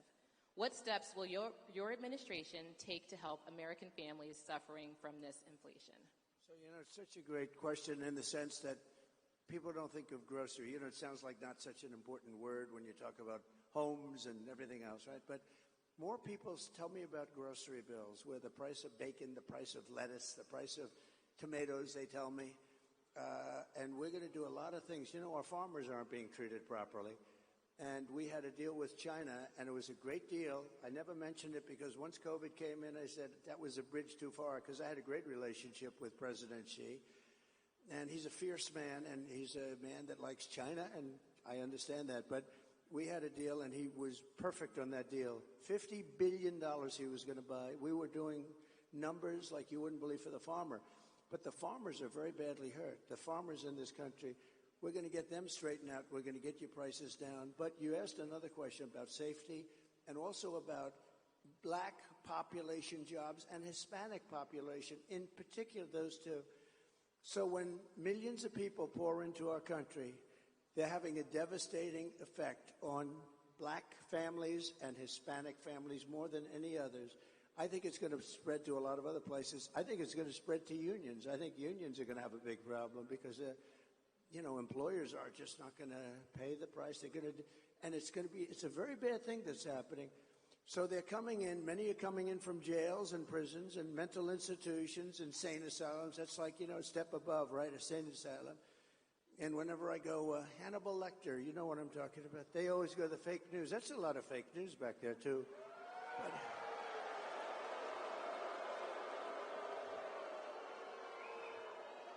they always mention, it's a way of demeaning. They just say, Hannibal Lecter, why would he mention? Well, you know why? Because he was a sick puppy, and we have sick puppies coming into our country. I figure that's better than wasting a lot of words. You just say Hannibal Lecter, we don't want him, but they always sort of say, why would he say that?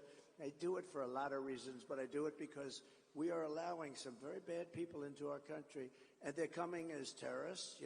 You saw the other day, last month, they had the record number of terrorists. I had a month, and I love Border Patrol. Did you see they gave me a full endorsement 2 days ago? Border Patrol. The Border Patrol, and they're great. And, they want to do their job. They don't want to let these people come in. They look at them. They can tell. They can look at somebody, say good, bad. They say what's coming into our country now, it's having a huge negative impact on Black families and on Hispanic families and ultimately on everybody. And we're going to close that border so tight, it's going to be closed. And I said the two things I'm going to do. First, we're going to close that border, and people are going to come in. You want people to come in. We need people to come in. People are going to come into our country legally. It's so unfair. You have people that are waiting on a system, on a line, and they've been waiting on this line, how long? For years, 10 years, 12 years, and they study and they take tests, and then people come. I actually say, why don't you just come on across? I tell people that it's terrible, right? I said, go out. You're incredible. They say, what can I do to speed up the process? I say, you know what? Go to the southern border. I'll see you on the other side. It's so unfair. But we're going to have them come in legally. You have to see what they have to do. They take tests on, who was the first one here? What date was this? What does 1776 mean? All this stuff. And these other people are coming in, and they're affecting the school systems, and they're affecting the hospital system. I mean, if you take a look at what's going on in Springfield, Ohio, a town of 50,000 people, they've just added 32,000 people, illegal immigrants, and we're not going to put up with it, and we're going to take care of your costs are going to come down, and you're not going to have a problem with, because the biggest problem, and I'm hearing it from Black people, and to a lesser extent right now, but it'll be the same, Hispanic people. And I'll tell you what, our poll numbers have gone through the roof. With black and Hispanic have gone through the roof. And I like that. I like that. I like that. So we're going to take care of it. You will be, I'll tell you, if everything works out, if everybody gets out and votes on January 5th or before, you know, it used to be you'd have a date. Today you can vote 2 months before, probably 3 months after. They don't know what the hell they're doing. But we're going to straighten it all out. We're going to straighten that out, too. We're going to straighten our election process out, too. That's going to be important also. So thank you very much, darling. We're going to get it straight. Thank you. Thank you, Angelina. Mr. President, we had in the last year over 800,000 Americans lose their jobs in this country, but 1.2 non-citizens took those jobs. They're filling the jobs that Americans could have to provide for their families. And Kamala Harris has been in charge of this border. She is the one who has been the border czar, who has facilitated this invasion. I've always called it an invasion and a war zone down there because we see the criminals and the terrorists coming across. It is an invasion like we've never seen before. And, you know, if it was an invasion of people that deserve to come in or that will love the country, will be great. You know, she used to go around saying, they don't commit crime. Have you seen the gang from Venezuela, what they've done in Aurora, Colorado? But it's only a few, according to Martha Raddatz. According to Martha, it's just a few apartment buildings. And by the way, it's hundreds all over the country, and they're like me. They're in the real estate business, but they take it over with rifles. They take it over with a level of sophistication, because you know a lot about guns from where you come and you like it. And I'm a big protector of the Second Amendment. We've gotten totally endorsed. And if you think that's easy, it's not easy. But the NRA gave me total endorsement. I assume you got total endorsement. We have no choice. We have to have it. I mean, especially when you have, you know, it's amazing. These radical left lunatics, they want everybody to come into our country. Many of those people are criminals, and then they want to also take your guns away simultaneously. So they don't want your guns, but they want them to come in. So you need it for protection. You know, if somebody knows that you have a gun in your house, they say, let's go after somebody else.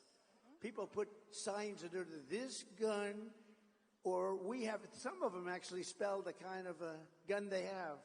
We have an AK-47 inside. And people say, you know what, let's just, and I knew about an AK-47 from a few weeks ago. And the AR-15, I know about that one too. I know a lot. But you know what? You have a lot of bad people out there, and you can't, you know, it just can't be a one-way street. You know one thing, because she wants to take your guns away. If you take them away, the bad guys are not giving them up. That's the only thing. I don't think the good people are giving them up either. You want to know the truth? But the bad guys are not giving up their guns. That's the only thing I know for certain, right? It's true. You're true. Your J.D. Vance did a fantastic job on Sunday morning, Is he calling doing out a the good fake job? news. Yes. For how they're trying to diminish the devastation that's going on in some of these communities. And Kamala Harris has facilitated losing 300,000 children as well since she's been in charge of the border. I always say that they're not missing children, that they are trafficked and kidnapped and murdered children because they've come across that border and we have no idea where those children are. And we know how devastating it is, what's happening to their lives right now with what she's facilitating. I think that, you know, all bad numbers, we have a lot of bad numbers. There's so much bad happened in this administration. It's disgraceful. You know, as an example, there'd be no war with Russia and Ukraine. There's no way. I get along very well with Putin. I fully understand what's happening. It was the apple of his eye. He used to talk about it. But I said, you're not going in. And he wasn't going in. It's only because of Biden. He looked at this guy. He can't even believe it. But the same with Ukraine. I got along very well with Zelensky, very well. In fact, he came to New York 2 weeks ago. He came to see me, and I got along very well with him. I'm going to negotiate that thing out. That is now a death trap. You have cities that are all down, those gorgeous golden domes, those magnificent domes are laying on their side all busted up after, I don't know, they're 1,000 years old or something, the heritage, what's happened there. But many more people are killed than they're reporting. They knocked down, that was my business, they have apartment houses that are really, they're like 3 blocks, city blocks long, not that tall, but pretty tall, and they are big, and they knock it down with a missile, and they say 2 people were slightly injured. You know, a lot of people, the number of people dying in the Ukraine-Russia war is a far greater number than anybody knows. And Biden has done nothing about it. He hasn't even spoken to Putin in over a year. Know nothing about it. And this is a war that has to end, and we're going to get that war ended. I'm going to try, and I think I can, get it ended as president-elect. In other words, before I even take over the White House. Got to stop the people from dying. They said to me, well, whose side are you on? I was interviewed by fake news, CNN, you know, fake news. Uh-oh, their camera just went off. Their camera just went off. No. Their camera just went off. Okay. It always happens. Whenever I point to them, immediately they turn off because they know it. But I was Caitlin Collins, a nice person, but Caitlin Collins is interviewing me, and she said, well, whose side are you on? I said, it's not a question of sides. I want people to stop dying, that's all. I want people to stop dying. And, you know, it was a very interesting thing because it was a CNN, it was like this, a smaller room, much smaller. This is a big room.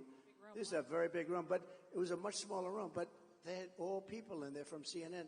Within the first 5 minutes, they were totally on my side because it's common sense. And we're now the party of common sense. I say it. We're conservative, but we're the party of common sense.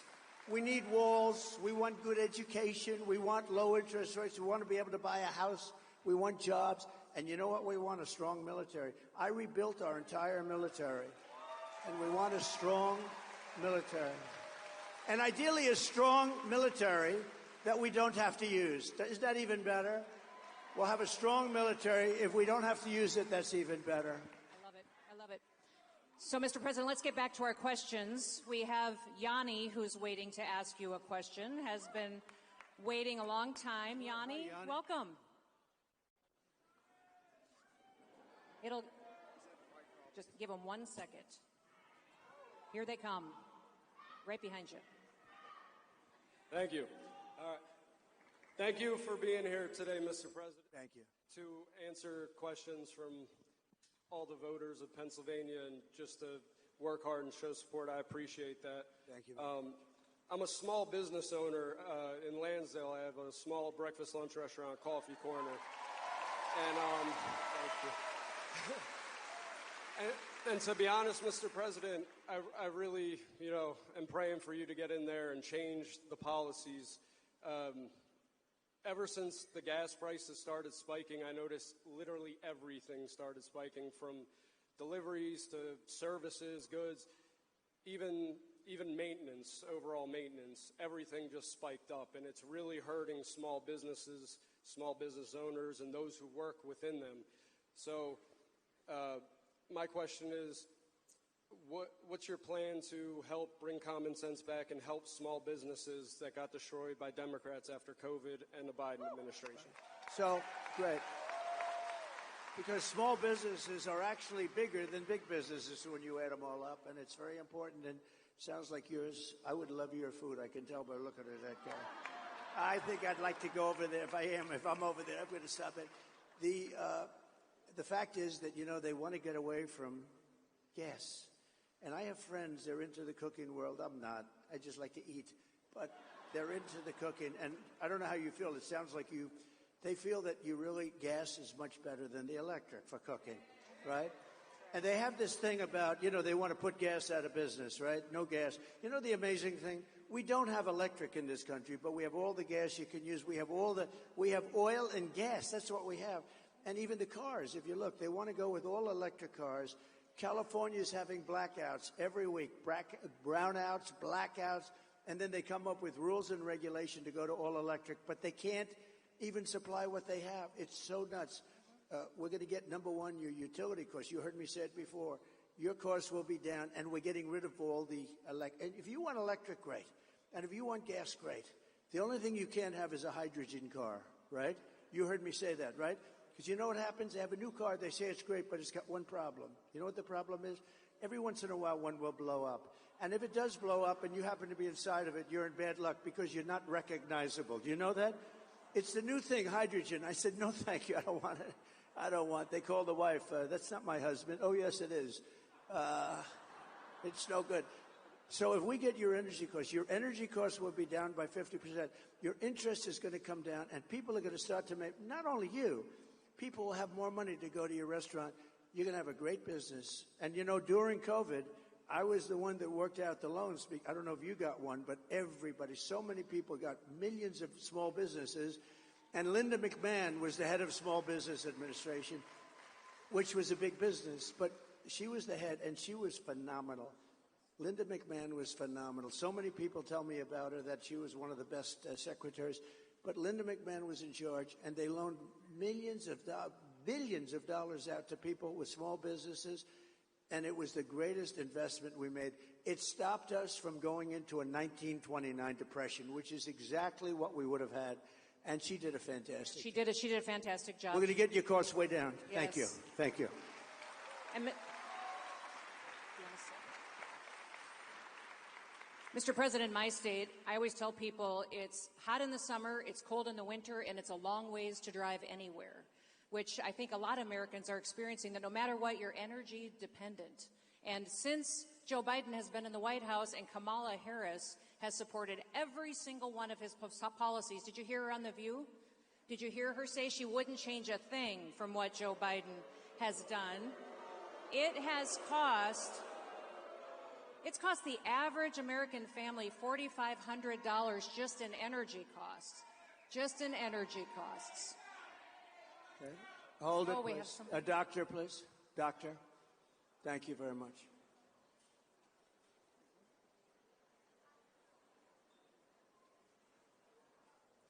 We have incredible people. They come here hours before, and it's a little hot. And so they're with us all the way. We got to respect them. And you take your time, doctor. Take your time. Thank you very much.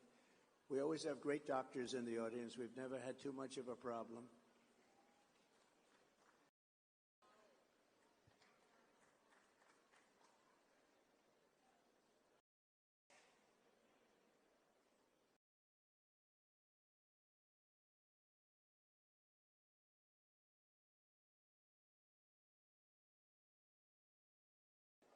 Look at the quality of care we have. It's incredible when you think, right? These people, first responders. Our first responders are amazing, the way they can do things so beautifully and quickly.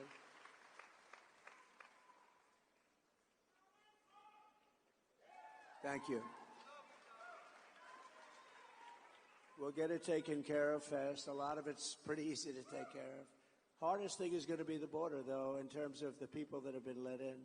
The people that have been let into this country, what they're doing, where do they come from, what are they doing, what's their thought process when they allow a thing like that to happen? Let's wait till they take care of this incredible person who I guarantee you is a great patriot. I guarantee it. Everybody in this room is a patriot.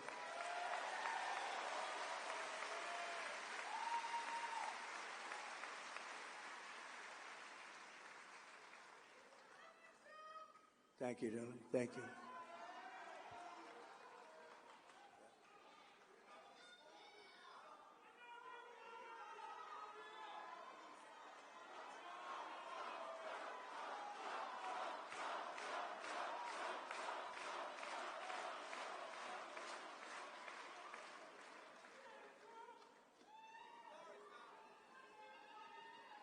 Some problems. Some problems. That looks a little bad. That looks a little bit bad.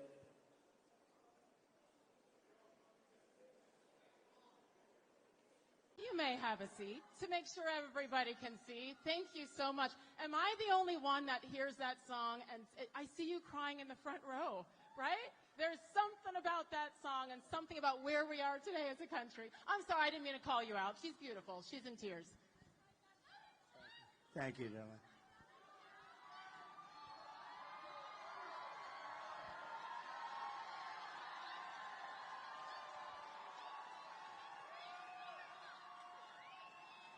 I would like to point out, and I mentioned it briefly, but the fact that Mr. President rushed here from a McDonald's in suburban Philadelphia.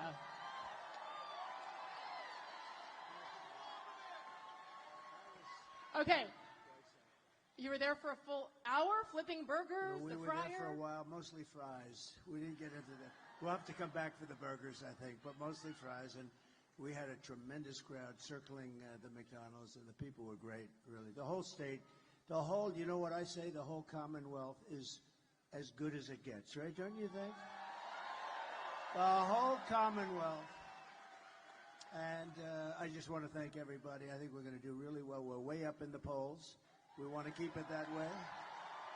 We want to keep it too big to rig, you know. It's too big to rig. We got to make it that way. But we're way up now, and we're way up in all of the polls, I think, for the most part. And we want to make America great again. It's very simple. We want to make America great again, and that's what we're going to do. That's what we're going to do. So Honestly, the fact that you chose to go there today and take the time, and I heard a couple of stories of people saying, thank you for taking time for the little people. And your answer? To me, they're big people. I think everyone's, they're all the same, you know, but they said it was so successful. Honestly, the McDonald's just hit the rockets. I mean, you have to see everything. They said, sir, you don't have to do this stuff. I said, are you crazy? I'm not going to do this. They said, you can avoid this. Can you imagine that? I said, who's going to tell these people? I'm not telling. Hey, maybe we can make this more exciting than the McDonald's stuff. How about that? But there's no way I wasn't coming. I know this area very well, maybe better, and some of the greatest people. So it's great to have such a crowd. They have an overflow crowd. They have people outside trying to get in. And I was going to suggest, if anybody would like to give up your seat, anybody? One hand. I've never had anybody raise a hand saying yes. Anyway, thank you very much. Not happening today, but I thank you so much for making that trek from outside of Philly and now here in Lancaster. And then you have a busy night because we got some football to watch in Pittsburgh. Stop, all you Eagles fans. We can cheer for the Steelers tonight as well. I want to just give you a quick rundown. I mean, this is going to be, you know, Mr. President, he is as organic as it gets, right? So we are going to go everywhere tonight on all different kinds of topics. You may notice there's no teleprompter. Not necessary. We don't need that here. I'm just saying. So we have questions from the audience. We also have questions from a few of the lovely people behind me as well. We're going to go back and forth and take turns. So are you ready for this town hall? Let's go. The first question is someone I believe who is behind me. So you're going to have to tell me. I didn't get to meet you all. Bob, where are you? Hi, Bob. Here we go. Hi, Bob. Ooh. Come on up. I like that outfit. Oh, that's beautiful. Where did you buy that? I want to get one of them. Okay. That's pretty cool, actually. Can you help him out with an outfit? Absolutely. Absolutely. I got just your size. Mr. President, I start the afternoon off. My name is Bob. I'm a retired union worker from Hazleton on a fixed income. Many Americans in my position struggle to make ends meet. Will you commit to helping protect Social Security and Medicare benefits? A great question. The answer is yes. And, you know, when you say fixed income, because of Biden and Kamala, nobody knows her as Harris. You know, I can't use the word Harris. And, by the way, it's her 60th birthday, so I want to wish her a happy 60th birthday. Right? No, happy birthday. And many more, and I mean it. So, you know, I do mean it, actually. I'm just looking at this gentleman. You don't look like you're retired to me. You look like you're in the prime. You could be if you wanted to be, right? You're doing I'm great. trying. Look at the size of the arms of this guy. I don't know. He looks pretty healthy. So people on fixed income have been decimated by the Biden and Harris regime. This has been horrible what's happened to them because we have, I think in history, I think of the greatest in history. They say, no, it's 48 years. But I think we had the greatest inflation just about in the history of our country. They don't include everything. They don't include interest rates going from 2% to 10, but you can't get the money at 10, so therefore it's much higher. But the people that are hurt the most are people on fixed income, like Bob. And we're going to do a lot of things. For one thing, no tax on Social Security benefits for seniors. Are you getting Social Security? You don't look. What is your age? 57. You look a lot younger than that. Doesn't he look handsome? He's a much better looking guy than I am, and look at him. You look good, and you have a good family, great I've family? got a great family. That's great. So you were hurt, though, because of the inflation. I mean, people were hurt because of the inflation, and especially the people that are in fixed income. And here's what we're doing. Number one, no tax on Social Security for our seniors. That's a big deal. No tax on tips also, as you know, and no tax for all different groups we're covering, right? And no tax on overtime. So if you work overtime, that's been the big sleeper. And you know another good one, I think something that's going to be really good is you can fully deduct your interest payments when you buy a car. We never did that. And a Wall Street genius called me up. He said, whose idea was that? It sounds pretty simple, right? But we've never done that. So you buy a car, you're going to be able to fully deduct your interest payment. That's a big deal. So you go out and buy a car. So we're going to do that for you. Also, that's a big thing. Also, very importantly, we're just going to make the economy better. Do you plan on working a little bit in terms of part-time jobs or any of that? Yes, sir, I still do. But one of the biggest things we're going to do is the economy is going to get good, but we have more liquid gold. You know, this is what caused the inflation. We had the best, we were energy independent. First time, I think, ever. We're energy independent, and now we're getting oil from Venezuela. We're getting tar from Venezuela because it comes out as tar. We have to heat the hell out of it. And it's done. There's only one place in the whole world that can do it, and that's in Houston, Texas. So for the environmental people, that stuff is going up in smoke in our territory, and we have the best, cleanest, the most oil and gas of any country in the world, including Saudi Arabia, including Russia, all of them. And we're going to be using it. But here's the thing. We will get your energy bill, everybody in the audience, including businesses, down by 50% from 1 year from when we take office. And when that happens, everything else is going to follow. You know, so Sage, it was energy that caused, Bob, it was energy that caused the problem. And it's going to be energy that leads us back into the promised land. The energy went up, and also their spending, their stupid spending. They spent money on the Green New Scam at levels that nobody's ever seen before. They just they could have thrown it out the window. It would have been fine. So, and thank you for doing this. This is great to have you. I've seen so many great stories about this woman. She's a brave woman, a great woman. Beautiful, too, but I'm not allowed to say that. That could be the end of your political... You know, if you say that a woman is beautiful today, don't be a politician. It is the end of your political career. But she's beautiful. So thank you for doing this. Thank you. Thank you. And what I love about what you said there is not just the promises, which, by the way, who was the first person to talk about not taxing tips?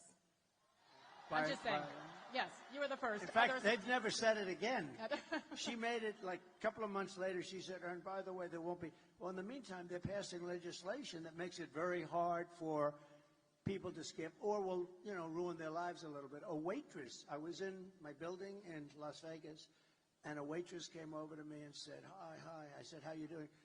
The government is killing me. They're after me all the time about tips and all this. And I said, well, that's very interesting. And she said, there shouldn't be a tax on tips. I said, that's an interesting idea. This is my consultant. There's a good waitress. She was great. And I said, that's an idea. I thought about it for about 15 minutes, and I said, what a good idea. But, they then came out like a month or two later. They made the statement. They got blown away because by that time, they're not going to be able to do it. They're not going to do it. Just like he was going to do the educational thing, with the debt. With debt, you borrow money to go to college, and they were going to just write it off. He's been talking about it for 3 years. It's totally dead. They won't get anything passed. We're going to get it all passed. We're going to get it done very, very quickly. So those things. But from your standpoint, Bob, the Social Security is a big deal. So we'll take care of you. And I love the fact that Mr. Trump said within the amount of time. You said, give us a year. It's going to go fast. So it's not just a promise. It's, okay, give us a year to get this done. So thank you. That is huge for all Americans. I have to say that that's right, you said 15 days. That's right. It's hard to believe. 15 days until we get to be great again, right? But we have, look, what they did is terrible because this guy won the nomination. You got 14 million votes. I'm not a fan. but he got 14 million votes, many more votes than anybody else. He had 22 people running. Kamala was running too, and she was the first one to drop out. Shockingly, he picked her to run, which, I think he wished he had that decision to do over again. And they took it away from him. They took the presidency away. This is the first time in the history of our country, it was taken away like you take candy from a baby. And I don't use the word, there are a lot of words to describe it. It's a coup and so they took the presidency of the United States away from him. And honestly, they shouldn't be doing it. And, they keep talking about a threat to democracy. They're a threat to democracy, and she's a threat to democracy. What they did is a terrible thing. And just to finish, I believe that Joe Biden likes me more than he likes Kamala. And who would think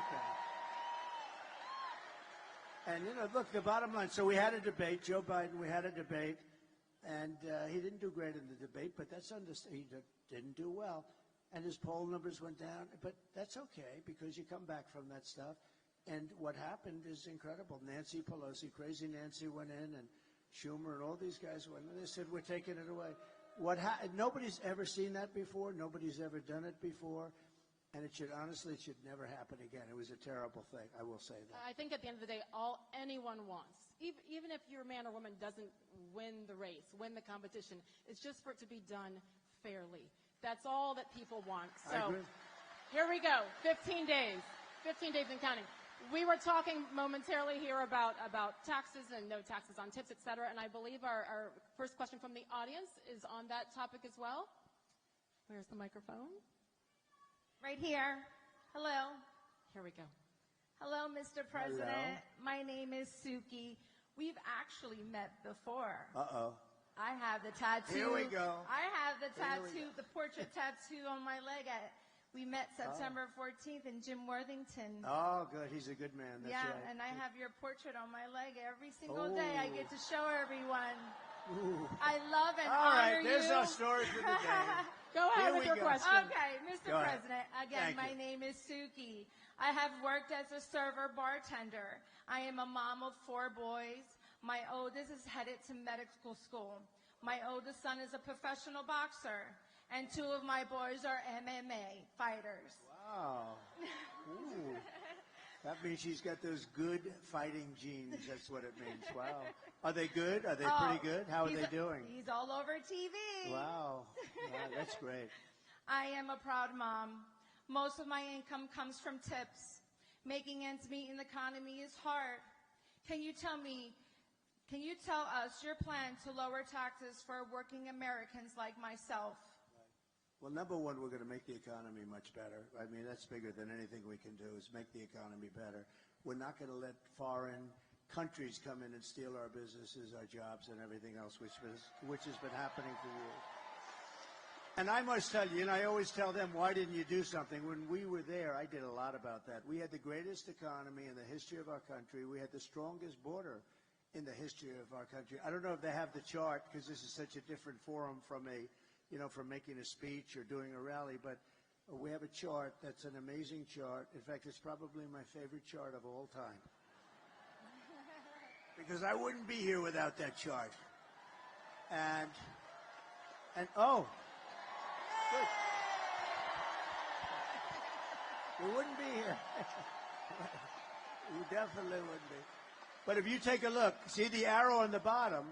That arrow is my final day in office, and we had the lowest illegal immigration that we've had, I guess, probably in history, certainly in recorded history.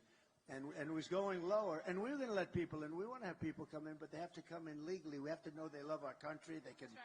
We don't want people coming in that were up for murder.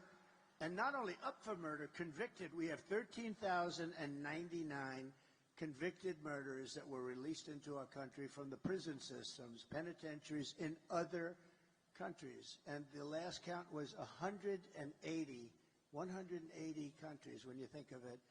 And we just can't let that happen. We also, drug dealers, gang members, everybody. And if you look at Venezuela, if you look at a lot of these countries where they came from, they opened up their prisons and they allowed the people to come out. And honestly, I would have done the same thing about it. It's called open borders. They heard we were open. They took them out. Thank you. Oh, it's so cute. Look at She's very politically wise at that young age, right, both? These are young kids, and everybody's liking politics nowadays. Well, we better win or they're not going to like it too much, I can tell you, right? They're not going to like it. So we can't let that happen. We're going to make our economy great, and you're going to really come along with it. And all of those other things that I talked about, including no taxes on tips, all of that's going to be just something very special for you. That'll be a great thing. Thank you. And tell your boys to do great. I'll be watching, okay? Ethan Mercado, look out for him. Okay, we'll be watching. We'll be watching. President Trump. Thank you. I love Congratulations. you. Thank you, hon. Thank you, Suki. And I think that is something that has not been talked about enough. We will get there a little bit later in this town hall as well, but the effects on the economy because of the open border. Yes, safety, but also the financial drain in every aspect. So we'll get into that a little bit more as well. I have to tell you that, if you look at the polls, they'll tell you that the biggest thing is the economy. Second thing is the border, but I think this is bigger than the economy. I think when you talk about the economy, I think you have to include inflation in the economy, because the inflation's the worst we've ever had. I think it's just absolutely, in the old days, they used to call inflation a country buster. You go back hundreds of years, Germany had big inflation. It was destroyed. Other countries were destroyed by inflation. With all of that, I think what's happening at our border, where they're allowing millions of people to come into our country every year, totally unchecked and unvetted, coming from prisons and mental institutions and coming in as terrorists. We have the highest level of terrorism, highest level of terrorists that we've ever had. We've never had this many terrorists come in. We had one year where and I don't even believe this myself, the Border Patrol made these charts, and in 1 year, in 2019, I guess it was, they had 0 were allowed. Now, I think it's probably wrong. It must have been some, but 0. They put it down as 0. And this was not from me. This was from them. And the following year, it was 11. And now we have thousands of terrorists coming into our country. And nothing good can happen with that. Nothing good is going to come out of that. So I really think it's a big part of the economy, too. But I think the number one threat that we have, and I actually think the thing that people are going to be voting on most is what's happening on our southern and but our southern border. And I think it's the number one thing that people want to talk about. Yes, I totally agree. And we love that chart, too. I love that chart, too. I sleep with it. I kiss it when I go to bed. That's a great visual, Mr. President. Let's keep it going on the topic of safety. Our next question is also from the audience here. His name is Chris.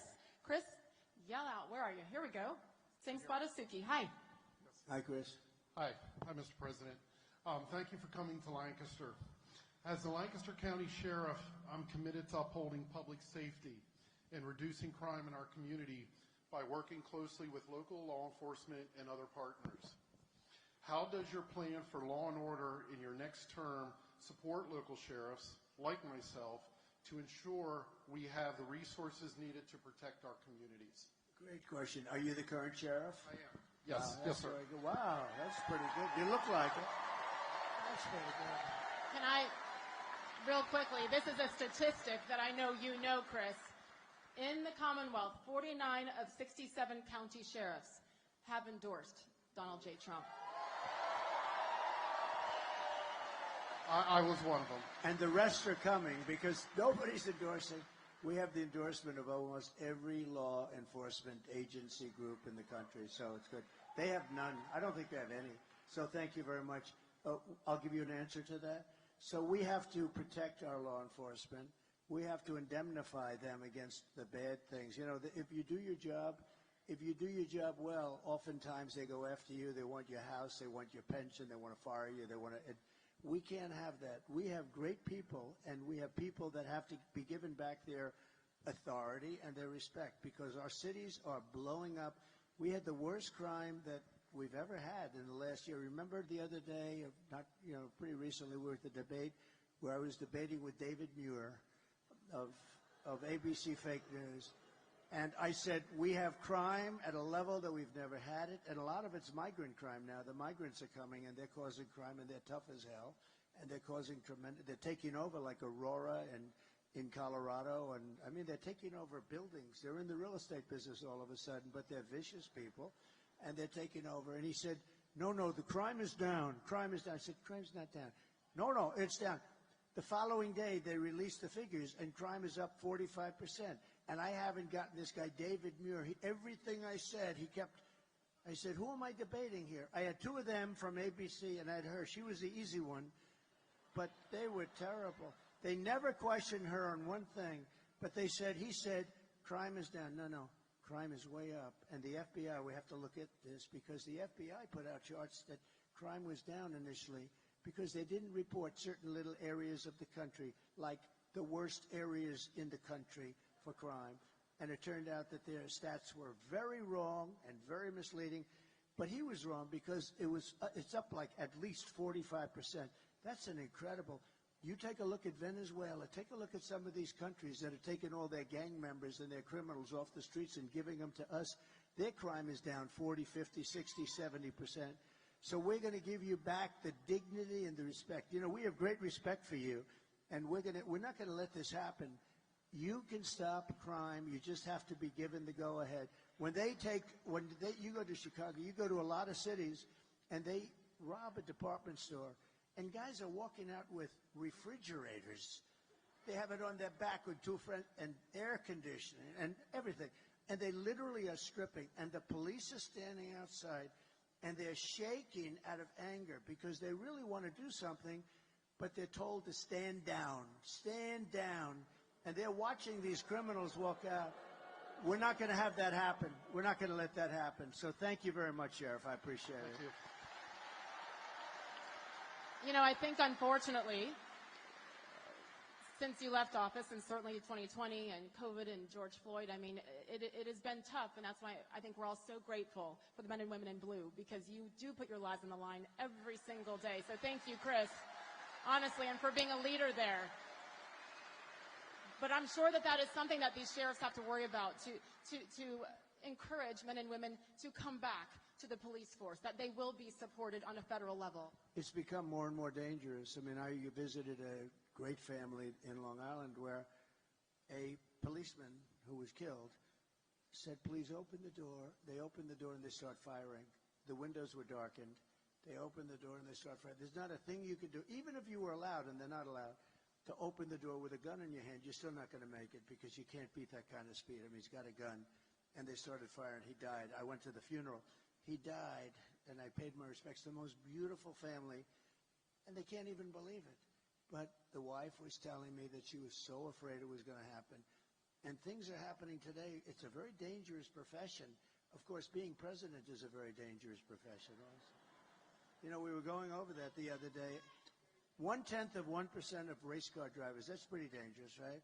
1/10 of 1% race car drivers die. 1/10 of 1%, these guys that ride the bulls, I mean, say what you want. They are very brave. But 1/10 of 1%, similar to like the race car stuff. With presidents, it's a lot of them. If you think about it, you know, you got Lincoln and Kennedy and McKinley and this and that, or get shot at, many shot at, Reagan and Ford. And this is a very dangerous profession, but I wouldn't change it for anything, because we're going to turn our country around. We're going to turn our country around, and we're going to do it. We're going to do it fast. Thank you. And it does start with Americans being able to feel safe in their cities and towns every single day.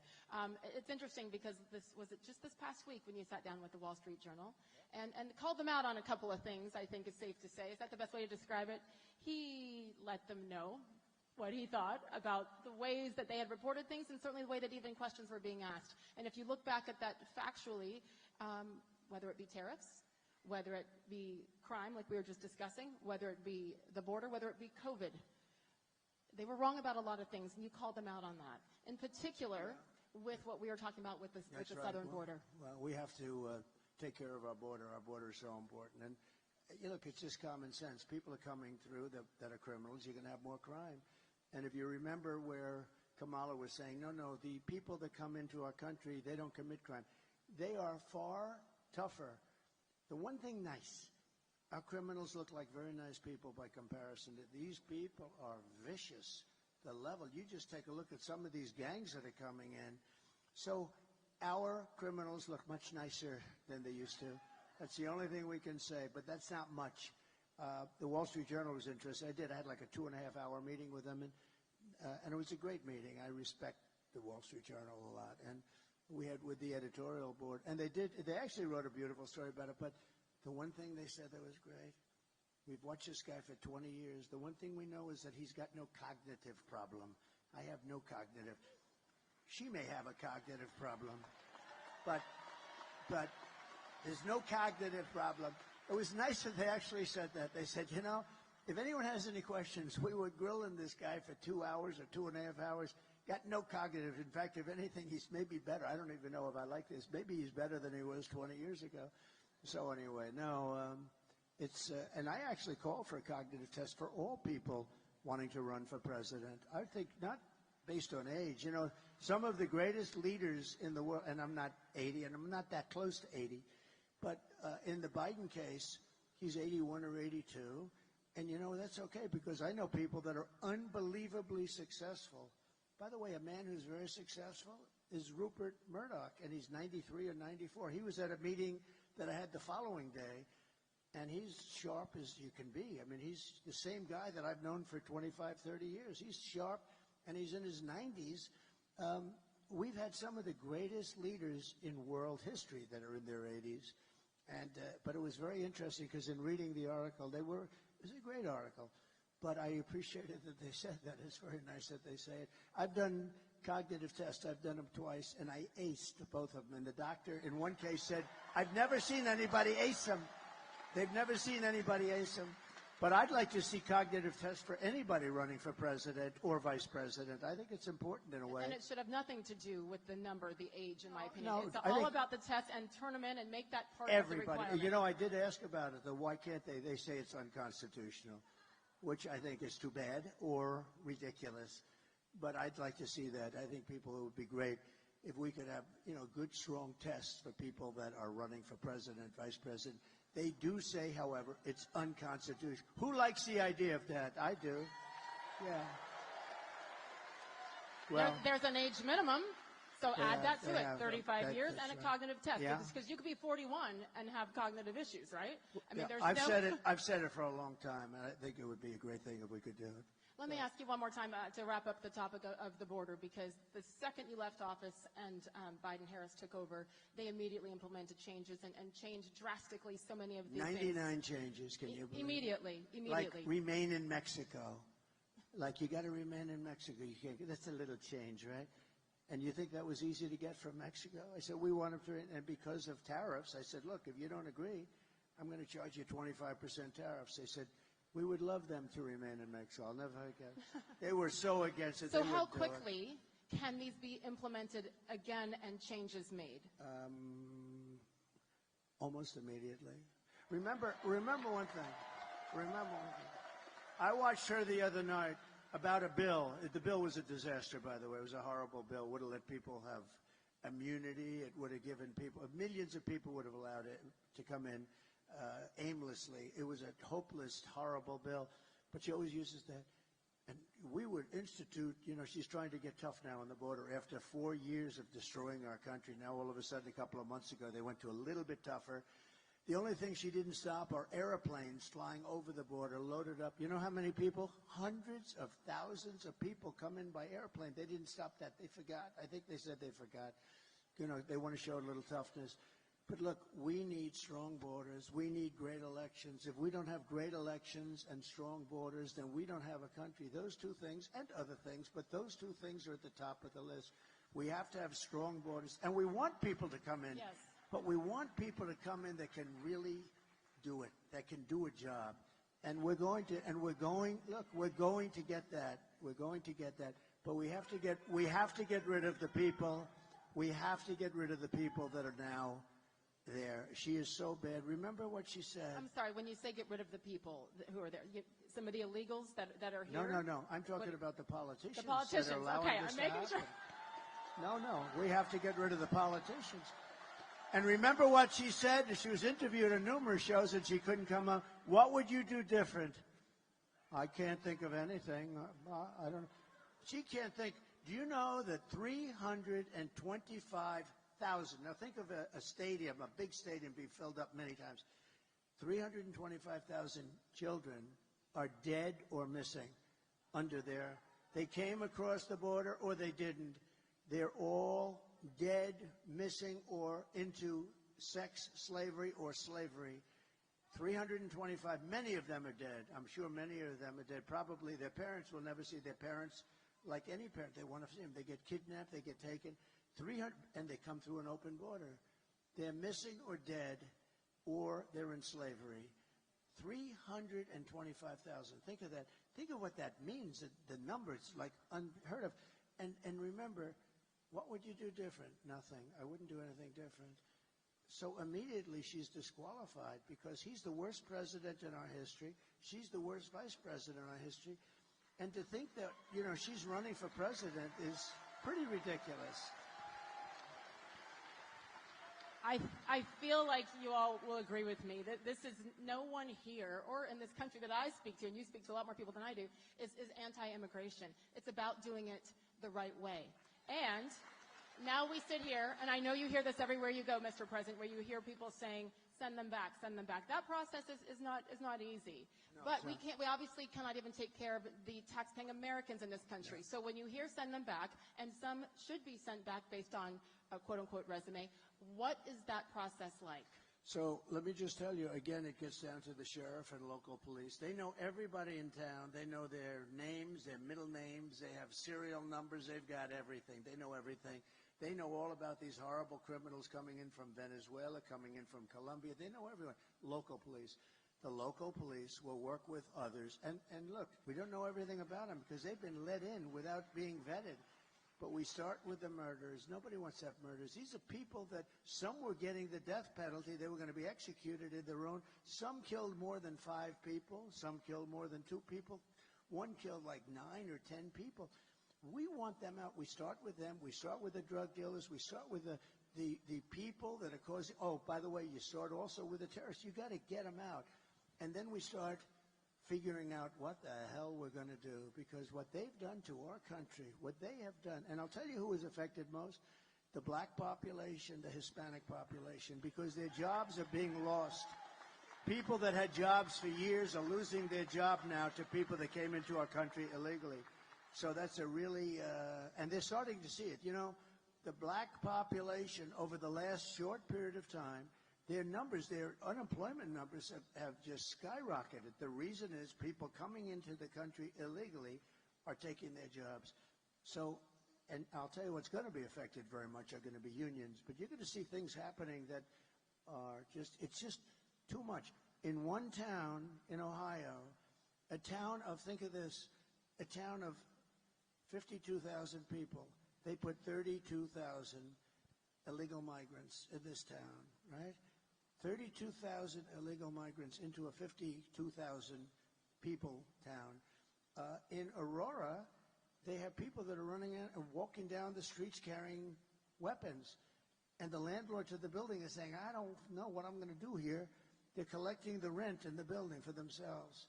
I mean, and this is happening all over. This is happening all over the country. You know, we mentioned a few different places. And a lot of mayors don't want to talk about it because it's bad for the reputation of the state and the town or the city that they're in. But look at New York, what's happened. Look at Chicago. Look at Los Angeles, what's happening. Our country's being destroyed by incompetent politicians. And, you know, all they have to do, remember this, when they say a bill shows that the bill wasn't passed because the Senate wouldn't want to go against Trump. He called. It had nothing to do with me. The bill was no good. But listen, all the president has to do is she gets to the White House, wakes him up. They call because if it's after 4 o'clock, he sleeps after 4 o'clock. Get him the hell down to the Oval Office and say, President, sign the bill. All he has to do is say, the borders are closed. Tell that to the Great Border Patrol. The borders are closed, and those borders, that's what I did. I didn't have a bill. I had the best border maybe ever. I didn't have a bill. I just said, close the borders now. And they were closed. You don't need a bill for that. They have been saying that for years now that they needed to get it approved in Congress and all You of don't that, need but a you bill. don't I need didn't it. have a bill. I didn't have a bill. I said close the borders. You know, my father used to tell me when, like, we'd hire some guy and, sir, could I have a letter of authorization that I got this job? And my father always used to say to me, you know, son, every time they need a letter, they never work out to be any good. The guys that don't need a letter, those are the ones that you want. Because when they ask for a letter, that means they don't have it. This guy, so what happens is you call up the head of the Border Patrol, you call up the group, and you say, effective immediately, the borders are closed, and they close up. And that's what I had. I didn't have a bill. I closed up the borders. And the billions of dollars that are being spent across the country to pay for the education, the health care, the rent, the insurance for illegal aliens can go to Americans, can go to minorities, can be spent on veterans who are on the streets homeless. So I have hope, and we're going to hold you to this. But, you know, it's not financially feasible or sustainable for us to be paying for not for hundreds, for millions and millions of people. It's estimated now that the real number is over 21 million people in 3.5. 21 million people came into this country. Many of them are seriously bad people. And that's why the graphic is the best graphic ever. I was wondering who that was. It's the fake news. No, these guys are great. These are the photographers. When they take good pictures, I like them. When they take bad pictures of me, I don't like them. They usually turn out to be not so nice, but that's okay. Here's a man. Pulitzer Prize, Doug. Pulitzer Prize. It's the only thing good about the New York Times is Doug. Pulitzer Prize, everybody. Pretty good. He's good. He's a good guy. They're all good guys. Very talented guys. Good. Yes, we pay extra close attention to any movement up near the stage. I was wondering who's coming in. I was looking. I was getting ready. Put up your dukes. Here we go. Here we go again, yes. Back to the audience. Where is Paul for a question? I got to get to work. He's behind me. Hello, Paul. All right, Paul, let's go. Hi. You ready? Hey, to kind of talk a little more about the border. My name is Paul, and I served in the United States Army and the Pennsylvania Army National Guard. Thank you.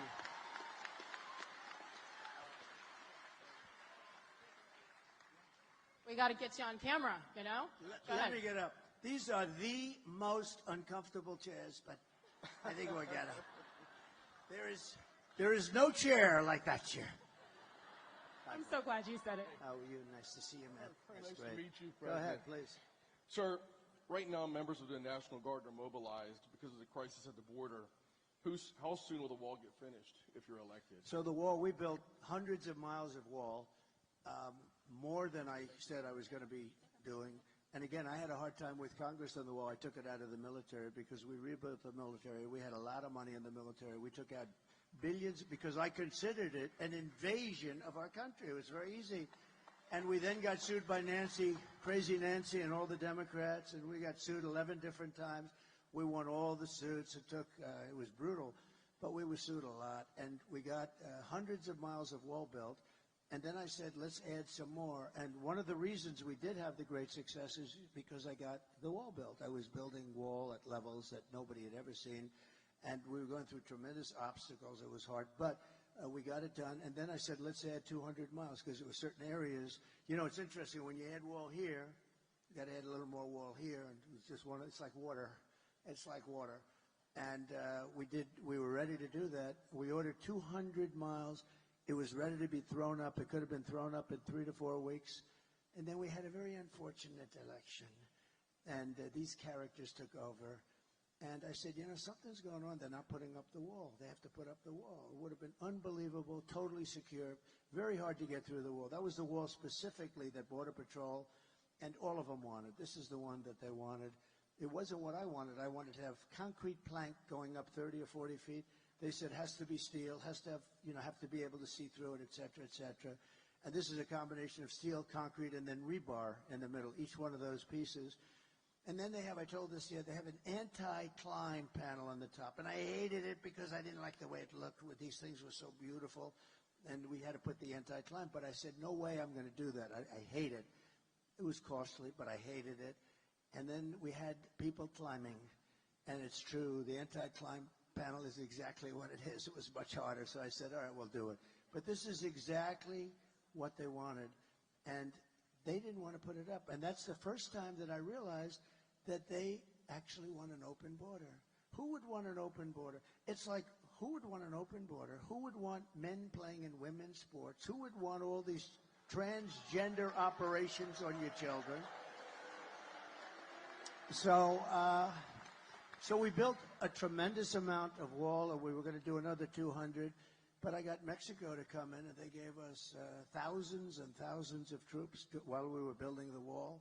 That was hard to do. Remember, I always said Mexico will pay. They paid much more than what I was talking about. They gave us troops.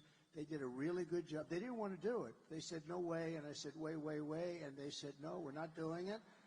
And I said, if you're not doing it, I'm going to charge you a 25% tariff. And they said, these tariffs, I'm telling you, it's my favorite word in the dictionary, outside of love and religion. Love and religion. But so I said, we're going to charge you. And we got the troops from Mexico free of charge. And they were, it really did the trick. We had great success. But the net result is all of this wall that we built, they ended up selling for 5 cents on the dollar. Very expensive stuff, too. Not all of it, but a lot of it. And Texas wanted to use it. Arizona wanted to use it. And the federal government wouldn't sell it to them. And they sold a lot of it for 5 cents on the dollar. These are people that hate our country. I'm convinced of it. There's something. You got to vote them out. We got to get back to common sense, right? Thank you.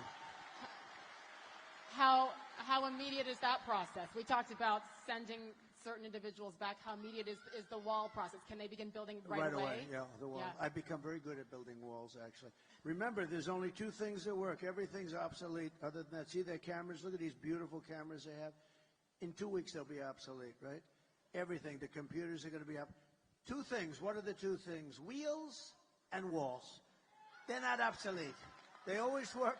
And you can always have a wheel and a wall, right? Look at her. She was the one that was crying. If she was crying, that means she likes you like Trump. Look, she's crying again. She's crying again. Here we go.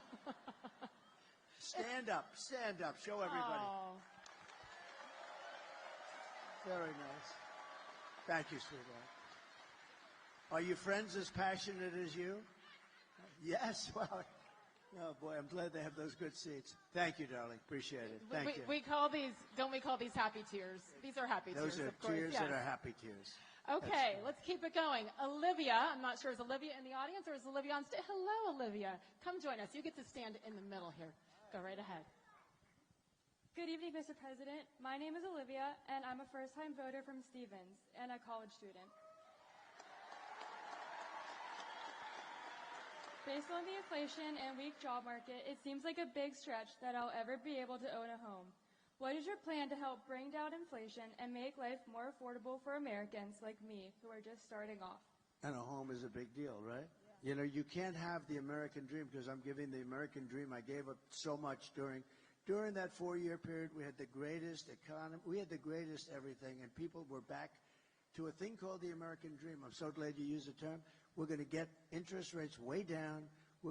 There are some places, 35% the cost of a home are regulations and nonsense that shouldn't be, between long-term zoning where it takes years and years to get it developed. We're going to take a lot of that out. I did, and they put a lot of it back in. The environmental approvals are terrible, just terrible, so ridiculously bad. And we're going to get it taken care of. We'll bring down the cost. The biggest thing with 2 things: make the economy good so you get a lot of money, right? Make the economy good. And the other thing is interest rates. We're going to get interest rates. Right now, you can't get money. Even if you had a good job, you're paying 10%, you're paying 11, 12%, and you can't get it. When I was president, it was 2.2% interest, and now, and the money was all over the place, and now you can't get the money. So we're going to make sure that you can get the money. And who's going to occupy that house with you? Right now it's just me. But a beautiful family eventually, right? Huh? I'll bet. Thank you, darling. Thank you. Thank you, Olivia. How about that first-time voter, Olivia? Great. Gets to ask the president a question. You go, girl. Good job. Let's keep it up. Ready? Where's Ty? Come on up here, too. Right in the middle. I like that. You like that, everybody? Should I do it? Should I do it? What do you think? Should I grow one of The goatee? She said yes. Why not? Come here. Thank you very much. Let's go. Good evening, Mr. President. We'd like to first thank you for being here and taking questions from us. The people of Carbon County would like to thank you for your service and commitment for making America great again. My name is Ty. I'm a small business owner. I've seen the detrimental effects of Kamala on the war on coal and rising energy costs. When you were president, the average price for gas around here was about $2.50. Today at the Wawa on the corner, it was $3.34. That difference over 4 years adds up. What is your plan to help businesses like myself, especially with the cost of energy? So we actually had, and a big thing is going to be the cost of energy. Energy is so big, it's so like amorphous. It's all over the place. If you make donuts, it's the stove and the truck to bring them to wherever they're being delivered. The biggest thing is energy with this, with what you're talking about. We're going to get that way down. And our price per gallon was actually, we had it down to $1.87 a gallon. And we had actually the $3.50 was up to, that you had mentioned, that was up to $4, $5, and $6, and it was heading up again, and then they went back quickly. You know, they ended my energy policy, and they were getting killed, and they went back to it. What they don't say is that they went back to it. You know, they said, we're getting killed here the day after the election. If they won this election, they're going to go to a no fossil fuel deal. You're going to have all electric, and you're going to say, oh, I can't go far. It costs too much, and they're made in China. And, you know, we love Elon Musk, and he makes – and I think – and I will tell you, and I think these electric – what he does is incredible. What, you know, the electric cars are great, but it's a certain application. Some people would like them, depending on distances. If you want to go long distances at this moment, maybe not. But, you know, the amazing thing about Elon, you know, he's in Pennsylvania today campaigning for me. Can you believe it? And the Tesla is a great car, but I will tell you, but he will be the first to tell you, and he never called me once because I hit them hard because they have this electric mandate that in a very short period of time, everyone's forced to have an electric car. Well, what about hybrids? What about regular gasoline-propelled cars? We have more gasoline than anybody, but China has the product to make the batteries, so it's not a good thing for us. I've never had a call, and I speak to him a lot. He's incredible. How about that rocket that came down a few days ago? How cool was that? I called him up. I said, was that you? He said, yes. Nobody else can do that. Russia can't do it. China can't do it. And the U.S. can't do it other than it's him. But, no, he's incredible. But, you know, amazing thing, he never once called me up and said, give you my word, I never once called me up and said, lay off the electric, would you? He gave me the greatest endorsement. He understands what he's going to have a tremendous market. There's a great market for that, but not 100% of the market. It's, you know, gasoline and hybrid. And there's another one, hydrogen. Did you ever hear that? That's a new one. But here's the problem. He knows. Mr. Wall, please stand up. He's heard this before. This gentleman has come to 300 rallies. He likes me. You know, he's a very successful guy, too. He just likes these rallies. He'd rather be watching this than some crummy football game, right? But, you know, what is happening is there is a lot of great technology, but hydrogen is not acceptable because it's better than anything except when there's a problem. It has a tendency to blow up. And when it blows up, you are unrecognizable. They call the wife down, would you please examine, not really the body because there's no body, it's just a pile of stuff. And I don't want the hydrogen, if you don't mind. You know, it's one of those things that's really wonderful, but when it doesn't work, you're dead. We don't want that. So we'll come to another. But there'll be other, over a period of time, there'll be other things. We're going to get those interest rates down. We're going to, and I'm telling you, I said it at the beginning, I'll say it again. We have more liquid, think of it, we have more gasoline and gas, and we have oil converted easily into gasoline. Also oil for your house, for your air conditioning, for your heating. We will have your electric bills and all of your energy bills down by, we're going to cut it in half. Anything you're paying right now, and that's going to make your business strong by itself. That's good. And it'll be done within 1 year. Because what are we going to do? Drill, baby, drill. Frack, baby, frack. We're going to frack. We're going to frack and drill, okay? Thank you, man. Thank you. Oh, good. I will. I will. And Ty, what is your business? I own a bar and restaurant in Lehighton, Pennsylvania, in the Carbon County. What's the name of it? Boatyard Bar and Grill, just outside of Jim Thorpe. Sounds great. Huh? Thank you. Thank you. And I love this. I love this topic because we know how many small businesses were decimated, especially after COVID and what has happened since then. So, Ty, we're here for you. Go hang out at Ty's bar. Why not? The one thing sounds good. I'll bet it's a good place. Got a lot of action, right? Oh, Stan Musial? Oh, I see Dan Muser. Is Dan here? Oh, where's Dan? Is it that good, Dan? I thought he said Stan Musial, Stan the man, remember? Hi, Dan. How are you? Who do we have here? Look, come on up here for a second, Dan. Am I allowed to do? Because this is our host, so I don't know if I'm allowed to do this. But what do you think? One of our great Congress people. You know, under this forum, we don't really Secret Service announce our Congress people, our senators. And you're going to tell me who else is here with you, Dan. Come on up. This guy is fantastic. Congressman Dan Muser. How are we doing? Most importantly, Dan, most importantly, he's very much involved with the election. How are we doing? We're doing great, Mr. President. And you know why? Because the enthusiasm for you has never been higher. And hey, how about it, everyone? We have so much to thank you for. What you did as president, our country was never stronger. What you're doing now, you and your family, what you've gone through for surviving, we thank you very much for that. Lloyd Smucker. Come on up here, Lloyd. Thank you very much. That's great. That's great. Hi, Lloyd. These are two warriors. He had no idea he's being called on stage, did you? No, not at all. But I can tell you, this is the district that I represent, and these are a room full of people who love you, Mr. President. They love him, too.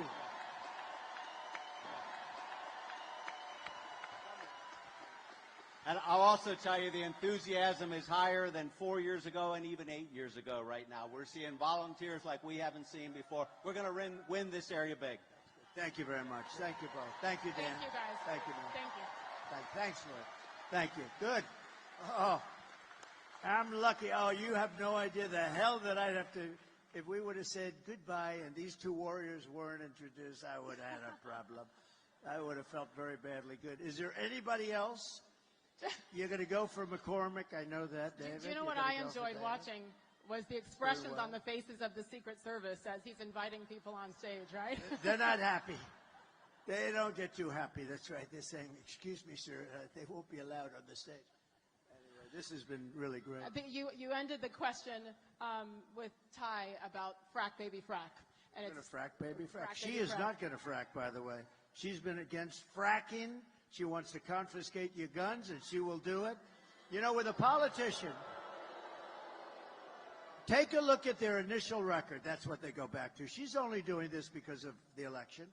She just changed all these. She changed 15 different policies. She wanted the transgender operations, I mean, almost at will. And a lot of them, though, the taxing. She wants to do a capital gains tax on, think of this, on unrecorded values. Think of this. If it goes up, you don't have any cash, it goes up, she'll put everybody out of business. She wants a capital gains tax that's going to destroy the country. She wants to raise your taxes to 70 or 80%, kill all your jobs, chase everybody out to other countries. You know, businesses today, they will leave our country. They're international businesses, the big ones. And you want to get cute, everyone's going to pay. They say one day, I'm going to Asia, I'm going to Europe, I'm going to Germany, let's say, I'm going someplace. We can't do this. She wants capital gains taxes that have never been even tried before. They will destroy the country. This woman is so incompetent, she's so bad, you cannot, and I would normally not like to speak like that. If they get chosen, our country's finished. You know, Elon Musk is a very smart guy. You got to see his endorsement. He said, if this election isn't won by Donald Trump, our country is essentially finished. That's a hell of a statement for him to make. and he's a totally brilliant guy. This guy's got so much, and I have to say, and I've said it before, I said it yesterday at a rally, he makes something that Starlink, that I never heard of it, but it's great. It's communication. North Carolina, Georgia had some areas that were not, basically it's communication. It's a communication system. But especially North Carolina is the job that it was just totally demolished. They had no communications. People were dying. The federal government failed. Worse than Katrina. They did nothing. The White House, her and Biden did nothing. And they needed to get Starlink. They said, "Do you know Elon Musk?" I said, "I do." What? Because I was there. They said, "Is there a way we could get Starlink?" So I called him up, and he had that to them so fast. It was unbelievable. And you can't get it. The congressmen know this. And so I just want to thank Elon Musk. But when you look at his endorsement, where he endorsed me, I mean, he's not going around all over Pennsylvania day and night. It's like he's running. He just feels that our nation, if it doesn't win this election, the nation is not going to survive. It's not going to survive. It has been So I incredible want to thank watch. Elon. Yes, it has been a blessing to watch him. Without the First Amendment, we have nothing. And Elon Musk has come. Buying Twitter was an incredible thing to do. And I think all of us are so grateful for him appreciating what America was founded upon. I will say about the fracking, to wrap that part up, fortunately, we do have something called videotape. And in 2019 and several times since Kamala Harris has said she would ban fracking, and now we come back and a lot of flip-flopping on that. So just like with the border, when I asked timing and how quickly, we're in the Keystone State. We're in the Commonwealth of Pennsylvania, fracking. I mean, this is a gold Do you want to mine put right up, here. do we have one of those fracking statements that she made? Because here, we put it up sometimes, but Pennsylvania specifically. Yes. It's about fracking. Can they put that fracking tape up if they could do it? I don't know if they can do it. This is a different forum. But if they can, put up the frack.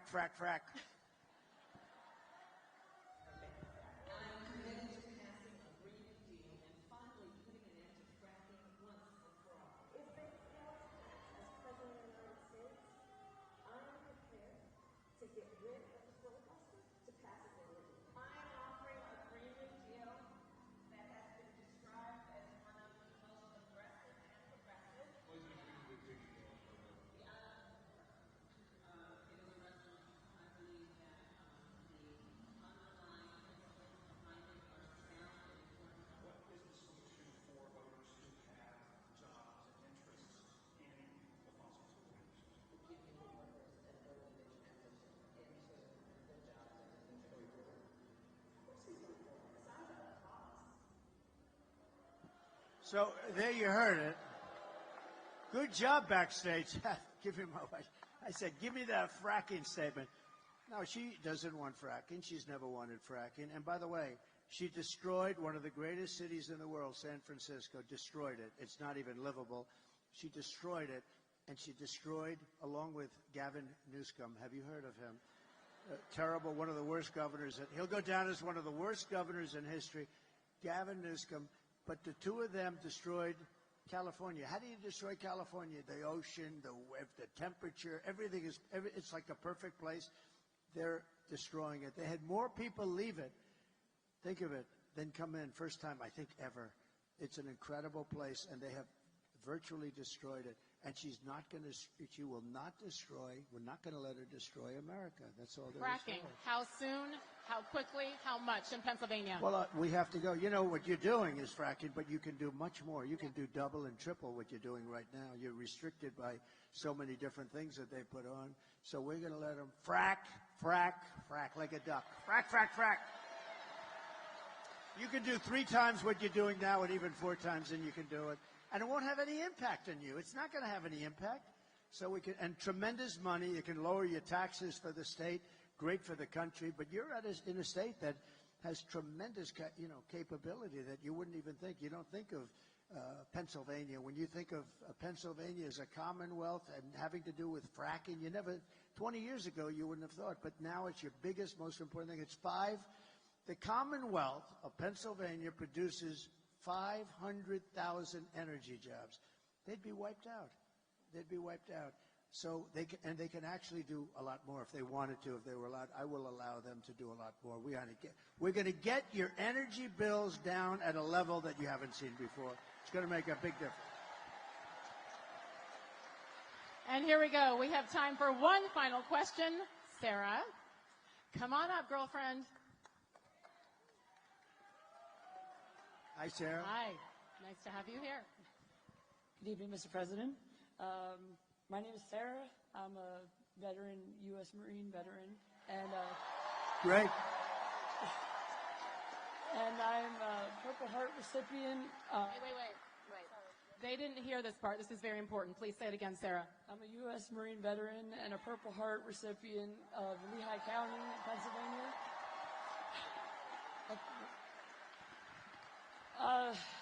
Many veterans face significant challenges such as accessing quality health care, mental health support, and transition assistance back into civilian life. Will you commit to making the VA Choice program that you open up permanent? So we had VA Choice, and this was something that was so important, was sought. That's where you have a choice of getting a doctor if you can't get fairly, quick service. And I will say we have great doctors. The doctors are incredible, but the administration of it is not good.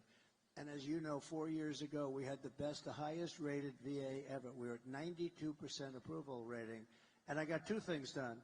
I got VA Choice, and that was basically you wait, and if you don't have a doctor within 48 hours, you can go outside, get a doctor, we pay the bill, and you get yourself taken care of.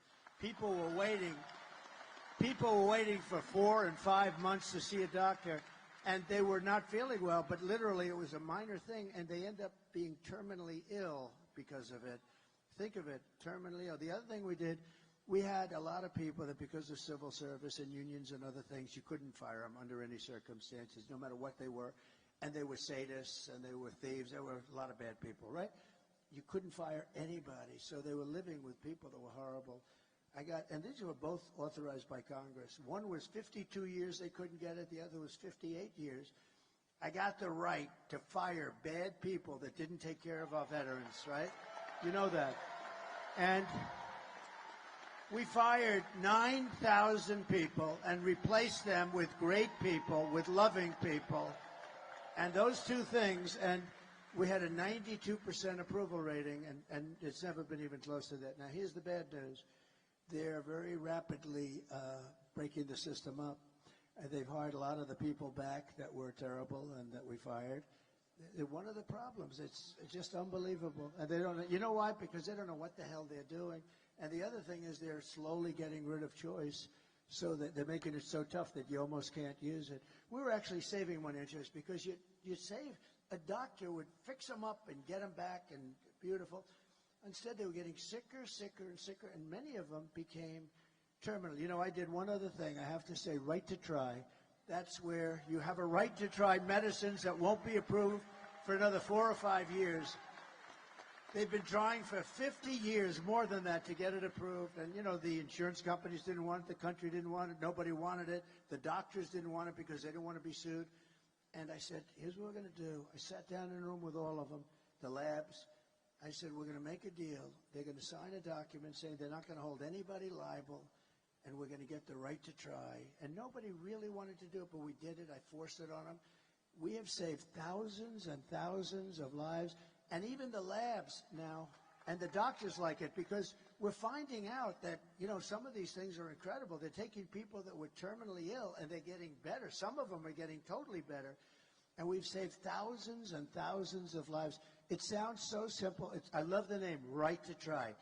People used to go to Asia, they'd go to Europe, they'd go all over the world looking for a cure, or they had no money and they couldn't do that. They'd go home and they'd just die. Now they sign a simple document, and we're using space-age things that won't be approved for another few years by the FDA, and we moved that time up. But they won't be approved for a little while. You have to go through a very extensive testing. But if people are willing to sign that, we have saved so many thousands of lives. So I think you understand. But we're going to go back to choice very rapidly. Immediately, we're going back to choice. And we're also going to get rid of the bad people that don't love you. Okay?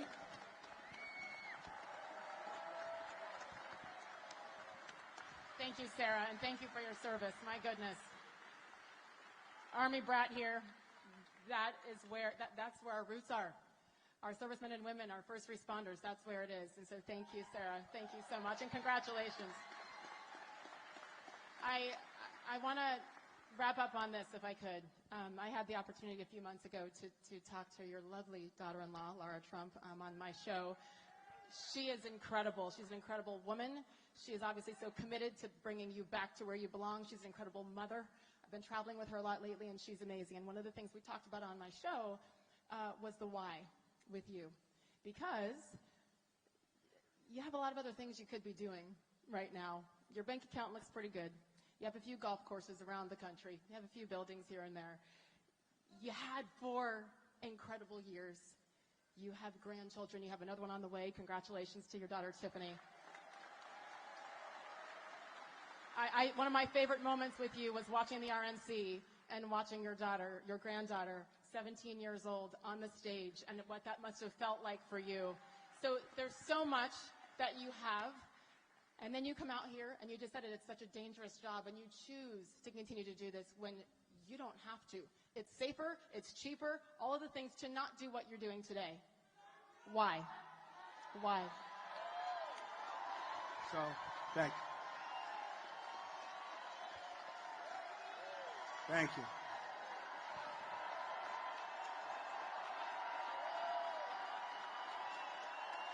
Thank you.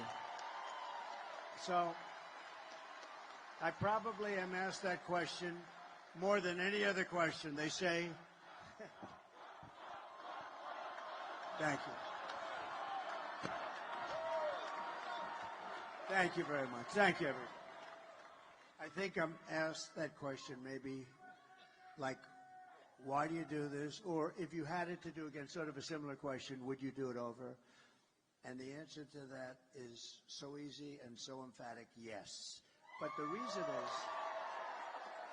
I was saying to, in a sort of kidding fashion the other night at a rally with these great rallies, and I was saying, I didn't have to be here. I was in the middle of a little bit of a rough area, and I loved every minute of it. We had, I think, 28,000 people. We had 101,000 people in Butler, you know that. We had 107,000 people in California the other day. And I said, here's the story.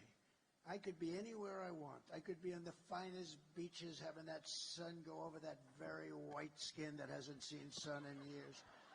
I could be hit in the face with beautiful waves of salt and beautiful salt water. I could be wherever I want, and I have great properties all over. Or I could be here with you people, and you know what? I would rather be here with you than any other thing that I can do, because